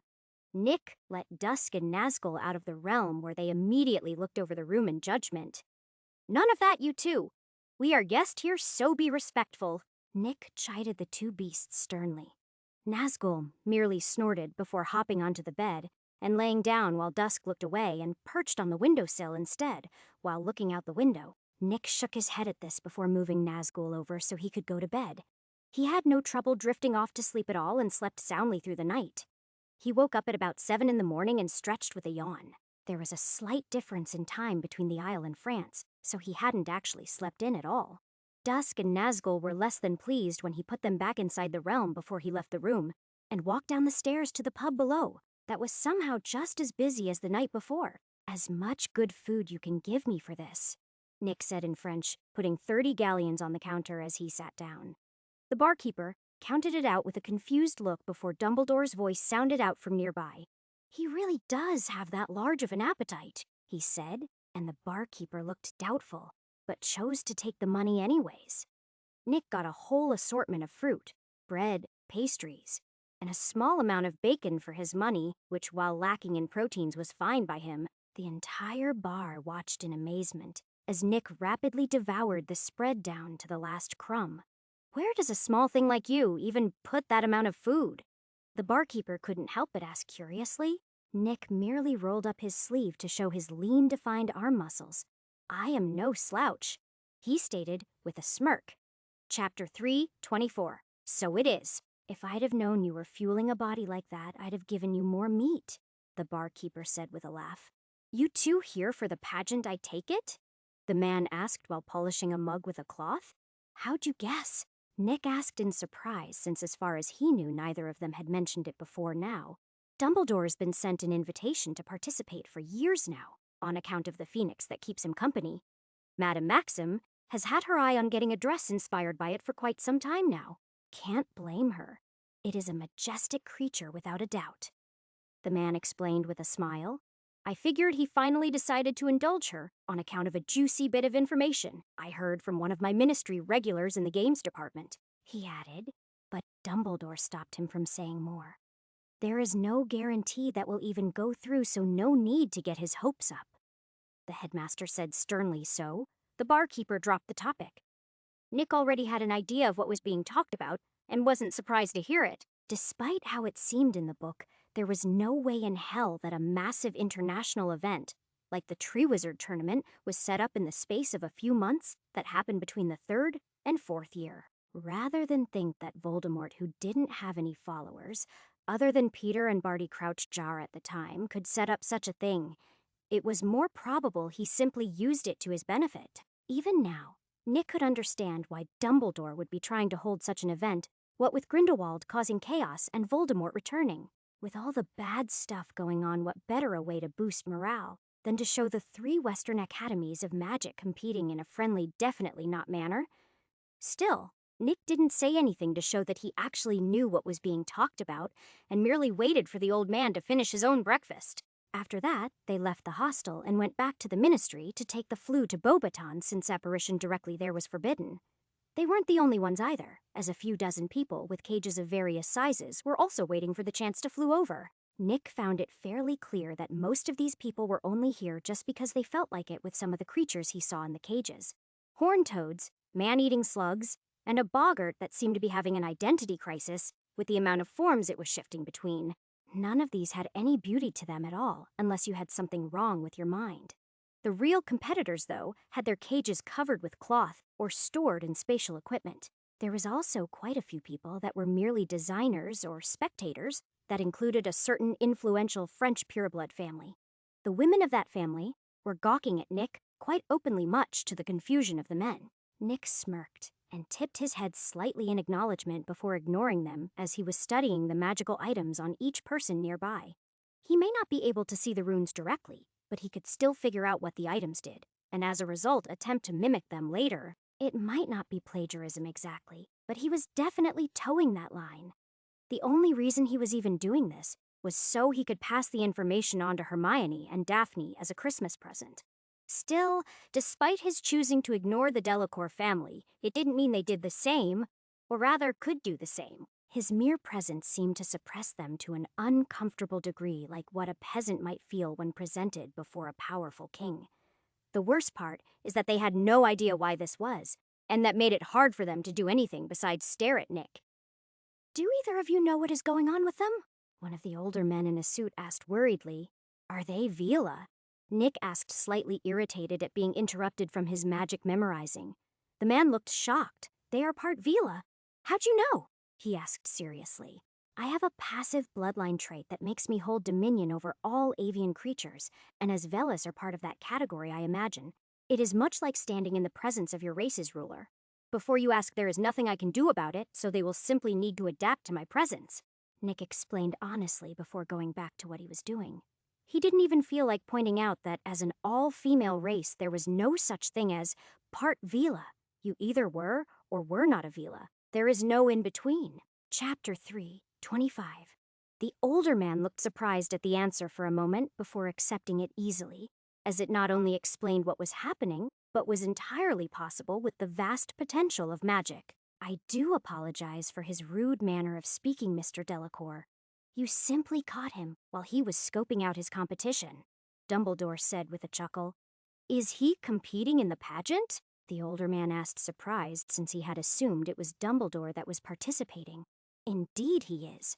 I dare say he has a strong chance of winning as well," the old goat said in a friendly manner. "As much as I would love to chat about this, I should probably go and calm down my family before they do something drastic," the older Delacour man said before, walking back to his family and explaining the situation. The Delacour family was a small but influential family that had their hands in quite a few French pies as one of the oldest pureblood families in France.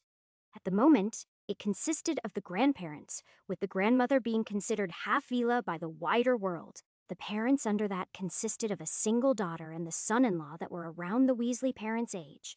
And finally under that was the two daughters, with one being 15 and the other being 10. The eldest daughter was currently missing from the family here, since she was a student at Beauxbatons, and the school's holiday break was the same as Hogwarts, and thus hadn't started yet. Only the family members themselves, as well as those familiar with Velas, knew that the women of the family weren't in fact human at all, but true Veela, hiding behind the lie to retain the privileges of wizards in the form of magical education and wand use. It was an international law that no magical race was permitted to own a wand, under any circumstance.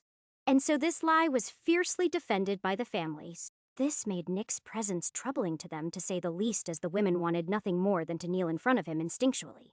They resisted the urge, of course, but it didn't make the situation any better for them at all. Sadly, they couldn't exactly chase him off without proper reason, as he was not doing anything wrong at all.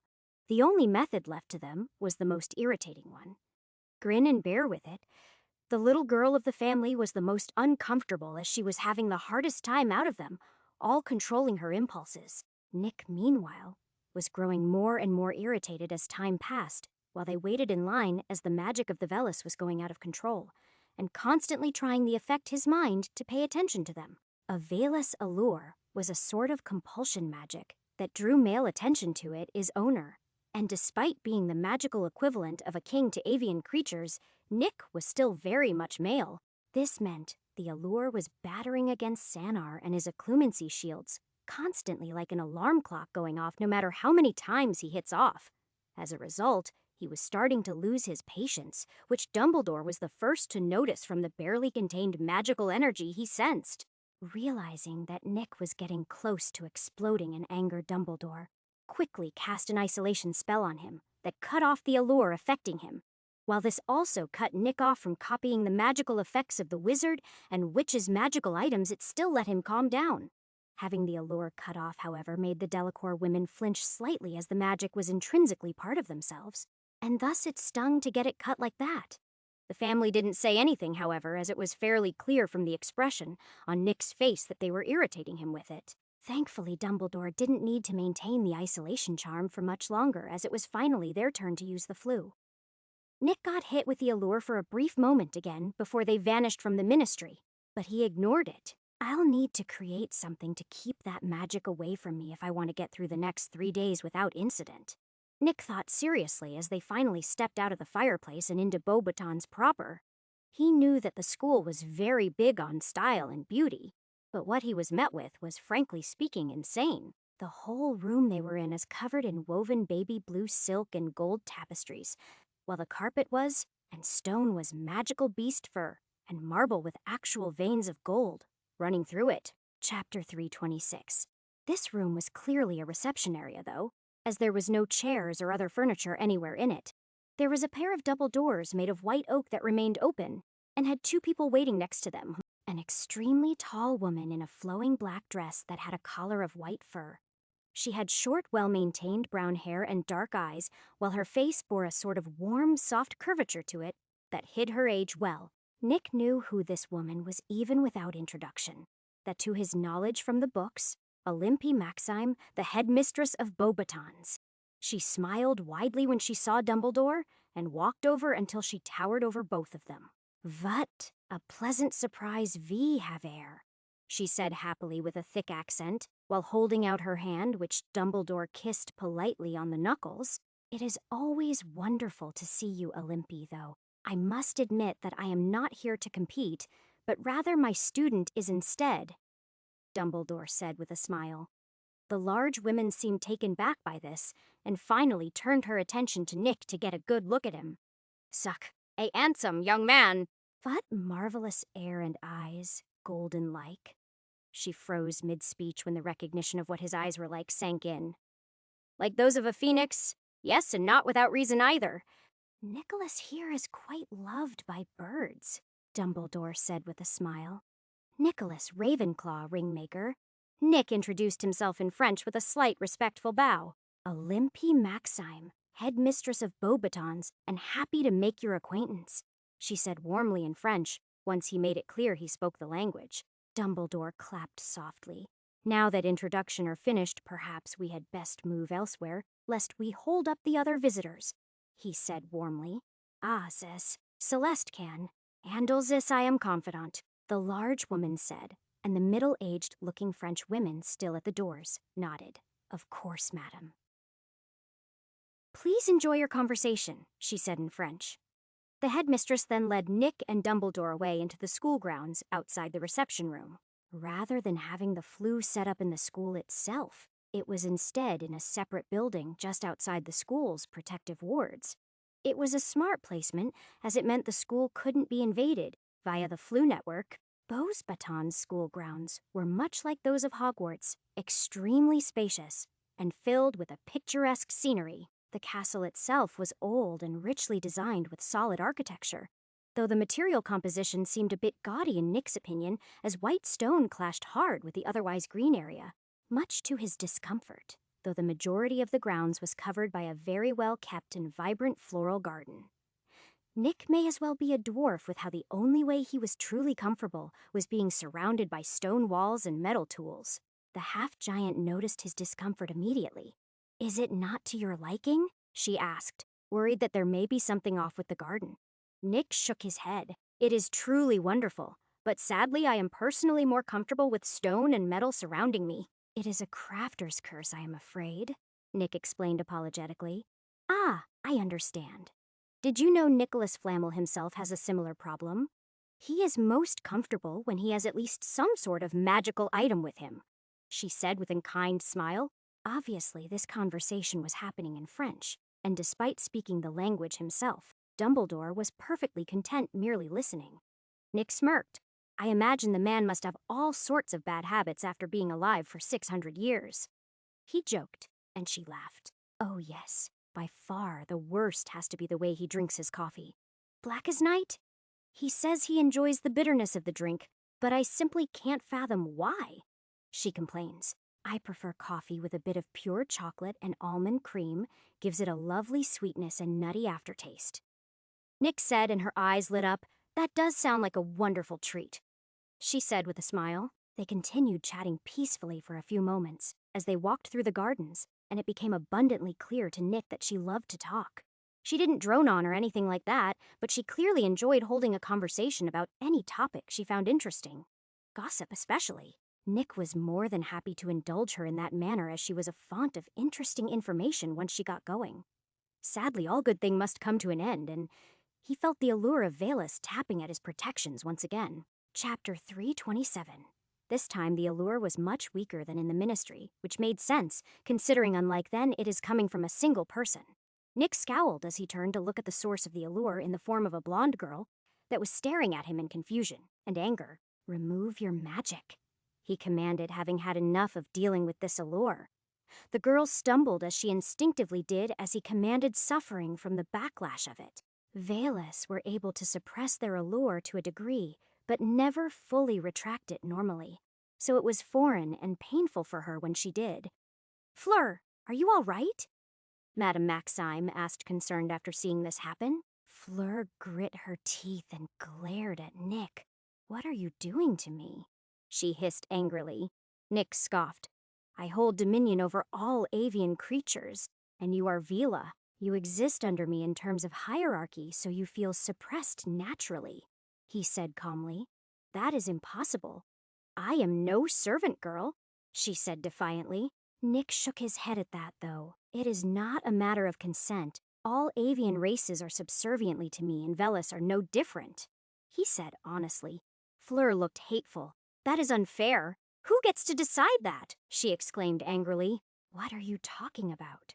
Explain what is going on, Maxim demanded, unable to understand the situation. Dumbledore sighed, but explained Nick's unique nature in terms of avian creatures and how it creates a feeling of subservience to him, which Fleur was likely rejecting due to pride. Perhaps it is best if you avoid him whilst he is here, my dear, the headmistress said to try and help the situation. This was a very awkward situation for everyone involved, as neither side wanted to deal with the other because of factors out of both their controls. For Nick, it was the irritation that the allure caused, while for Fleur it was because of her nature clashing with her personality. She was a proud and powerful person and refused to bow her head to anyone, which clashed with her Vila instincts to do exactly that. Even worse was that she couldn't release her allure while in Nick's presence, since he had commanded her to remove it, causing her a lot of pain. She could only huff and leave in anger to escape the discomfort she was feeling. I apologize for this situation. Had I any idea it would happen, I would have never brought him to compete in the pageant, Dumbledore said honestly with a deep bow. The half-giant shook her head with a sigh. You could not have known, she said in her heavily accented English. As for you, I hope you can forgive Fleur for her disrespect. This must have taken her by great surprise and angered her. She is quite prideful, so your ability must bother her greatly, Maxim said to Nick in French. He waved it off. It is not like I will need to deal with her much in the future, so it doesn't matter to me how she thinks of me, he said. Honestly, she accepted that answer without any issue, since it was perfectly logical. That reminds me, however, you never did say what you were using to compete, did you? She changed the topic to one that she was interested in easily at that point. I actually have 2 possible entries in the form of my familiar Nazgul and one of my companions, Dusk, Nick said with a smirk as he released both of them from his realm. The shift from lifeless and barren that was the realm to filled with life, and color disoriented the 2 beasts. Madame Maxim, however, had her jaw drop in shock at what she saw.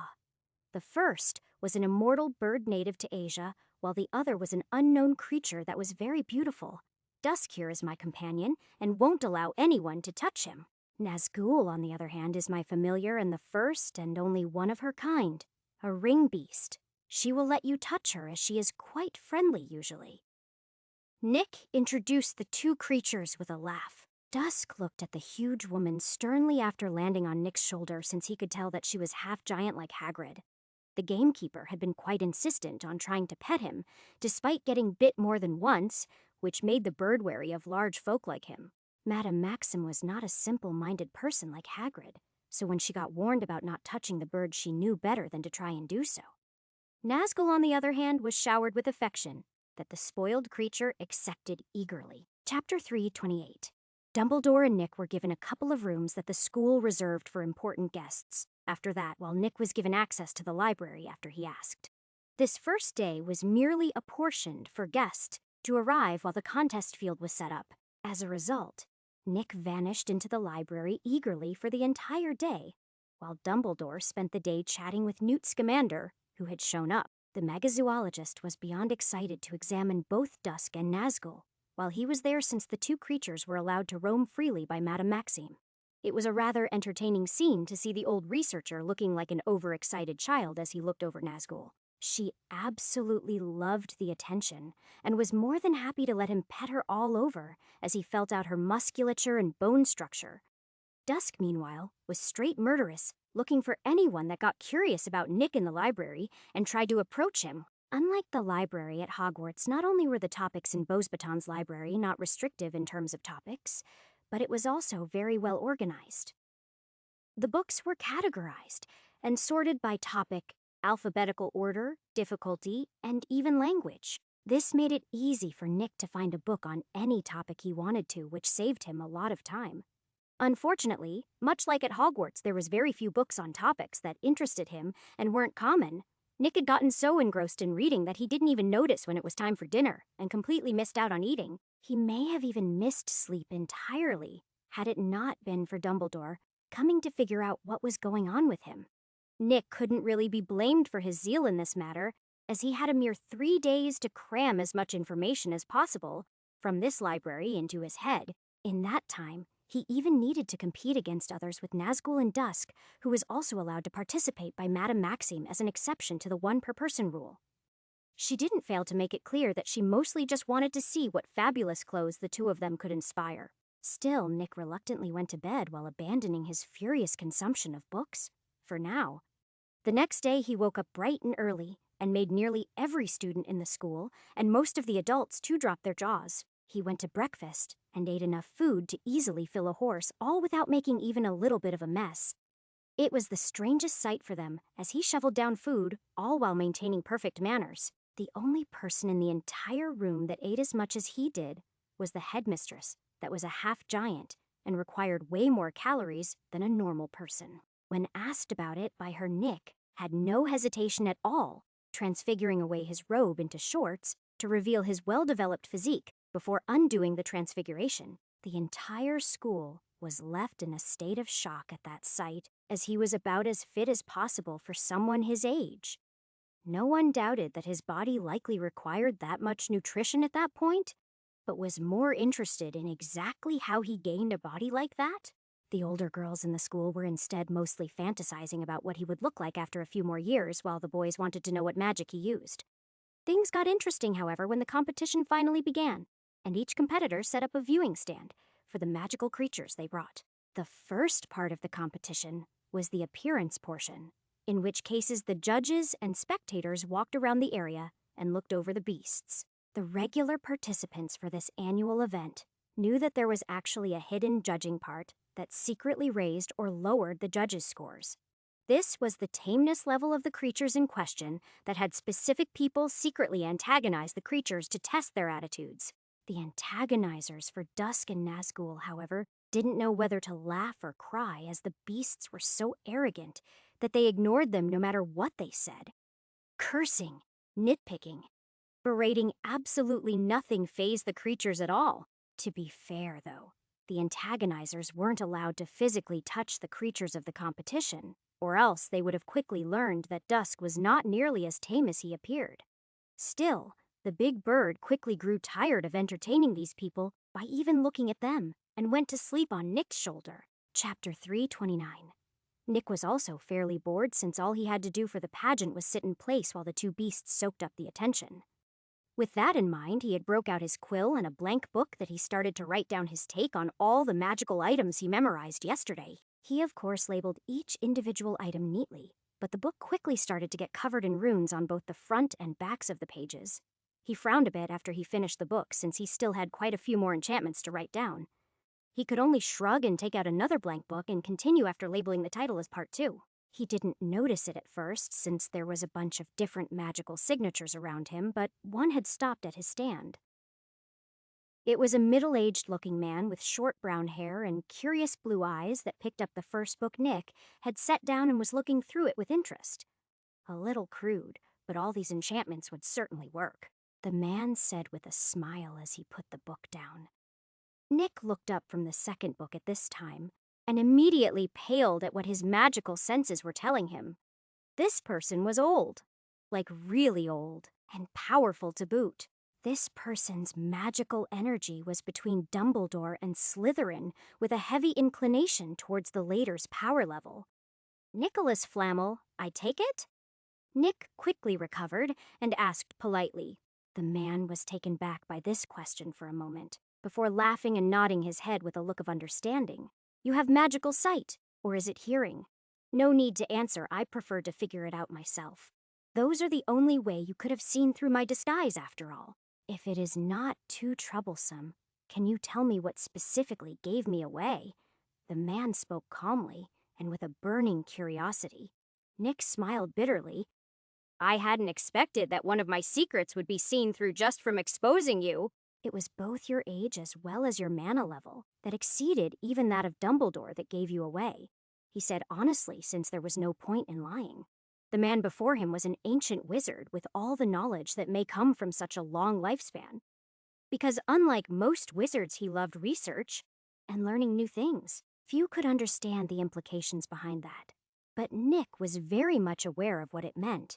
It means that despite having less mana than Slytherin, he had so much more knowledge and skill that he could very likely toss the founder around without much effort. Nicholas Flamel was a magical juggernaut, and everyone knew it. That was why no one dared to try and directly steal from the man or attack him. Ah, yes, that would certainly do it. I hadn't expected to meet someone with your rare gift and neglected to hide those. While I can't remove my disguise for understandable reasons, I suppose introductions are in order. Nicholas Flamel, alchemist, Flamel said with a slight bow. Nicholas Ravenclaw, ringmaker, Nick said, returning the bow. I have been rather curious about you for quite some time, little fellow. You can then, of course, imagine my delight to find you visiting my alma mater with my student and friend, Flamel said while wandlessly conjuring a chair to sit in. You said my rune sentences were crude. Why? Nick asked while pointing at the book. Not crude as in incorrect, as each rune and even the sentence structure is flawless. However, you wrote them like you were talking or holding a conversation. Runes were never meant to be used in that manner. They were designed to cause complex things with simply concepts. Take wands, for example. You only need 3 or 4 runes to create a working wand, but adding more rarely makes the finished product better. Complex enchantments like this need merely a handful of carefully chosen words alongside the correct will while engraving them to function. The old alchemist said, and Nick understood what he meant. So I've been looking at runes wrong this entire time then, he said with a disappointed sigh. No, child, not wrong, but skewed instead. It was like you were looking at the subject with only a single eye. The image you received was not wrong, but incomplete. Off if you would. What is most impressive is that you clearly didn't learn runes in a traditional manner, as this is a simple and basic thing taught in the class, the old alchemist said with a smile. Chapter 330. Now that is a face I haven't seen in many years, Dumbledore said with nostalgia as he walked up. I can only think of a single person who may take on that visage whilst in my presence. It is good to see you, Nico. He spoke warmly. Albus, I was just helping this child understand a flaw in his understanding of runes. It is quite impressive what he has achieved without proper guidance in this matter, you know. Flamel said with a wide smile. Dumbledore chuckled. Always the teacher, old friend? He asked jokingly. Flamel shrugged. I always find that it helps to refresh my knowledge by teaching others. To be fair, though, there is clearly not much that this young man needs to learn on the topic, as he clearly has a firm grasp of the language. See for yourself, Flamel said, while pointing at the book on the table. Dumbledore picked it up and skimmed through it with a surprised look. If the basics weren't clearly skewed, I would almost think that you wrote this, Nico. It is a very good compendium of enchantments beyond the unnecessary complexity. He said honestly with a sigh. My thoughts exactly, Flamel said in happy agreement. Might I ask why you are writing this, as I doubt you have much need for such a thing with your enchantment method? Dumbledore asked curiously while setting the book on the table. I was going to create a copy of it before giving it to my two friends that are studying runes as a Christmas gift. Nick explained since he had no reason to lie. According to Phileas, that is Miss Granger and Miss Greengrass, correct? The old goat confirmed, and Nick nodded. After a revision into the proper rune format, I believe it would be a fine book for learning from. I do hope I can convince you to add a copy to the library as well. Dumbledore said honestly, I am flattered, but it is not something that deserves to be added to a school library like the one at Hogwarts. None of the enchantments even have a description of what they do. Nick said honestly, while I can agree that it would be a poor choice for an amateurs to pick up, but for an inexperienced but knowledgeable individual, it is an excellent teaching text as it contains every level of enchantment from simple to complex. Flamel disagreed with Nick. Rather than arguing with someone who clearly knew better than him, Nick said that he would consider the matter. Flamel stayed to chat for about an hour before leaving with a promise to visit at a later date when things weren't so busy. The day's portion of the pageant ended shortly after that, with a score assigned to each magical beast that had been present. The judges were quite professional, as they even scored the obvious joke creatures that Nick had seen previously. While both Dusk and Nazgul had a similar score, Nazgul won out slightly thanks to her friendly demeanor compared to Dusk's angry, mean one. The next day's pageant part was basically a catwalk where the bests got to show off their abilities and move around so everyone could see all of them. There was extra points if the beast was dangerous but under control. Nick found that part rather funny, as Nazgul could directly attack and consume souls, while Dusk was a powerful immortal bird. In the Ministry's classification, Dusk was an XXXX class dangerous creature, and Nazgul had no classification for now, so the danger was definitely present. Still, that was a matter for tomorrow, as far as Nick was concerned, while the library was a matter for today. He was more than eager to dive back into the treasure trove of knowledge set before him. He was not surprised at all to see several tomes written by Nicholas Flamel himself on various topics, considering the man had a particular fondness for the school as a graduate. Despite this, Nick made sure that the only topics he read books on while he was here as those that were rare and little known. For example, he found tomes on flight magic, veritology, rituals, spatial magic, and even alchemy that were hard to find normally. The books on flight magic helped him greatly with his understanding of the topic, despite once again not having any complete magics on it. The veritology books were mostly on more exotic materials and how wands used to be made before the industry standardized the procedure. The rituals mostly covered the same kinds as the books in Hogwarts, so he only skimmed them. Spatial magic, though, was a stupidly complex matter that gave Nick a headache as he copied the two books he found. Chapter 331. Alchemy was far more abundant in terms of books thanks to Nicholas Flamel's favoritism, but was a confusing subject to say the least. There was actually a few schools of thought involved in the subject that all alchemy fell under. The first was transmutation, or the changing of one thing into another permanently. This was accomplished in a few different ways, but the final result always requires the alchemist to exchange something of equal worth for the change. Usually, this is in the form of mana, but it was possible to substitute other things.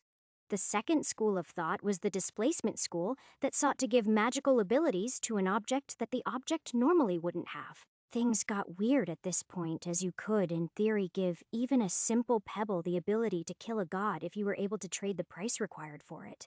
Alchemy worked based on the principle of equivalent exchange after all, however, so the price of such a thing was horribly high. This school of alchemy, though, had heavy use of ritual circles and heavy material costs that changed in a way that left the alchemist needing to set up the magic from scratch every single time. The second to last school of alchemy was the life school, and was where things got very messy and dark very fast.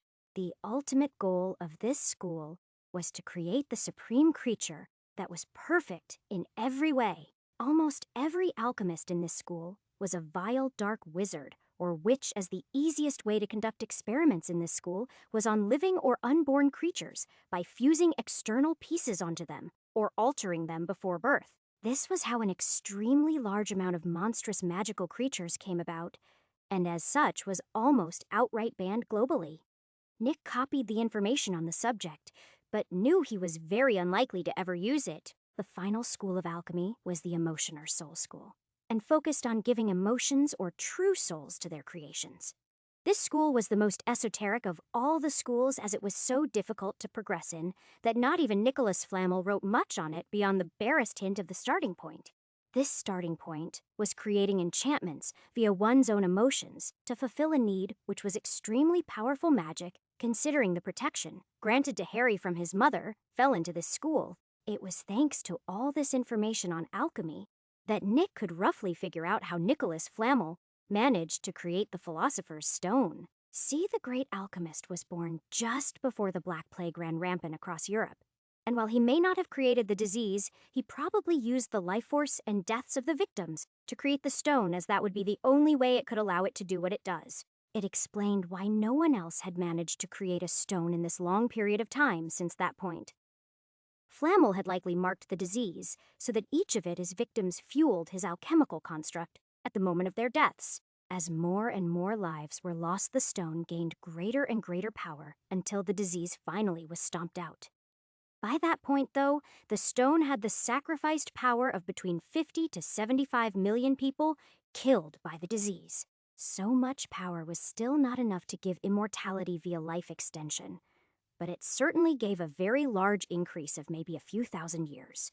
It was likely what the elixir of life actually was pure life force distilled into liquid form that likely removed the effects of aging or injury on the body. Nick didn't think any lower of the great alchemist. Despite figuring it out, as what he did, while certainly not righteous, was also not evil, merely opportunistic. More than likely, the way Flamel saw it was that since these people were going to die either way, he might as well use them for his own benefit. While a callous way of looking at it to modern folk, it should be pointed out that this was also a time when Muggles actively hunted magical folk down. It was already good enough that Flamel hadn't made the disease way worse to squeeze out some extra profit. Still, it was getting late, and Nick knew he was going to participate in the final stint of the pageant the next day, and finished copying the information down before heading for the dining hall. He didn't need to worry about feeding Dusk or Nazgul while he was here, as the school had provided food for them generously. Chapter 332. Nick got gawked at while he ate again, but he ignored that in favor of indulging his hunger.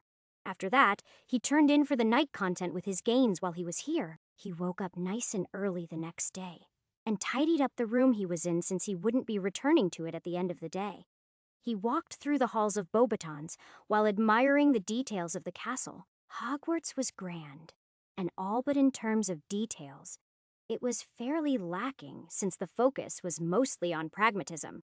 Beauxbatons, on the other hand, clearly placed heavily emphasis on beauty and art, as the halls were adorned with any statues, paintings, and expensive, but pretty materials like gold-veined marble.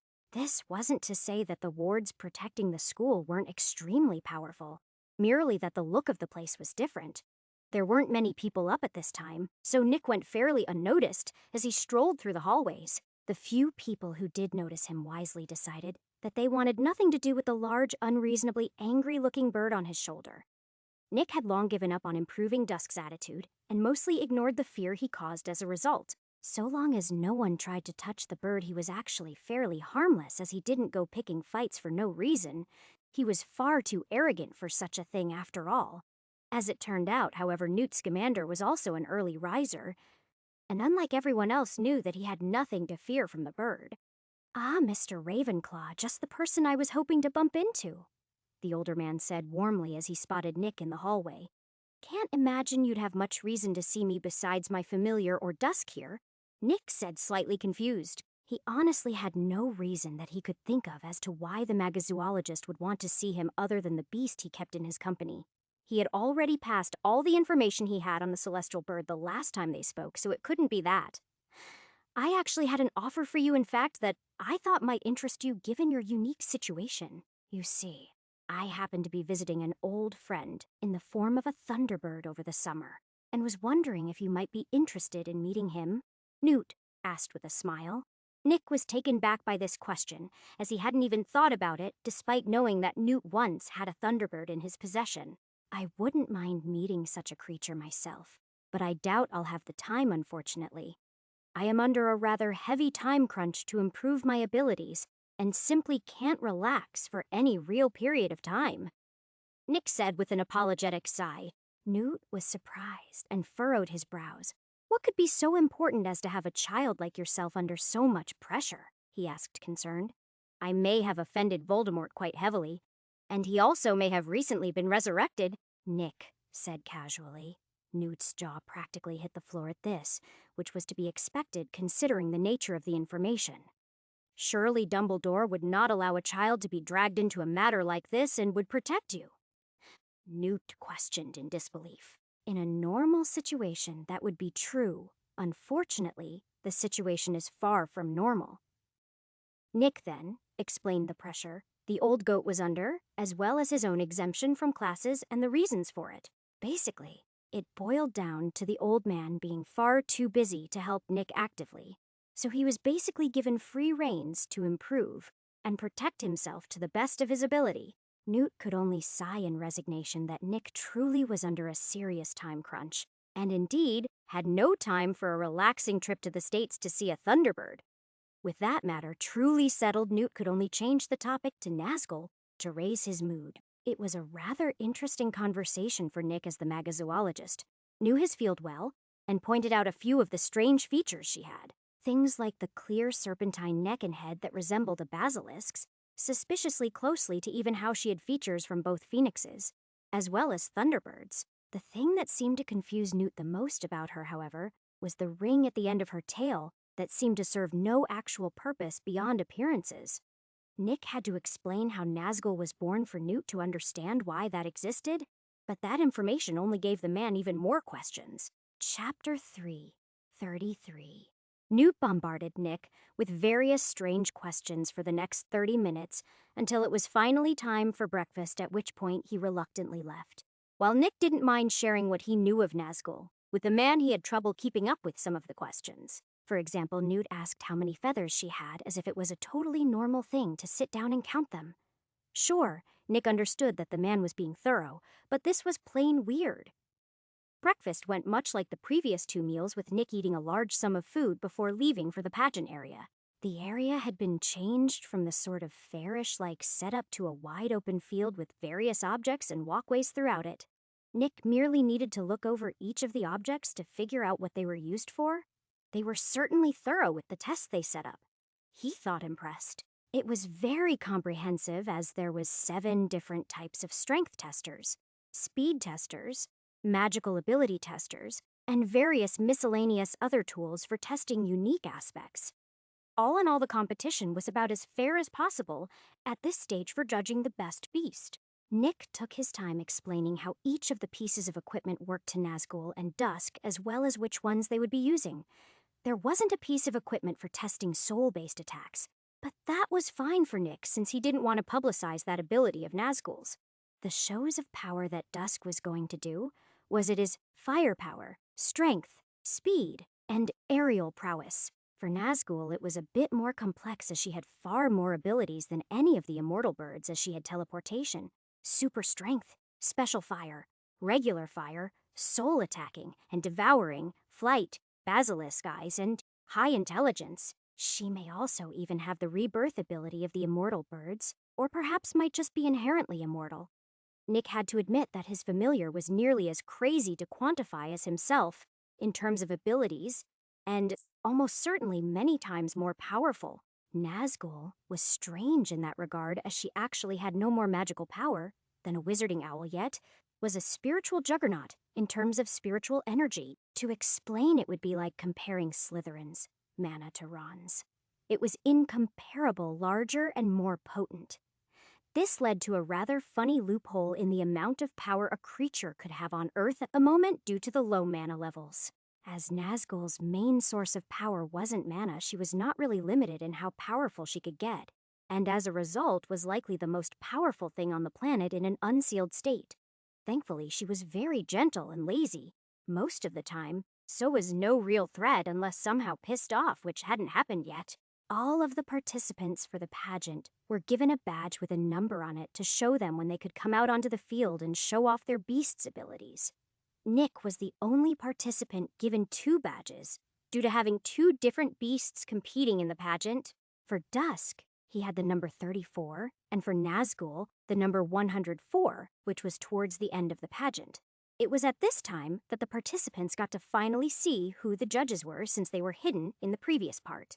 Madame Maximine, Dumbledore, Martin Dumont, Apolline Delacour, and Newt Scamander made up the judges and were sitting comfortably at a table chatting. Nick could feel his eyebrow twitch at the line-up, as at least 3 of the 5 judges were people he has interacted with to a slightly personal degree in some manner. Dumbledore is in almost constant contact with him. Newt was in love with magical creatures, and thus eagerly chatted, and felt comfortable around Nick and Apolline Delacour, was Avila and thus subject to his avian dominion. The only true neutral judges were Madame Maxime and Martin Dumont. Martin Dumont was an interesting individual to have as a judge in this competition, considering his expertise was in dueling. In fact, during the height of Voldemort's reign years back, the man was the 3-time champion of the global dueling tournament. The best part, though, was that the man had a raging hatred for the Death Eaters under Voldemort after they stole his infant child to use as blackmail, but ended up killing it. There was no evidence found, but the 3 Death Eaters responsible went missing a year after that incident, and all fingers pointed at this man. Chapter 3, 34. The man was a well-known, gruff, and impatient individual, so it came as quite the surprise that he was judging a pageant of all things. Nick could understand roughly how this judges' table had been created, and found it most probable that it was mostly Madame Maxime's doing. She likely used her authority as the headmistress of the school, hosting this event to get Dumbledore on the table, and the rest were either well known for magical beasts, or were friends of hers. Nick decided to ignore this, though, since the competition itself didn't interest him all that much. Anyway, this event turns out he will have accomplished his goal of publicizing Nazgul to the world. Winning was merely a bonus at this point in time, so he was not bothered by any part of the pageant anymore. Each numbered badge was called in order, and the participants each took to the field with their beast to strut their stuff. The only interesting creature before Dusk belonged to the 12th numbered badge, and came in the form of a horned water snake that arrogantly showed off in the field. The species was well known for their foresight ability that made them very hard to find, as they saw you coming before you ever got near them. The species as a whole was dark blue, and about as thick as a bucket, and nearly 20 feet long on average. They got their name from the bodies of water they made their homes along with the long curved horn on their heads. To even see one was rare, but the owner of this particular member of the species, that was a woman with her face covered clearly, had it as her familiar from how close she appeared with it. What left Nick surprised, however, was that the woman spoke in Parseltongue to the serpent. This was also a point of interest for everyone else, as well as the gift was very rare, with only India having a fairly large population of users for it. Unlike in Europe, Parseltongue was a revered ability to have in India, and was mostly used by healers and sages. I wonder if she naturally has the ability, or if she got it from her familiar? Nick wondered curiously. That is how familiar bonds normally worked, after all, as the familiar passing some abilities to their partner, and vice versa. Nick and Nazgul were unique in that most of her abilities came from him, and he got almost nothing from her since he was both her creator and partner. Nick knew he had received something from her through their bond, but other than a slight increase in spiritual power, he had no idea what. He tried the whole basilisk eyes thing, but that was a dud, and even the whole soul-eating thing wasn't it either. He also couldn't turn into lightning to teleport. He tried really hard on that one. Besides, the brief glance he received from the woman after Dusk's number was called Nick did not interact with her at all, since he had no real reason to. Dusk didn't need Nick to tell him what to do once they were out on the field, and began to show off his prowess. It probably didn't need to be stated, but Dusk going all out with his fire and strength was an awe-inspiring sight. The bird casually lifted quarter-ton ways and flew around with them for a minute before putting them down. After that, it erupted in flame in the special fire-resistant area and bathed the whole field in scorching heat as he went all out. Immortal birds were not a joke when they wanted to show their power, as each one of them could cause considerable damage. If they wished to, thunderbirds could call a hurricane, filled with copious amounts of lightning on a whim. Ho-Ho summoned fierce flames, like those of the sun, and Phoenix could teleport via flame and had strong fire manipulation powers. Once Dusk's performance was complete, They left the field to quite a lot of applause. The woman with the horned water snake seemed to be sizing them up at that point, but Nick ignored it as she wasn't alone. Quite a few participants were doing the same either out of fear, intrigue, and concern, but all eyes were on Nick and Dusk. The pageant went on after that, and Nazgul left more than a few jaws on the ground with her performance. It didn't come as much of a surprise that she ended winning by a landslide as she ticked all the right boxes. Beauty, grace, power, temperament, and uniqueness. She had all of that in spades. Chapter 3, 35. The prize for winning wasn't anything all that special for Nick, as it was merely a few hundred galleons and a spot in the global newspapers. The later of which interested him the most as it fixed the issue he may have with taking Nazgul traveling. Dusk actually wasn't even in the top 5 since his temperament caused his final score to drop a lot. He was a very angry bird, and it showed in the way he acted at all times. Nick was pretty sure that Dumbledore had a hand in the sharpness of the hit his points took, though. Dusk didn't actually care about the matter and only participated since it helped Nick ingratiate himself with the headmistress. A well-earned success, Monsieur Ravenclaw. The little one is simply such a treat to have around that it pains me to see her leave. Alas, she is your familiar, and thus nothing I can say would tempt you to give her over to me, Madame Maximime says in French on the way back to the Floo building to see Nick and Dumbledore off. I imagine you'll have the opportunity to see her at a later date, Nick said with a grin. I will hold you to that young man, she said with a smile. As much as we have all enjoyed these last few days, it is time to depart for now. Please do take care of yourself, Olympi. The world is a dangerous place these days after all, Dumbledore said before he and Nick left for the Ministry as they had to take yet another Floo back to the British Isles. The Ministries didn't waste their time and had them sent over quickly since Dumbledore was not the sort of person you tried to hold up with nonsense. Will you be staying at Hogwarts for the holidays? The old goat asked once they stepped out of the Floo in his office. Nick nodded. I'll be busy in the next few weeks working out how to fix the broken magic in Professor Lupin, and we'll have little time for relaxation, he said seriously. Also, do keep in mind that whatever I come up with simply won't be possible to mass-produce so for the rest of the werewolves. It would be better to try and devise a Animagi reversal ritual to strip the curse from them, he added before leaving the office. Dumbledore could only sigh after hearing that, as he wanted to get to work on exactly such a thing, but simply lacked the time for it these days. Perhaps Minerva would help Remus with this, the old man pondered to himself. Nick, meanwhile, let both Dusk and Nazgul out of his realm since they were back at Hogwarts, and did not need to be confided anymore. He knew that while they weren't uncomfortable in the realm that they hated how small it was, Nick had a plan to fix that here soon, but for now there was little he could do about it. Heading to the workshop, Nick was greeted to a strange sight along the way. Fred and George were walking around disguised as snowmen to prank anyone they could with it. Nick looked over the illusion spell they had used for this, and nodding happily at what he found. It was clear to him that the twins had taken his disdain for the illusion they used at the time personally and improved their illusion magic skills. Say what you want about the twins, but they weren't stupid by any means, and were actually very talented wizards that simply didn't like doing boring activities. To be fair, no one usually did, but most people sucked it up rather than ignore the punishments and do the bare minimum while focusing their energy on something else like the twins. The teaching staff have made their disappointment in the twins' wasting of talent very clear. Nick didn't think they were wasting their talent at all, but rather focusing it on what they enjoyed instead, which was jokes. Caladum Peds, Nick said and watched as the twins started jumping around like they were standing barefoot on a hot surface. The hot feet charm was actually harmless, but it made the victim think they were burning their souls so long as they had their feet on the ground. Nick burst into laughter at the sight, as it was ironic to see a pair of snowmen with burning feet. The twins also laughed since they knew they had good. Nick removed the charm on them with a smirk. It looks like a little heat wasn't enough to melt these snowmen. Maybe I should use some fire this time, he pondered out loud before puffing out a small amount of azure flame from his nose with a wide grin.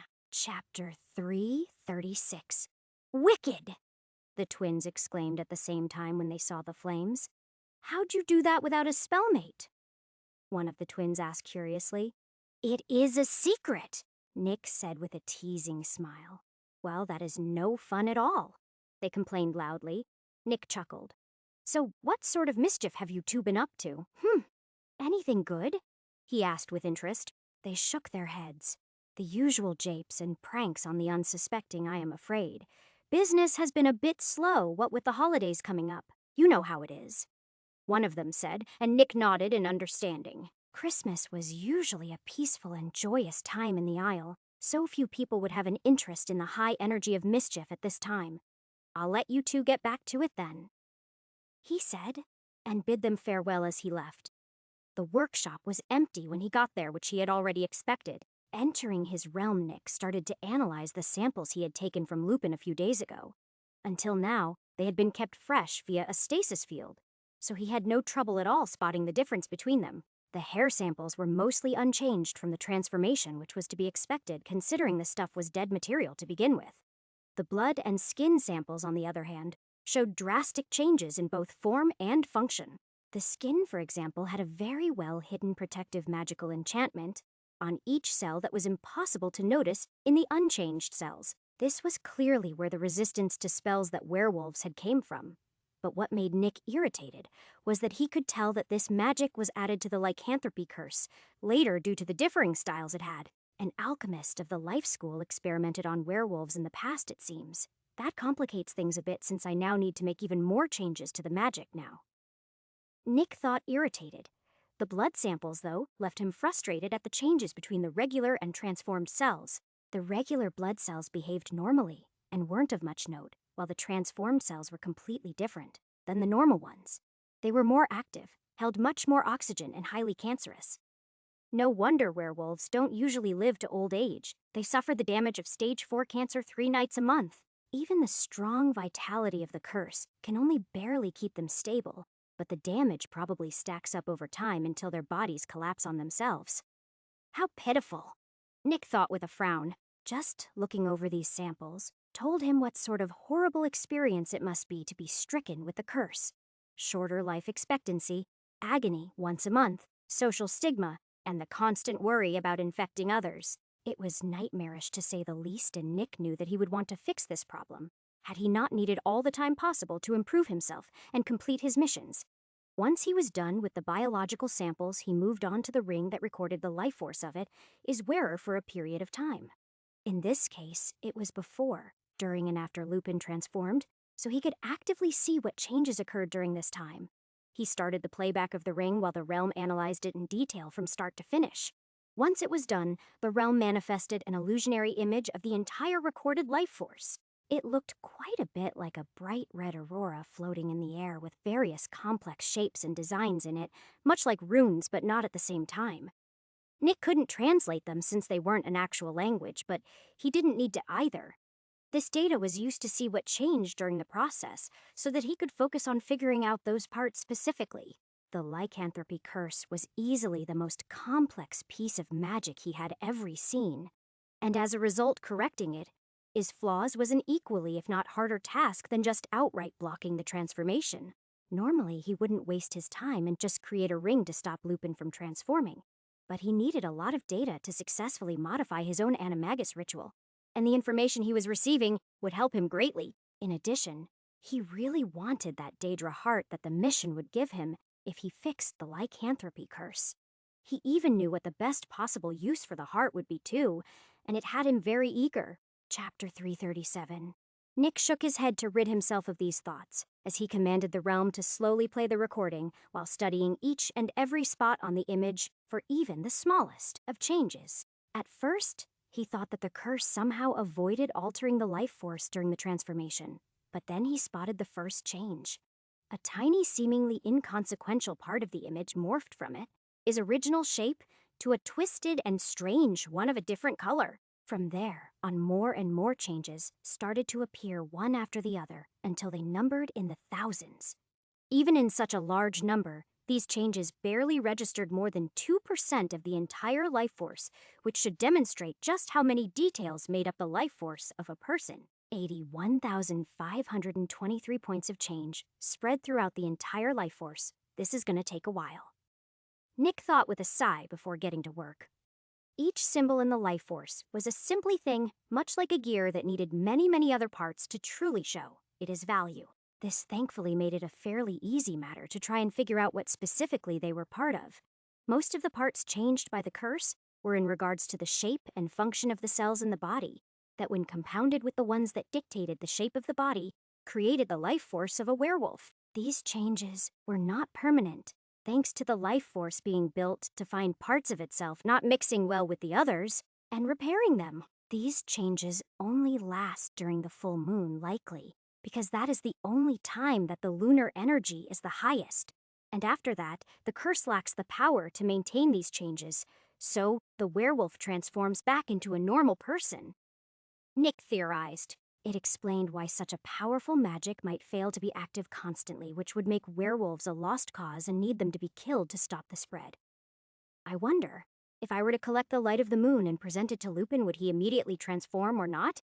Nick thought, and immediately decided to test it, saving the data he had received in the realm in a special memory vial he left the realm. Tempest, he said while waving his wand to get the time at the moment. 7:35, I have time to collect some light before I ought to get some sleep, he thought, before leaving the workshop and heading for the courtyard since the astronomy tower was definitely being used at the moment. The courtyard, on the other hand, was probably very much empty. Most people wouldn't even consider being out there at night during winter from the sheer level of cold that they would be exposed to needlessly. Nick was not most people, however, and easily shrugged off the cold with a warming charm before he left the castle. The moon was waning away from full on this day, so while not as good as during a full moon, he could still collect the light in abundance. After setting a quick alarm around him, in case someone came, Nick closed his eyes and extended his senses as per the method he had. Once he saw the light, he quickly and firmly began to weave the hand signs that drew out the light. Threads of magic came from his hands in an invisible manner that he could only see, thanks to his current extended senses.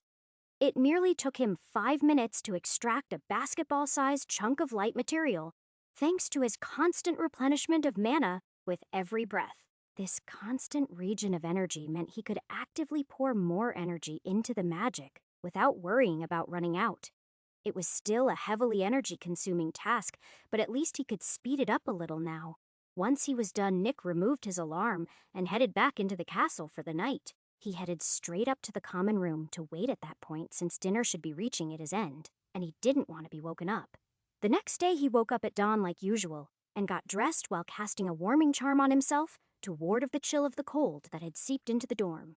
It wasn't frigid by any means, but still less than optimal for a heat-driven creature like himself. The common room was not much better since the fire had gone out in the fireplace some time during the night, so he placed a few more logs in from the pile next to the fireplace and lit them with a small jet of azure flames from his mouth. Chapter 338. Nick had to admit he absolutely loved this ability, even though it didn't have much use to him. He was pretty sure it was the fascination with dragons that everyone has when they are young and dear haven't seen one before. No matter how fierce or hideous the creatures are called by others, to a child dragons are plain cool.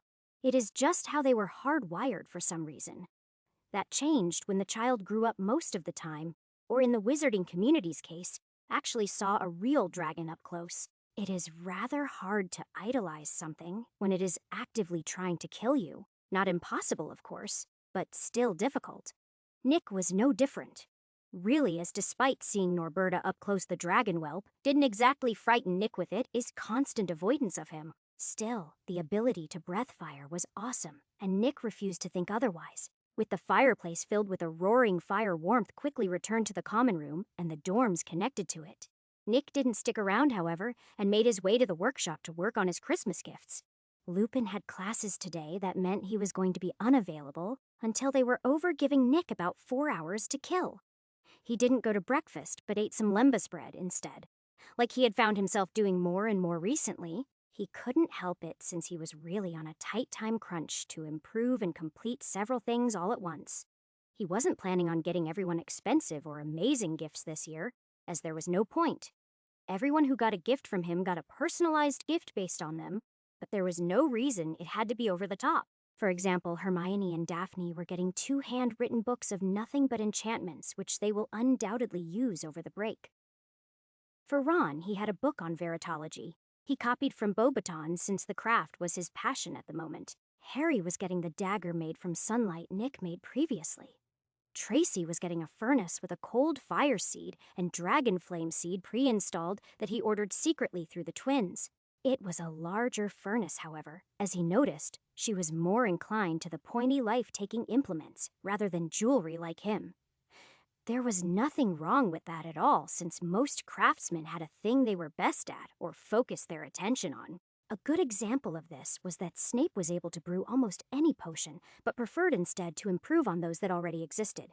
For Luna, he was actually a little bothered as he didn't know what specifically to get her, as she had a very eclectic set of preferences that covered a great many topics. In the end, he settled for whatever a chunk of moonlight would become, since it was a gift based on her name. A bit lazy, perhaps, but it was the best he could come up with on short notice. Nick was thankful that the light of the moon wasn't actually the same as it is actual light. None of the light he collected was. It was simply magical energy saturated with that celestial object's influence condensed into a solid material. Even calling it light was scientifically incorrect, as it had absolutely nothing to do with actual light. Anyways, the stuff had an inclination for jewelry inherently, which was great, as he managed to condense a fist-sized chunk of it into a bracelet with a shiny glowing silver color and small white stones dotting it. The effect of the bracelet was most surprising, as it granted a chameleon ability to whoever wore it that reminded Nick suspiciously of the Metamorphicus gift. It was weak, though, so it only allowed small changes like hair length, nose size, lip fullness, that sort of thing. It was an odd ability that fit Luna like a glove, making it perfect. All he had left at this point was gift-wise was the professors, Sirius, and the twins. Nick didn't have a very wide group that he regularly interacted with, so his list of people was still manageable. He put that off for later, though, as classes finally ended, and it was now time for him to test his theory on lunar energy. Lupin was not expecting Nick to show up today. How could he, considering the difficulty of the task he was working on? He was left even more dumbfounded when Nick started to explain why he was there as well as what he had learned. These were groundbreaking discoveries in lycanthropy research, but Nick didn't seem to care at all and was insistent on testing a theory he came up with. Chapter 339.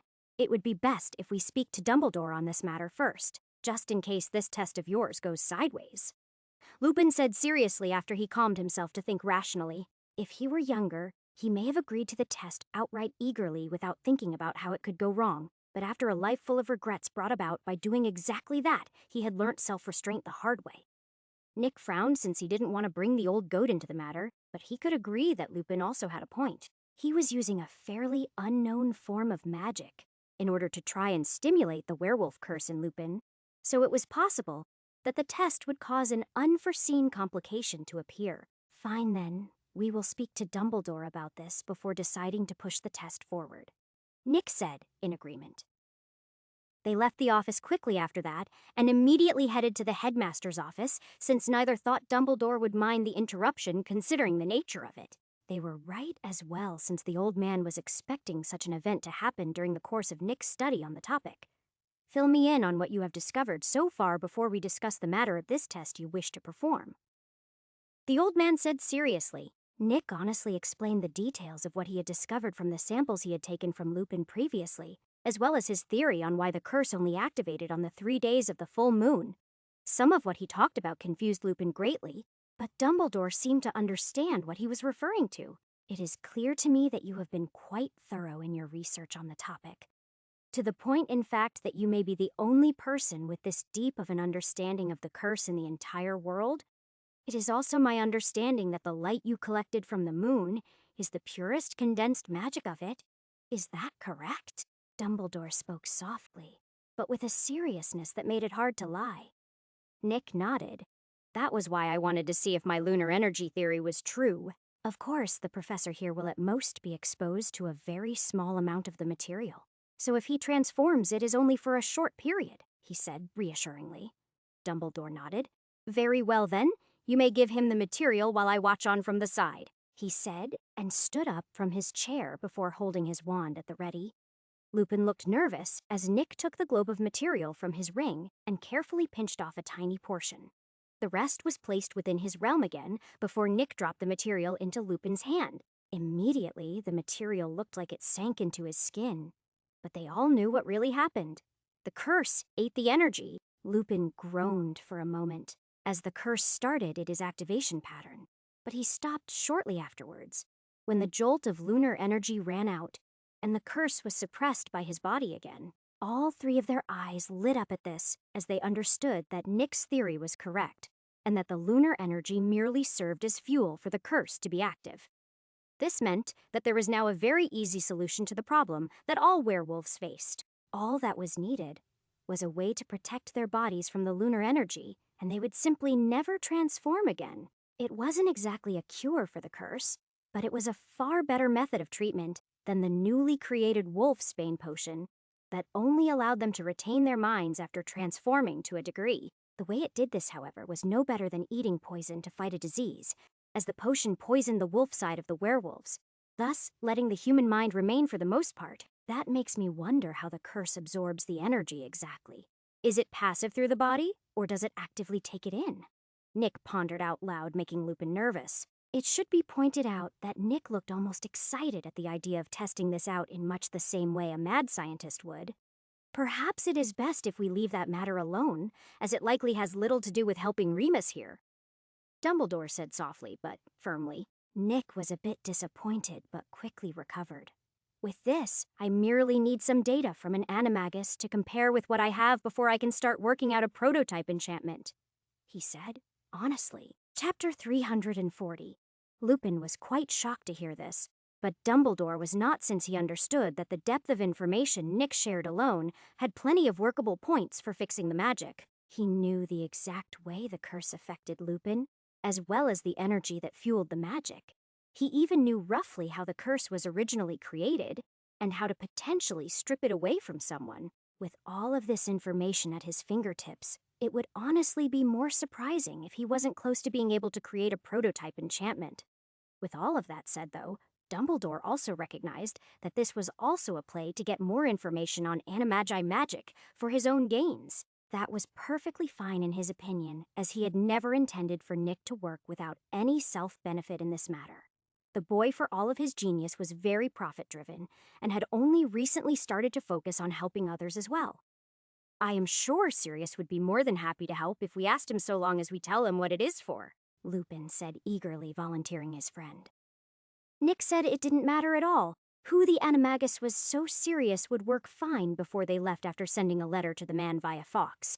I should finish up my gifts for Christmas, since it is merely a waiting game at this point, Nick thought as he returned to the workshop.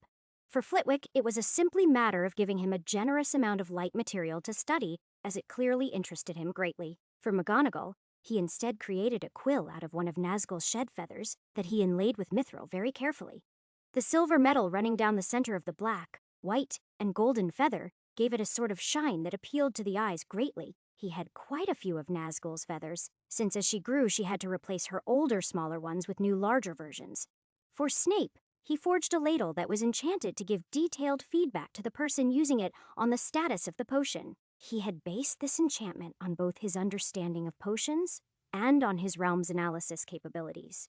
Obviously, it was nowhere as impressive, but still good enough to be of some use to the man in his chosen field. For Hagrid, he ordered a pygmy drake from Ilep's Emporium that cost him a couple hundred galleons.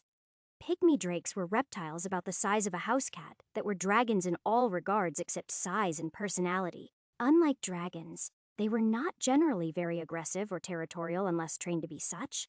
At that point, they were really good at guarding an area since they tended to work in a group of 5 or more. Nick merely got the sort raised to be pets instead, since, while Hagrid couldn't have an actual dragon, he would still love something like this.